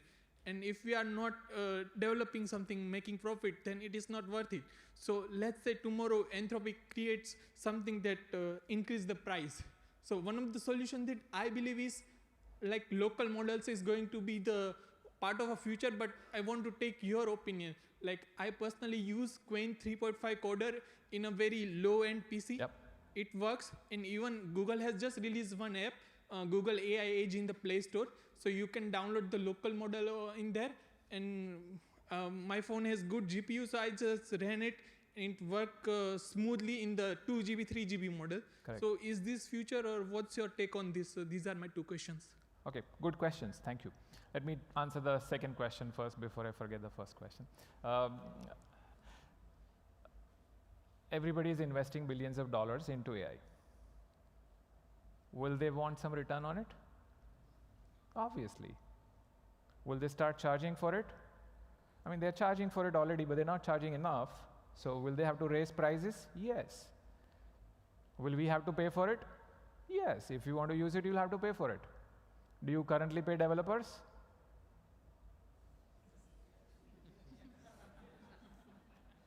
So if some AI tool is doing that job, it's just replacing somebody, right? And these kind of things will keep on happening because, see, the other thing is that people want monopoly because they know this is like, the winner, whoever is the winner will have the largest market share. So good thing for us is that there are so many people competing. The bad thing is also the same, that if somebody wins, and then we will be kind of captive to that if we have just gone used to it. So your option of doing some things locally is very good, but that won't work for everybody. Correct. So a large majority of the population will start using some or the other AI just like that. Yeah. So that's kind of my take on that. Okay. Coming back and linking this to the first question. You may be the best artist, but you need an appreciator of that art to really value that work. General population is not that appreciator. And most of the population is probably not even going to be able to afford it, even if they wanted to. Correct? So what people really think about is, does it work for me? Does it get my job done? If it does, they'll do it by all means, and they have the right to do it. So we can't be purists thinking that, okay, this is the purple tailwind, obviously recognizable design, that why should they do that? Oh, well, they should do it because it works for them. If it works for them, yes, by all means do it. Because it enables people to fulfill on their dreams. Now, okay, yes, there is going to be a time when everything is going to be average. That's what I talked about, right? Like if everything is average, every website looks purple and interfont, then where is the way to differentiate one brand from the other? Yes, then there'll be a comeback of the artists, maybe. Let's hope for that. Okay. Yeah, thank you. Thank you. Thank you, everyone. We are taking on time. If you have any questions, you can take that offline. Thank you, for the great session. We would like to give you something. Yes, thank you. Wonderful session.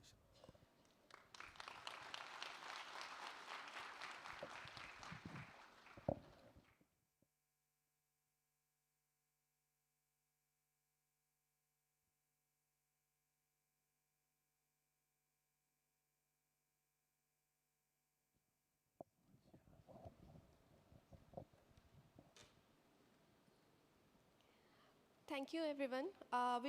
We are starting in some time. Please be here, connect with someone new, and share your insights.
So our next speaker is WordPress core committer, principal software engineer at Bluehost.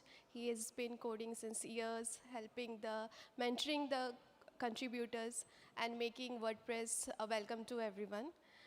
In his talk, he will explain or share his thought how automation is not just a good to have, it will be an investment, how it can be an investment to WordPress or open source as an investment. Please welcome Jonathan on the stage. Thank you.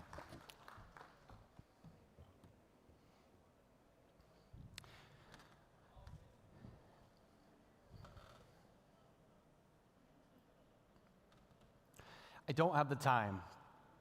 I wish I had the time. Everyone in this room has said this before, or some variation of it. Some of you probably said it today, or maybe this week. Time is our most precious resource, and it's something we can't replenish, and nobody knows how much of it we have left.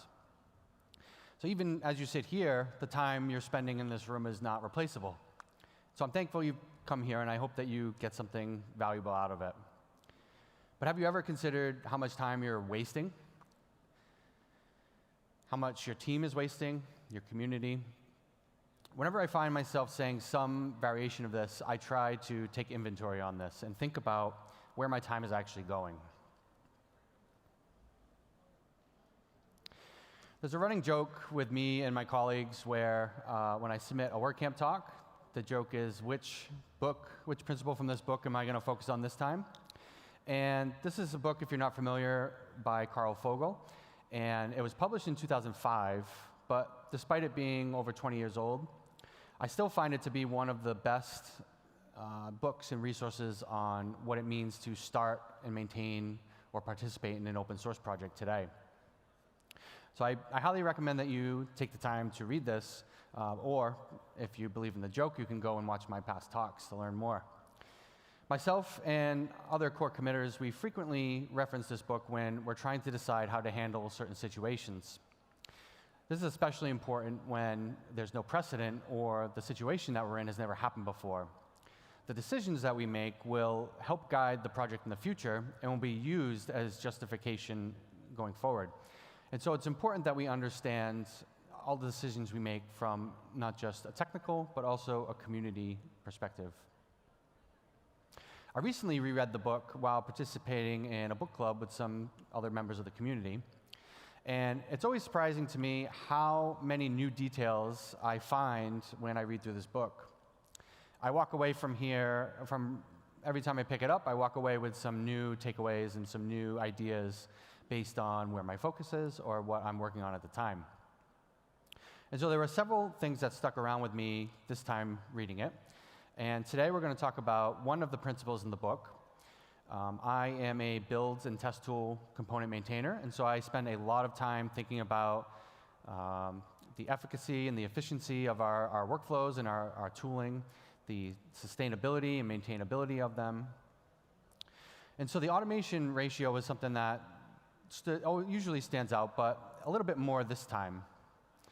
And so a quick breakdown of this is that it's a rule of thumb that automating a common task is worth at least 10 times the effort a developer would spend doing that task manually once. And oftentimes, when it's a very complex task, that can very easily go up to 20 times or even higher. It's very easy to be wrapped up in low-level work, and we can fail to see the big picture, where we realize that everybody is just wasting a lot of time on something that can be automated. Even those who do realize it, they're not annoyed enough or they're not burdened enough to actually take the time to automate the task, and they just keep going through the motions and doing these tasks that are not really a great use of our attention and time. He writes about what makes this the most compelling thing to him is that it's not just automating the task. It's the time to perform the task once, times the number of times that somebody performs that task, and then multiply that by the number of people who actually perform that task. And when you perform all that math, you end up with essentially the total potential time saved by automating that task. So at the beginning, you may not realize that benefit because there's a very often large initial investment in automating something. You have to spend the time researching and implementing and testing that automation to make sure it's what you need. But it doesn't stop working. It continues to work. It keeps running every release cycle, every time a pull request is open. However it's configured to run, it will just continue to run most of the time. We'll talk about that a little later. But these returns compound, and so in month 1, you may not realize that investment, but in month 20, you'll have had a huge return on that investment. Across the WordPress project, GitHub Actions are the primary tool that we use to automate tasks and whatever we have that needs to be automated.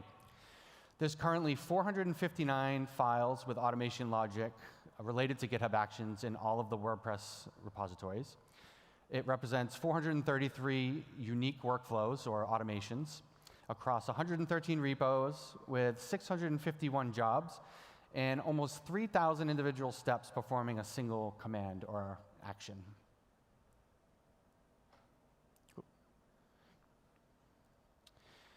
One example of this, and some examples that everybody should look into adding, is unit testing. So unit tests are a good way to automate confirming that the desired outcome is produced when you run certain steps in your software. In the WordPress org, in WordPress Develop specifically, the main WordPress repository, there's 3,441 assertions that are performed in the test suite. That's divided up over 29,000 tests. And if we assume that each test method takes 3 minutes for someone to perform manually, it would take a single individual over 60 days working nonstop to run all of these tests. So the reality would be that no one would ever run these tests, and they would be very unclear when they were run. They'd be very subject to error and variance because different environments are, various environments are different. There would be inconsistencies, and it would be very hard to aggregate these results to understand when specific problems were introduced. Another example is a tool in PHP that's called PHPCS, which is basically to ensure consistent styles in your code across the entire code base. And so this is really beneficial because it makes your code base easier to read, to understand. It's more approachable. More people will contribute to your project overall. You're more consistent. And it can also make it easier to write tests. Another good example of a common automation is Dependabot on GitHub. And so in WordPress Develop, there are 2,600 dependencies defined just through NPM and Node. And it's impossible to manually track these, even monthly. Someone would have to manually go to each one or subscribe to each repository for when new releases are published. Each dependency may not use GitHub. Some may use some other repository management software. And so it really would probably not as long as running those unit tests, but it still is a significant time effort that you need to consider.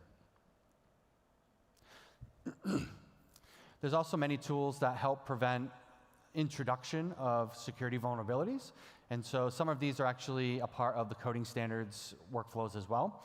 But there are separate ones. And the idea here is that you will be notified of vulnerabilities within your software, but also you can set it up so that you're notified when you will introduce them. And so they never actually make it into your software because the pull request is flagged and you have to fix that before merging.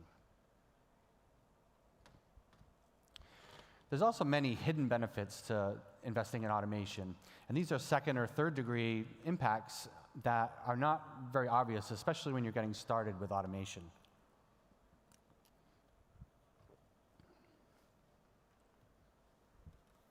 One of my favorite things about automation is that it forces you to be intentional in how you automate something. You can't take something that you don't understand or know how it functions and write something that automates that. You have to take the time to fully understand it so that you can ensure the right situations are tested, the right controls are in place, and that you're actually having the desired outcome. Oftentimes, that results as well in higher quality code. So many times when you write unit tests, you discover that your functions are not actually responsible for a single thing, also known as the separation of concerns. And so you would spend some time refactoring them. It would make it easier to test. And that automation, investing in that automation, makes it far easier for you, makes your quality of your code much higher than it would have been if you had not automated those tests. When you understand the automation and how it works, one of the benefits is that you eliminate randomness. And this is also known as being deterministic. So every time that workflow runs, if the conditions are the same, you will get the exact same result. If a line of code changes, it might be different for the first time, but then subsequent runs will then be consistent with that previous one. When you understand how to structure your automation, a lot of times somebody can read that automation file and they would understand what the purpose is, what it's trying to do, and how it's doing it. And that's just because, by nature, a lot of automation is structured through maybe YAML files or configuration files, and it just makes it easier to read. But you have to be careful to name things correctly and organize them in the right way, and so it does still take a bit of care to make sure that you realize this benefit.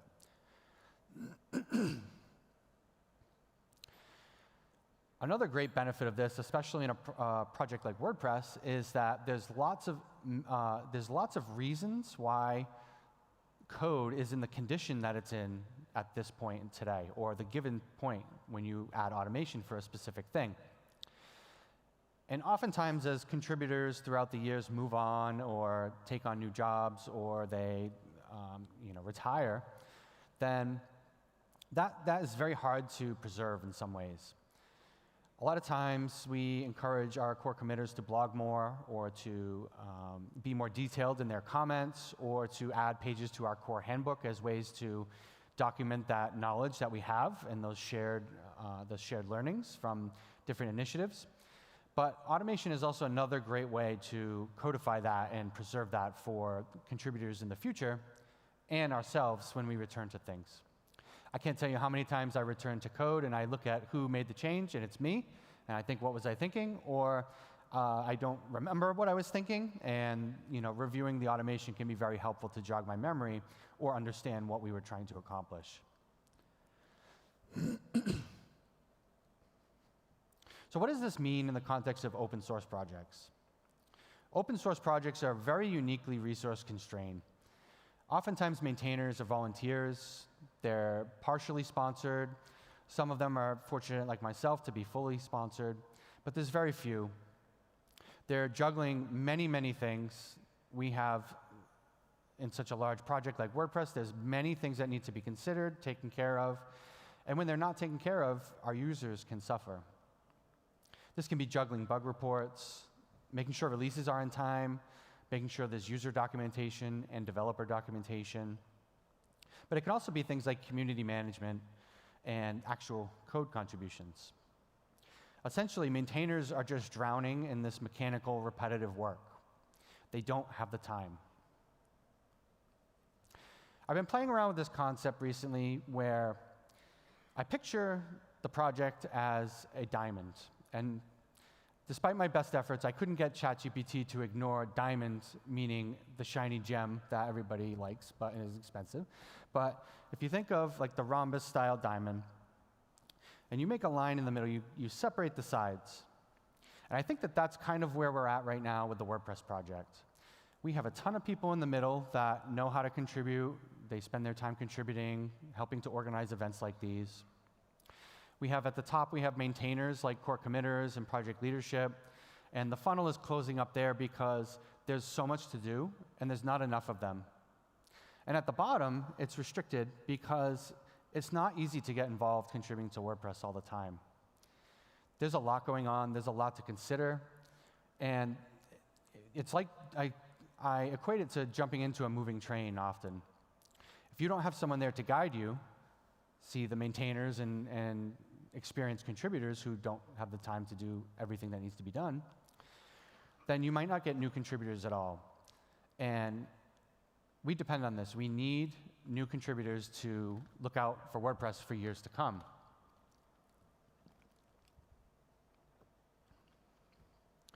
And another way to describe this is your bottom funnel is how easy is it to get started?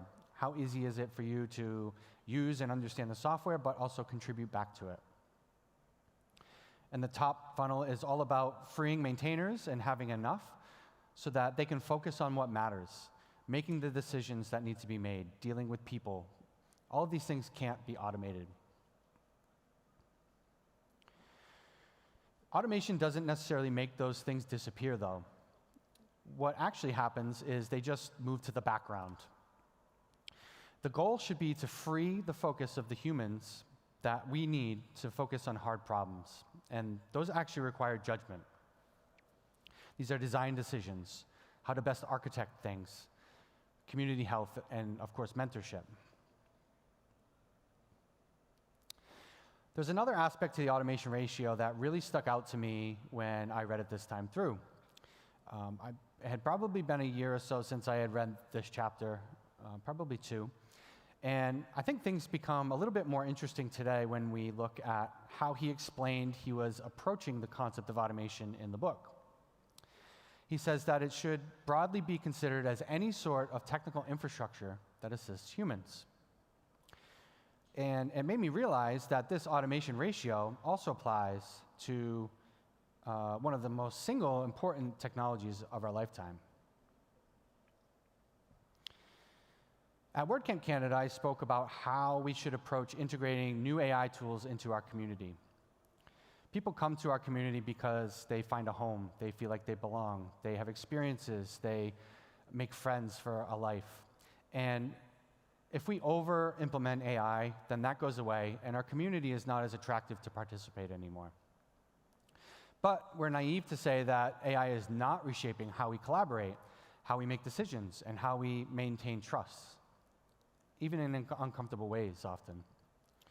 This is especially true in large projects like WordPress. So how do we utilize AI without eliminating these low-friction paths for new contributors? If we over-automate, then there's less ways for people to get involved. How do we remain deliberate as we're trying to solve problems and implement faster? We do need to move faster. We need to keep up with these new models.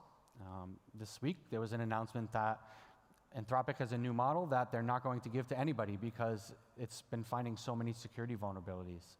And we have to find new ways to prepare ourselves for how this may affect our project and our surrounding ecosystem. But as a part of that talk at WordCamp Canada, I went through an exercise looking at the widely accepted definitions of some of the related concepts, like language model or large language model. And what really hit me in the face was just how much AI is, at the core, just math. And math is very easy to automate because it's very deterministic. You get the same outcomes when you add the same numbers together every time. And so AI is essentially just another form of automation. So a lot of this automation ratio and this concept, I found myself applying it to how we're implementing AI. And I'd argue that the original ratio that Carl Fogel discussed is likely far higher now, and probably more like 100 to 1 or 1,000 times. Like anything, though, it's not always smooth sailing, and there are some things that are very important to be aware of as you begin to explore automation and implement it. With any tool or process that you implement, there's always potential costs associated with that. These are obvious and non-obvious, so sometimes you need to go looking. In the case of GitHub Actions, as an example, they are free for public repositories. But there's no guarantee that that will remain free forever. Actions for private repositories incur a per-minute cost of a fraction of a cent each. From the previous unit test example, the difference between this bill and the cost it would take to have an engineer running tests full-time and constantly evaluating the software still makes this worthwhile, even if all your repositories are private most of the time. However, if you implement automation poorly, you can inadvertently introduce very high volume, and it could be very costly at the blink of an eye. Think contributor day or before a release deadline when many people are trying to get final changes in or try their hand at contributing. You could very quickly rack up a very, very expensive bill. Over time, automation will become one of the very critical foundations of your code base. You wouldn't buy a car from a company that ceased to exist over 10 years ago. So you shouldn't find yourself in a situation where you choose to use a tool that has been abandoned and is unmaintained. There's no recourse when a bug is discovered or you need a new feature. You would be forced to dive in and adopt that tool on your own, which would lessen the benefit of the investment you had on that particular automation.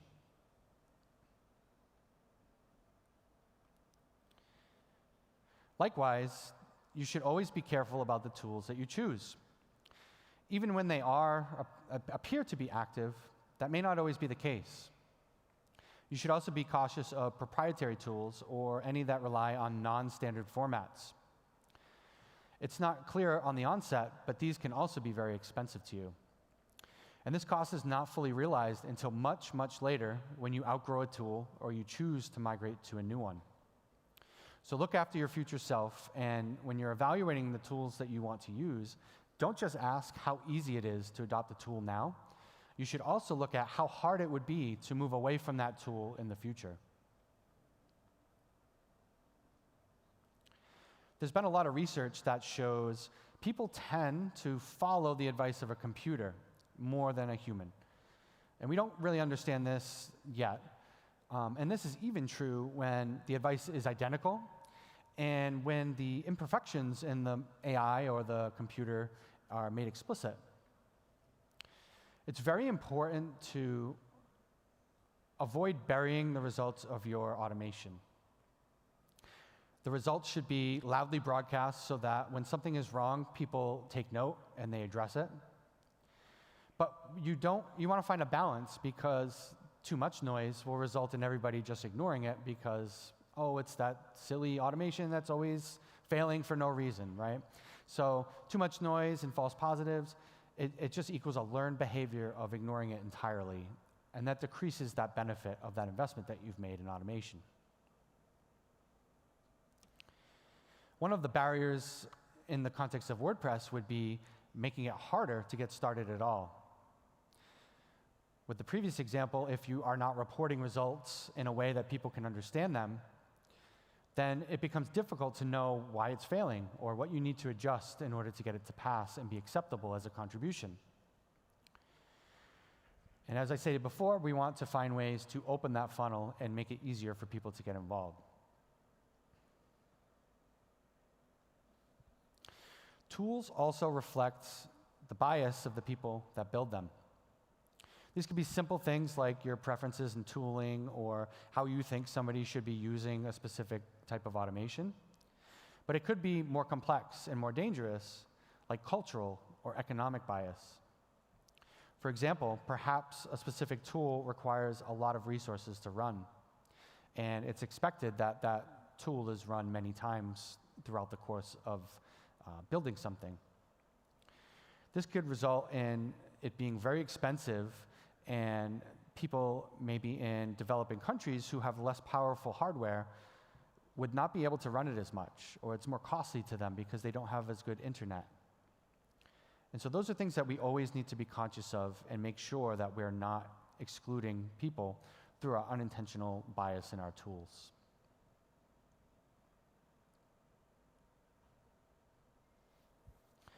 As I was making this talk, I realized that a good analogy to automation is the game of chess. In chess, there are good moves, there are bad moves, there's a seemingly infinite number of strategies. You can recover from most bad mistakes with enough skill and thought, but you can also blunder a very good position to the point of failure.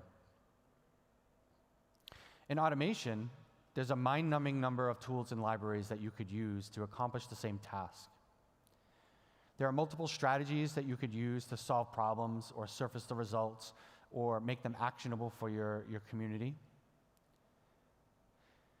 And there's others that introduce crippling amounts of technical debt or costs that you'll have to will be a burden to you in the future.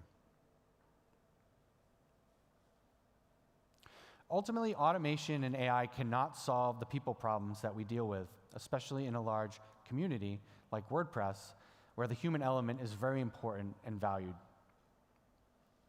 The goal should never be to remove human judgment. We shouldn't aim to remove people entirely from the equation.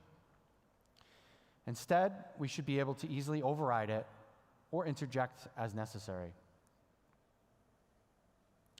Good automation enables people to do their best work, and it focuses them on the work that humans are uniquely empowered to handle and qualified.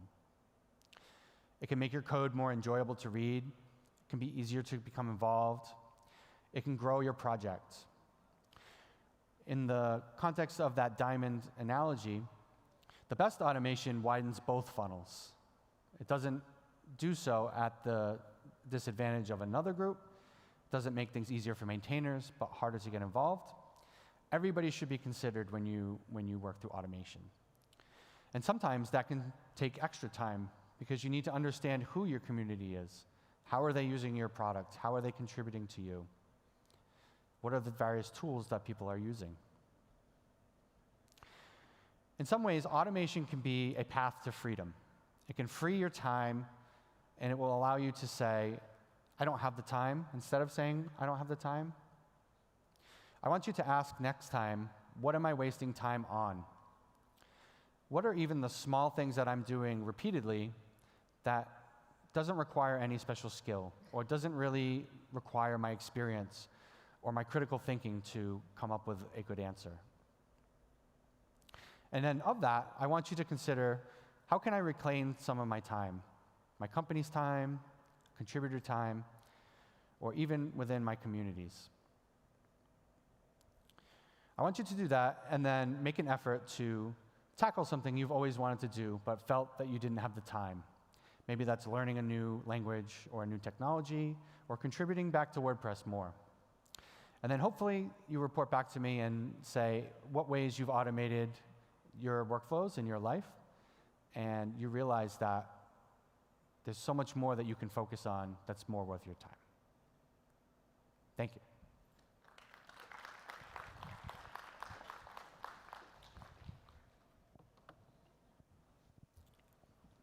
Thank you, Jonathan.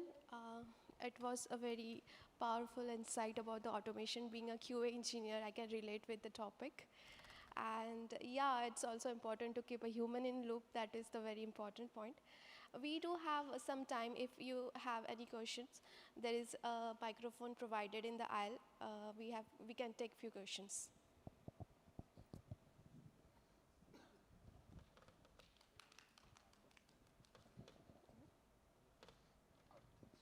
No questions? You are all motivated to go reclaim your time? Okay, that. All right. Thank you. Thank you, Jonathan. We would like to give you a gift. Sure. Thank you. Thank you so much.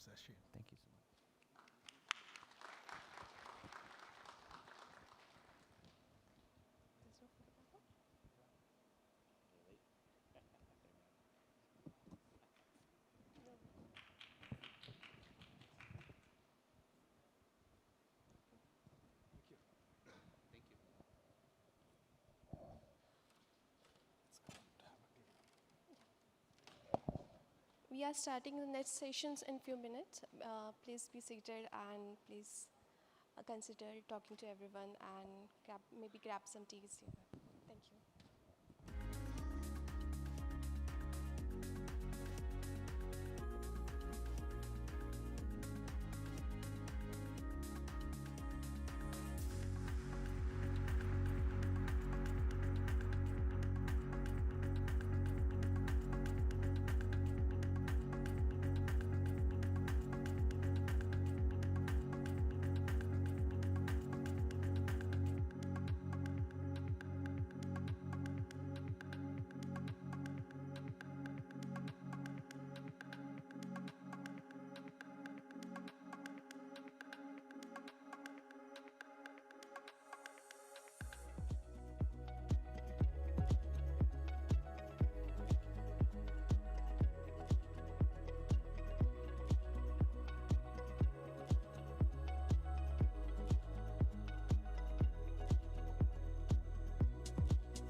program is about to begin.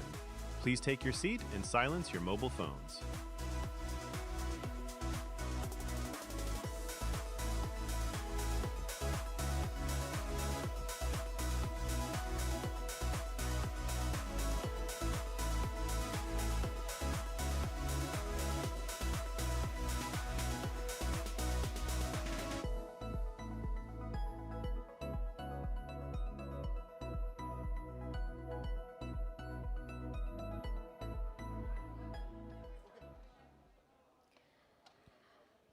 Hello again, everyone.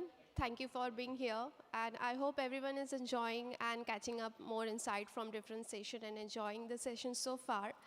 Up next is a panel discussion that will be an AI panel discussion.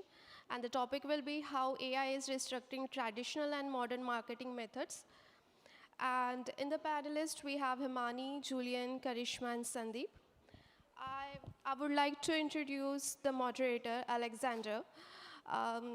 For this session. He's based in Tokyo. He's a partnership and community manager for APAC Insta. Please join me to welcome Alexander, our moderator. Thank you. Thank you for that introduction. Well, let's have our panelists come on stage.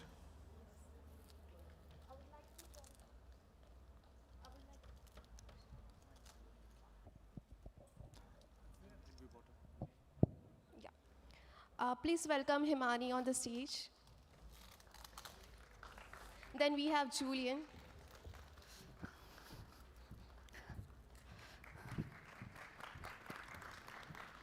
Next we have Karishma. Should we follow there? Please welcome Sandeep on the stage.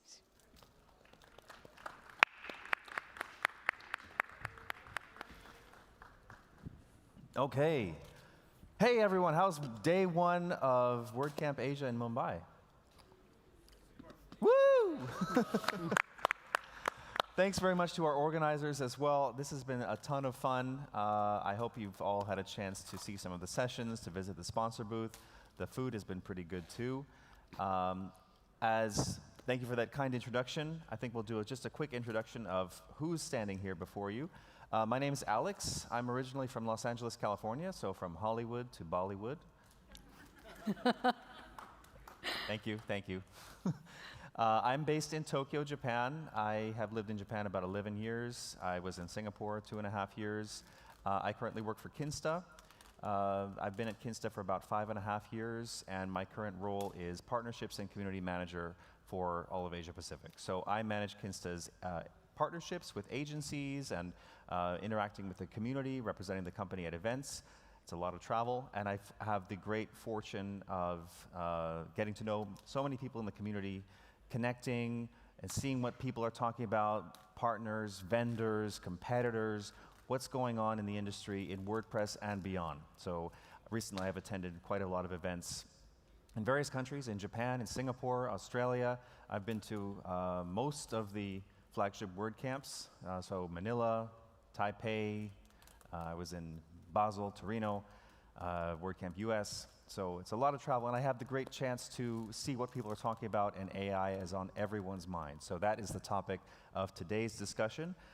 And if I could ask our panelists to introduce themselves, please. Thank you so much. I'm Himani Kankaria, and I am from Ahmedabad. I run an organic marketing agency, which is Missive Digital, and we work with B2B SaaS and tech companies, all from early stage startups to unicorns and super unicorns as well. And our core strength has always been the content stuff, where we actually utilize the customers' stories from the product and the sales team and present it to them itself, so that they can learn better and they can build better brands.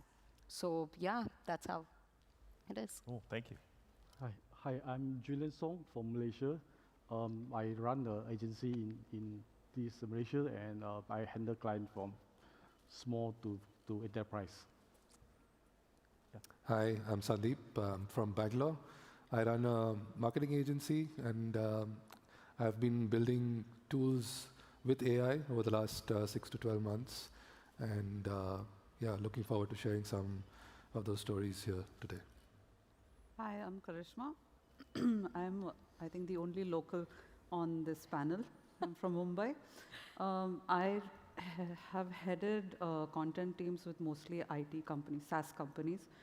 So AI has been a mainstay for the last 2.5 years or so, and I'm excited to talk about this on the panel today.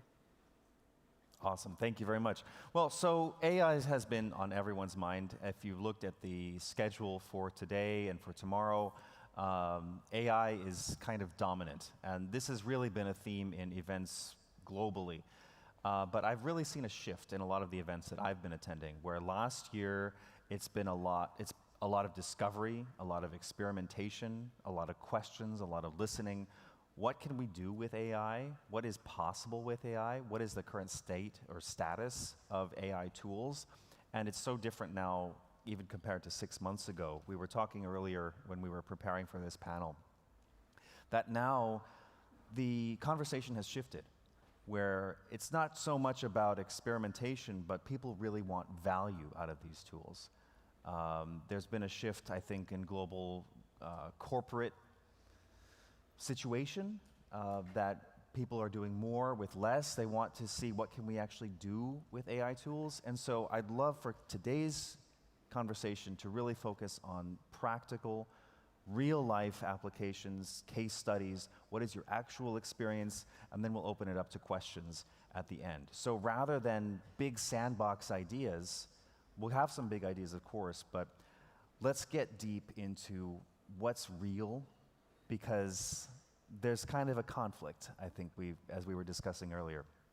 So amid this shift, where everyone is looking for some reality, perhaps, but some value to be certain, as a quick icebreaker question to the whole panel, what is something that you have started to do differently in the last 6 months with AI in your work as it pertains to marketing, to WordPress, to MarTech?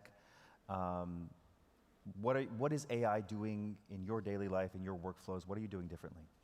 So I think, the first thing that we automated using AI is the review process, since, content has always been a core for us, and that has helped a lot of our clients build their entire success and the growth journey, right?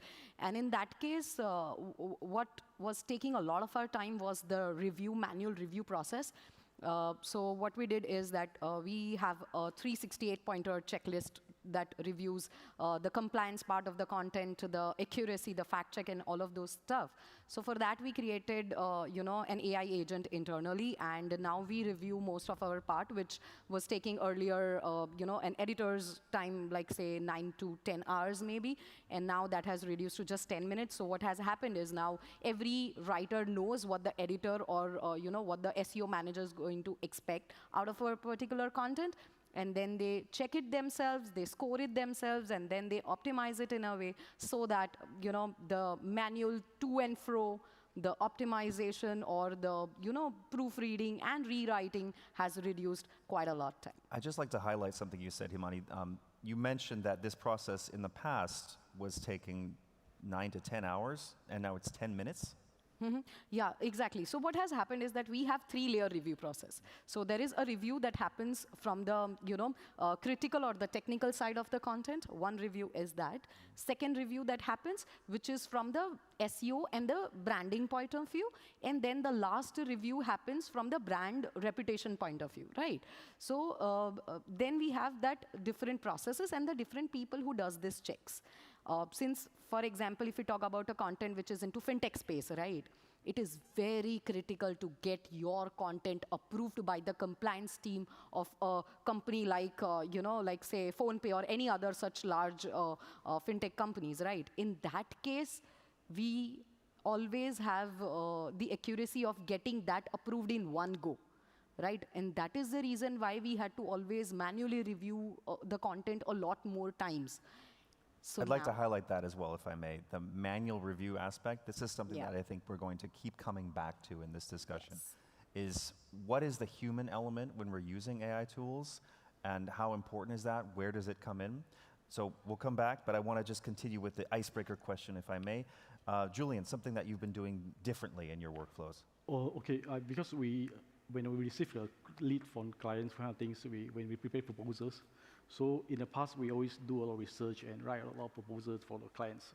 And now with AI, is so much to do those proposals is so much easier. What we do is we actually ask AI to criticize our proposal.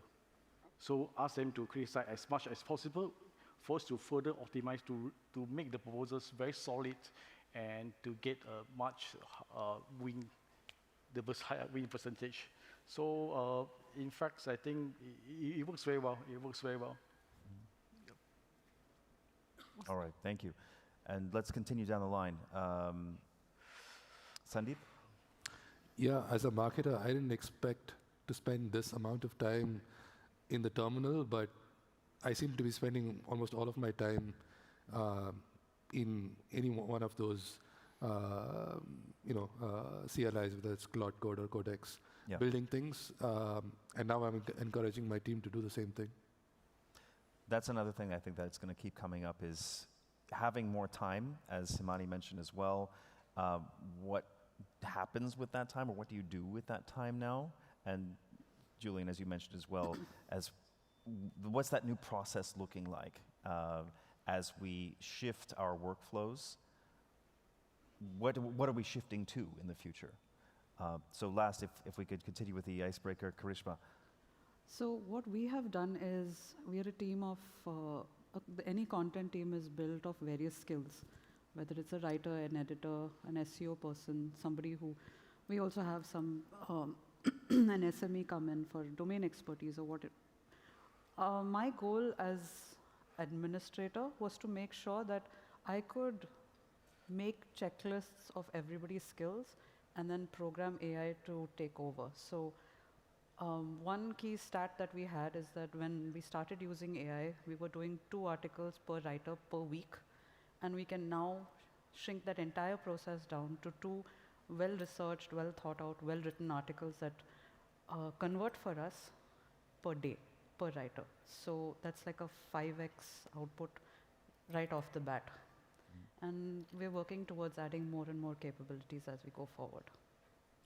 So the process is often reduced here, but what I'm not hearing, and I think this is very important to mention, what I'm not hearing in these introductions is that AI is replacing some part of the process. It's changing some part of the process. So this is an important distinction, I think. We were discussing this in the other room earlier about when and how we use AI as a tool, but not as a replacement. We discussed this a lot earlier, but maybe as a kind of a follow-up question, something that you've seen that didn't work. And I mentioned an example earlier where I saw an agency that was advertising their services in the US, but it was clearly an AI-generated slop site. And so we're talking about the idea of if you are putting out slop, then that becomes your product. Your product is slop. So maybe just a couple of examples of something that really didn't work. Do you have something that you've seen that maybe left a bad impression? Because I think it's really important to mention this as well, like we were discussing in the other room. Anyone from the panel, what's an example that you've seen recently that made you think, ooh, like, this is not the right way to use AI? Right. I can go. We had a little bit of a scare recently when the AI agent/engine that we've built for a client that we work with suddenly flagged the fact that the title tags on the site is completely missing. Right? This is a large site with 10,000 plus pages, and it ran the audit, came back and said, all these are okay, but none of the pages have title tags. And that took me by surprise, but when I saw the website for myself, I could see the title tags. So why is AI telling me this? Turns out that the title tags were inserted using JavaScript, and AI couldn't read JavaScript. And so for it, basically, it considered the site to have no title tags. So you have to trust your eyes in that moment. right? There's no substitute for human experience. And I think that is especially important to learn. I think, Karishma, you were also discussing earlier about in the content creation process. Yes, AI can't replace our specific niche domain expertise, especially in highly controlled and compliance related industries. So we are in WordPress security, for example, and I can ask AI to write an article maybe on login security, and it'll pick up 100, 200 sources, condense the knowledge. But since there is so much of misinformation and there's so much of, there are so many things that people are expected to do or told to do which don't have the value that is associated with it, us coming in to say, no, this is wrong. And an example of this, which is very specific to WordPress, is changing the login URL. It's a very common hardening recommendation that's given to improve WordPress security. And we know for a fact that this is not good practice for many reasons. So if I ask AI without any guardrails, without any kind of quality check to write an article about login security, the first thing it's going to say is change your login URL. And us coming in from our background and knowing that this is not good and it's kind of useless and can cause more problems than it solves, we have to go in and say, no, you can't write that. We can't have that kind of misinformation. I think these are great examples here. We were all discussing earlier in the other room about when we're using AI, we have to trust our own experience as well, and there's really no substitute for that. But also because what AI is generating is derivative also. That information or whatever it's pulling together its data from is coming from whatever it's trained on. So it's going to be derivative. It's not creating anything new. You always have to have that human element checking at the end. So whether I'm looking at a potential agency partner and I'm thinking, does this company even exist? This doesn't look real. Or whether it's content that is not trustworthy, that's giving people wrong advice. These are examples that really could create a negative impression that we really have to be careful of. So I'd like to now turn it around to the positive side. Himani, you mentioned some incredible time saving. Julian, we were talking earlier about how conversion rates can be so much higher with AI, and we'll get into maybe AEO and GEO as well. We've seen some negative. We started with some changes. We've seen some negative. Now, what about the positive? What about the value? Because I think that's what everyone really wants to hear, right? Where can we find some great value in using these tools? Not just change, but what about the promise for the future? Julian, what about maybe some examples of clients that you've worked with? Okay, what I do is like when I prepare my proposals, I get AI to criticize as there's a something term called murder bot. So based on that, they will actually criticize the proposal, criticize whatever my planning. So they actually giving me a totally different perspective that I never thought of. That, and they also tell me that there's a certain things that we need to, figure out how to make it real. Of course, we need to understand all the context they provided. I think the gatekeeper is very important. We need to make sure that everything written from this AI, we know how all the context is really usable or not. And for that, it's, it improved a lot of our workflows, the speed and everything, and we also learned something that we never thought of because of the perspective is from totally different. Yeah. So the workflows can develop, and you mentioned also, Himani, earlier about the human element at the end. I wonder if you can explain a little bit more about what you mean and how that fits into your workflow and why it's important to ensure a positive outcome. Right. So, usually what happens is that, as Karishma clearly mentioned about domain expertise, which is not something that AI can give. AI have only those data which is available on the web. What about the things that are there on the product discussions? What are the things that are there in the sales teams, right? What are there in your BRDs, your RFPs as well, right? Those discussions are the things which no AI can give you, right? So even if, for example, what change that we even brought is that we are now building a content strategy which has a very different approach in terms of when we are working with SaaS products or even now the service agencies as well. We have tried to make a combination of, like say, middle of the funnel content with bottom of the funnel content, and then top of the funnel content along with that bottom of the funnel content, right?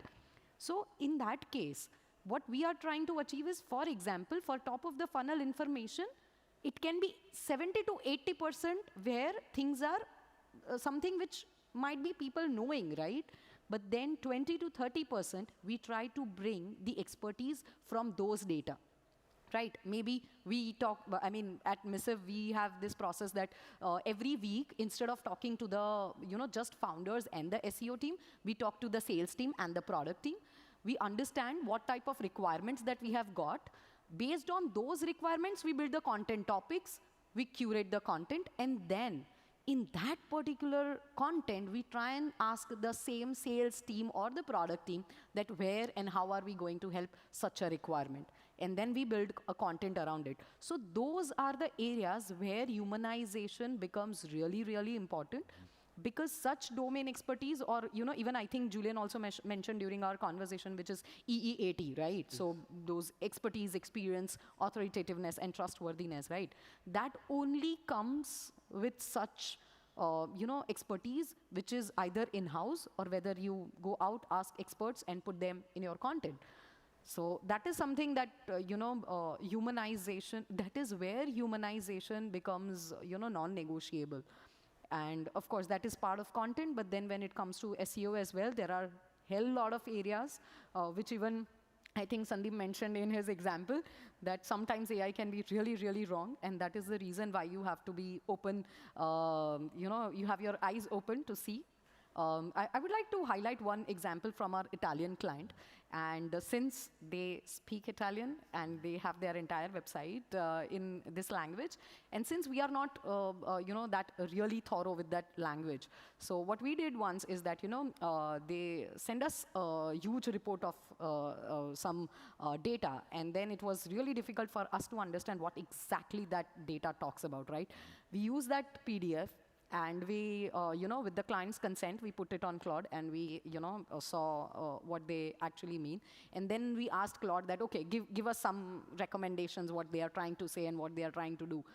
And a couple of things were really wrong in terms of CTA, right? That they recommended that CTAs are not in well place or something like that. But when we actually went and translated it via Google Translate, it was like, we were like, no, this is not something that we clearly can accept. And that can be an embarrassing situation. Exactly. It reminds me of something that my high school English teacher said to me, that if you want to write creatively, if you want to create something that is meaningful and interesting, you have to learn the rules first. You can't break the rules effectively.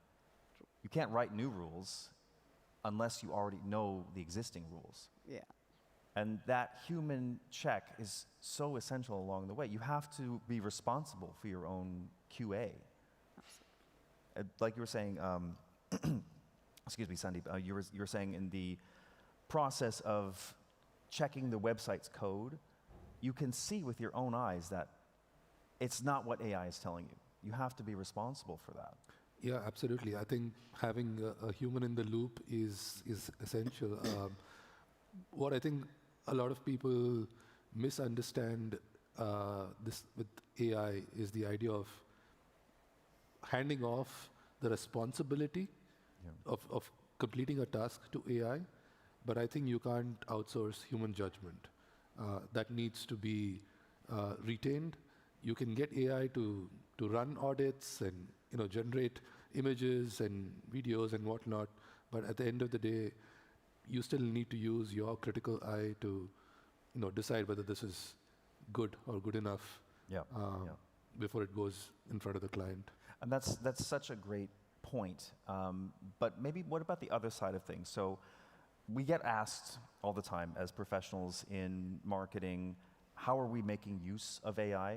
And I get this question all the time at Kinsta as well. How is Kinsta using AI? And actually, the Kinsta CEO had a response to this, that it's not about using AI for the sake of using AI, but how are we responding to this shift?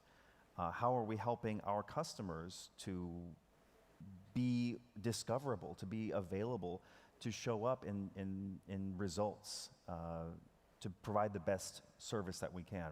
I heard something wonderful from one of the other speakers, Luke Carbis. I don't know if he's in the room at the moment, but he gave a talk yesterday where he was mentioning about in the AI era, competition becomes very different. Because in the past, maybe your competitor could launch a new feature or develop some new content that was so great, it would take you months to catch up.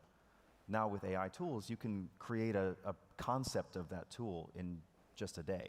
Yeah. So what's left? What do we have to compete on at that point? Well, Luke's thesis, and I'm sorry if I'm paraphrasing, but your talk meant so much to me, I wanted to share it here as well. Two things. Number one is your brand, but maybe even more than that is your user experience. And regardless of what type of service you provide, that user experience and making sure that it's a good one is so essential. So with that in mind, I wanted to come back to Julian, what you were saying about how when you're building client sites, making them discoverable, and maybe this is a question for the whole panel perhaps.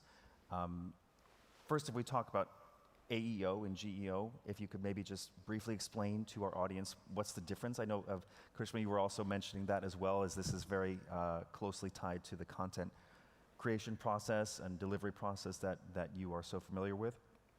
If you could just explain what that is to us, and then how can we respond? Because I think everyone in this room has some interest in WordPress and building effective websites, creating and hosting or providing tools for effective tools that benefit everyone. So maybe I don't know if Julian or someone else on the panel could explain to us what is the difference between AEO and GEO, and why should we care, first of all? Oh, yep. Okay. So the way we see it, I mean, AEO, GEO has been somewhat used synonymously, not entirely well in the last few years, and the reality is that we are still very fuzzy on what works and what doesn't. AEO is within the search in Google or in Bing or whatever it may be, AI overview, so it's answer engine optimization, and it somewhat mimics what how we used to use Google. You have a search query, you're expecting an answer, and then you do another search query for more answers and so on, and it is that answer key value pair, as we say. Whereas with generative engine optimization, it's different. You're part of a larger conversation which has a lot more context, and the way, at least I have seen in a very nascent way, and please don't quote me on this, the way we appear as a brand in GEO, whether it's ChatGPT or Claude or any of the other engines that people use, is that it's part of a larger knowledge. So if at that point of time, if there's something that the engine can use from our deeper insights, which are buried in our articles, that shows up. So insight shows up in GEO, in my opinion. And if you have really well-structured articles which have query, answer, in a way that is not only, that tends to show up better in AEO. This is my opinion. Again, please don't quote me on this. Thank you. So to summarize, there are a couple of ways that earlier in the discussion that we were talking about how are we using AI tools, and now I think we're kind of shifting the conversation over to how are we responding to the ways that other people are using AI tools, because we have to be there for both of these sides of AI. In other words, how are we using it and how are we responding to it? It's all part of this shift that is happening that we have to be aware of and we have to use. So the AEO and GEO is about how your content is discoverable, and that ultimately translates to how effective your marketing is, your conversions, and ultimately your return on investment.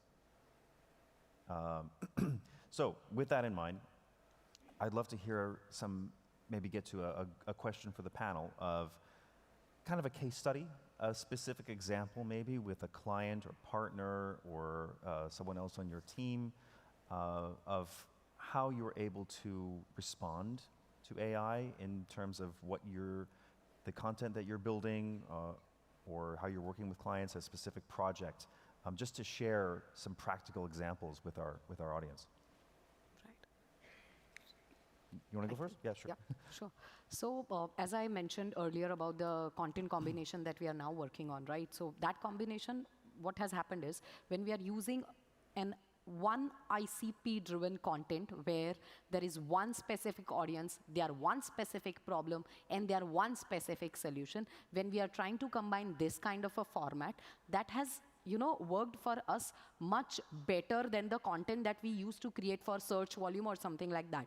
So now what happens is, with such a combination of content, we get just one visitor, right?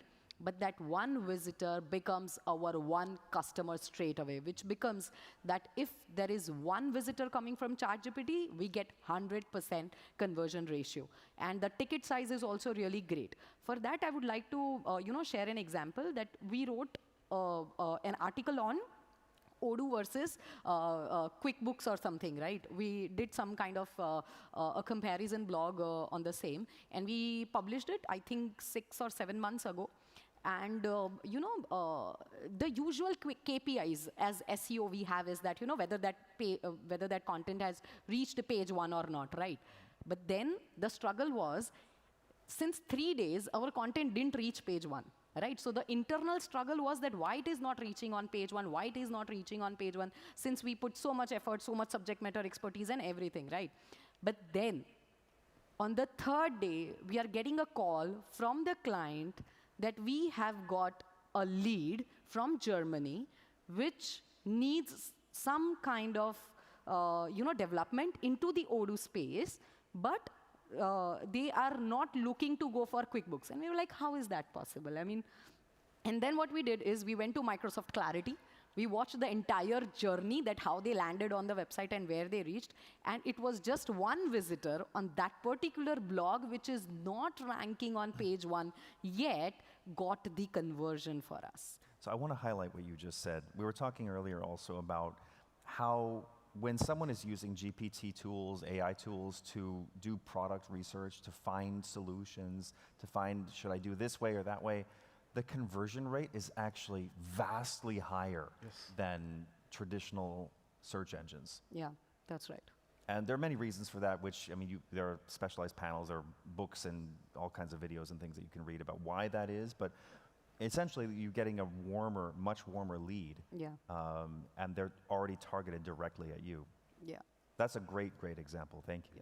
Julian, how about you? What's an example of some ways that you've seen? Yeah, from the client is I think EAT is very important for these AO, GO kind of things. And the content, you don't need to be so complicated and long kind of thing. You need to be answer the questions. Because a lot of people are asking the question through ChatGPT kind of things. As long those queries there, the ChatGPT pick up, you should have a very much higher conversion rate.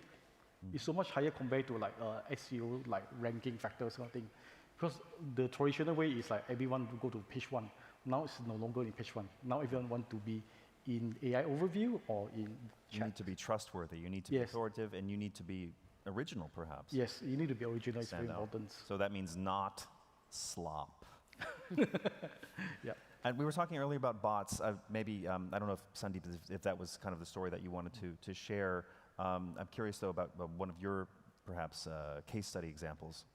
Yeah, I actually wanted to share a recent example of how we've built out a video editing pipeline in Cloud Code. So this is for a client where we were doing their admissions campaign, and we were running video ads on Google and Meta. The old school way of doing it was get a video editor, put the clips together, create a 30-second video ad, which can then go live.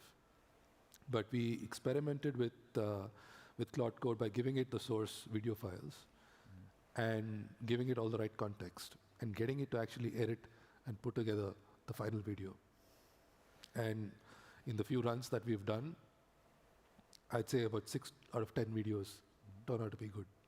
So I think that's another great example as well. But I want to highlight in this example that Sandeep is not using AI as a replacement for the video itself.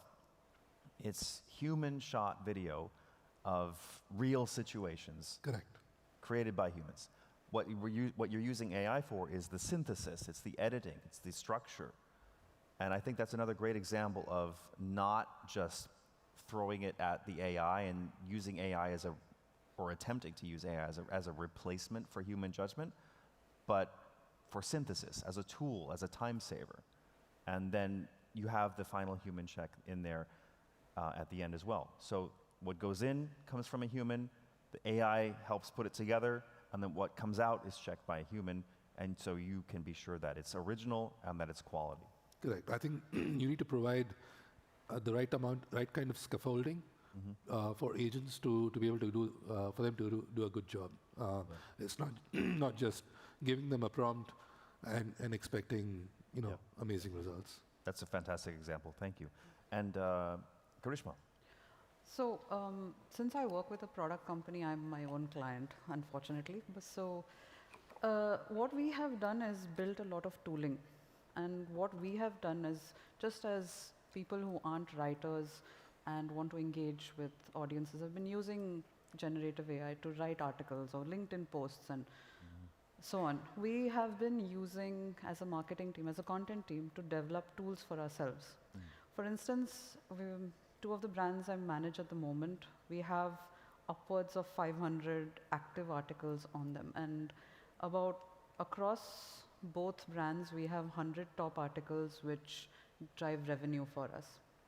Now, to stay on top of performance, especially since it has been fluctuating so much in the last 18 months to 2 years, is an uphill battle for one person to go into Google Search Console, not only track performance for the focus keywords, but also for the shoulder keywords, and then figure out what went wrong, what goes wrong, all of that.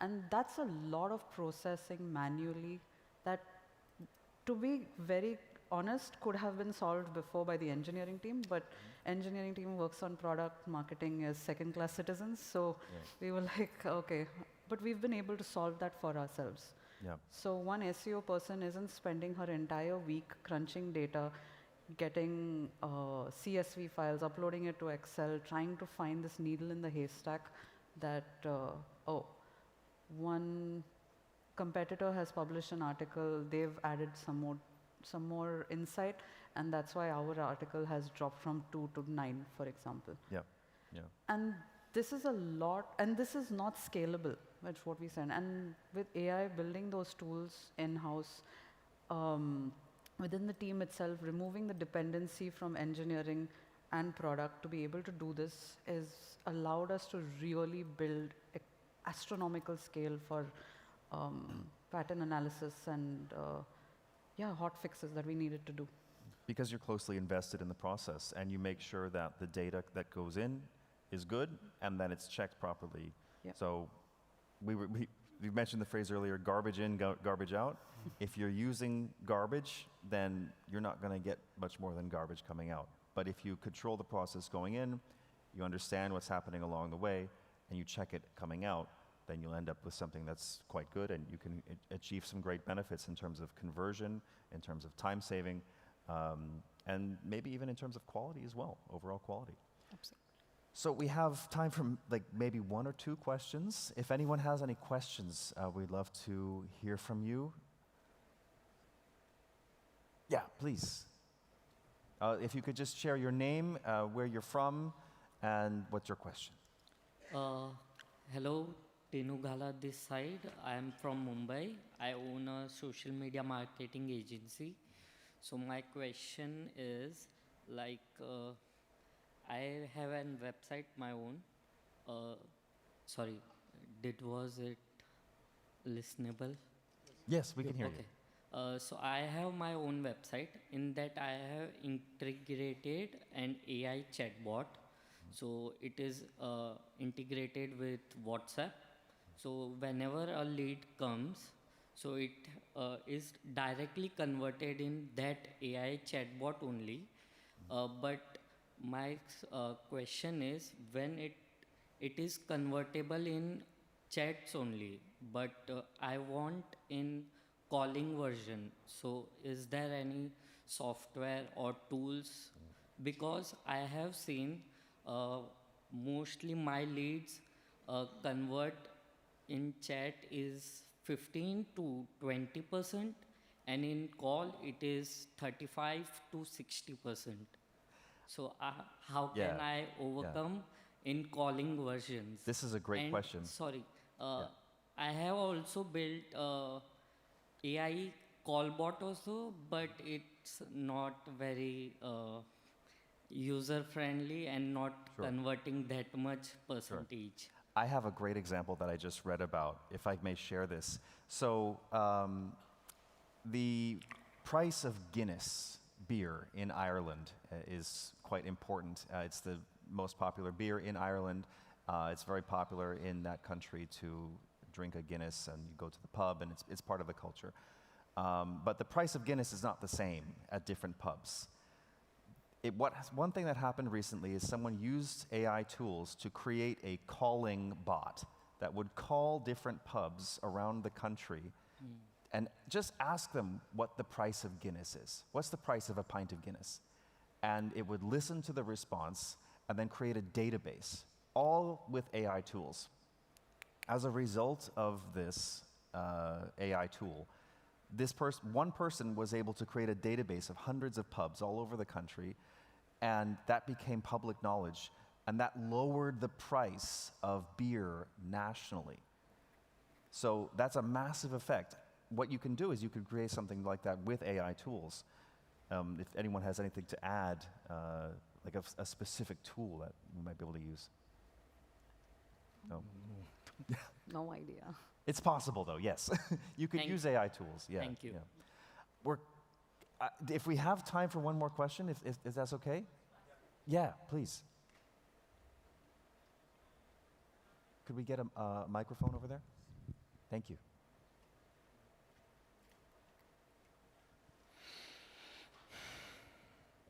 Yes, so I run a marketing agency.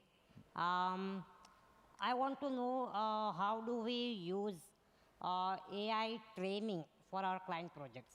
Maybe something like Cloud project, maybe Chat GPT project, building custom skills on Cloud.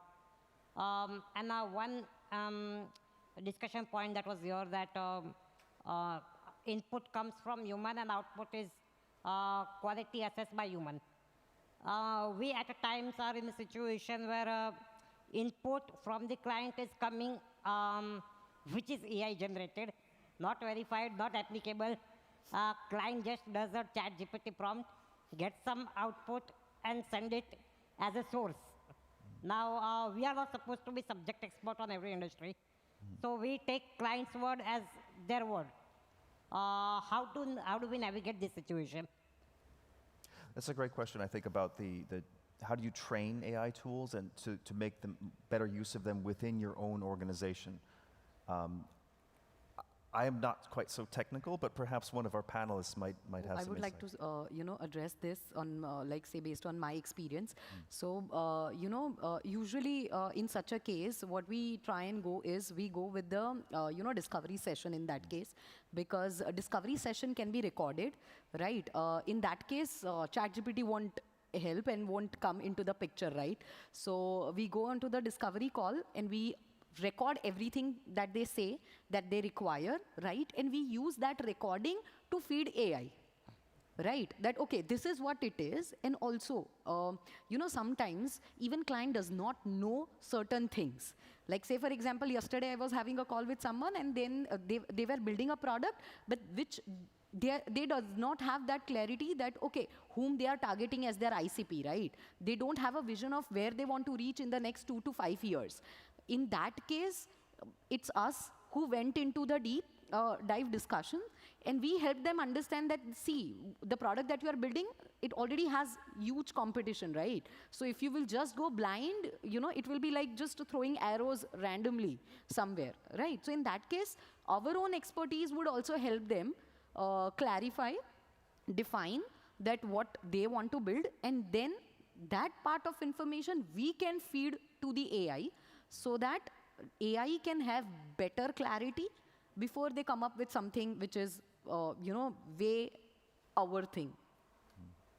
One thing also we've done at Kinsta as well is we have corporate subscriptions to tools like Claude, Gemini, ChatGPT, and different teams within Kinsta use all of these tools. With the corporate subscription, you're able to create kind of a walled garden. This is important for data privacy, for one thing, but also because you can help train that tool on your own content, your own manuals, your own in-house materials. And that will make the AI tools more specifically useful to your own organization as well.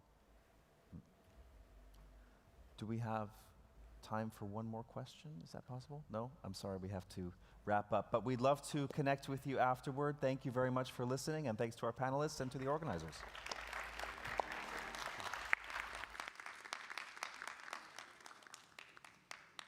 Thank you, the panelists. Thank you, Alex, for closing today's program. Would like to offer something for you.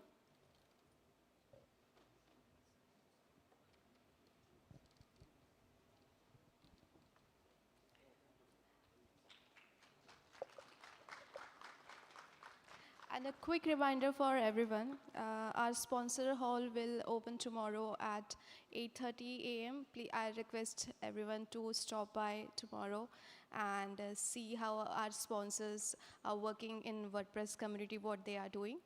And like today, we will start tomorrow's session at 9:30. On the behalf of organizers, I will say good day and thank you, everyone.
Folks, at this time, we ask that you gather your things and exit through the doors behind you. We need to prepare for tomorrow's sessions. Thank you, everyone.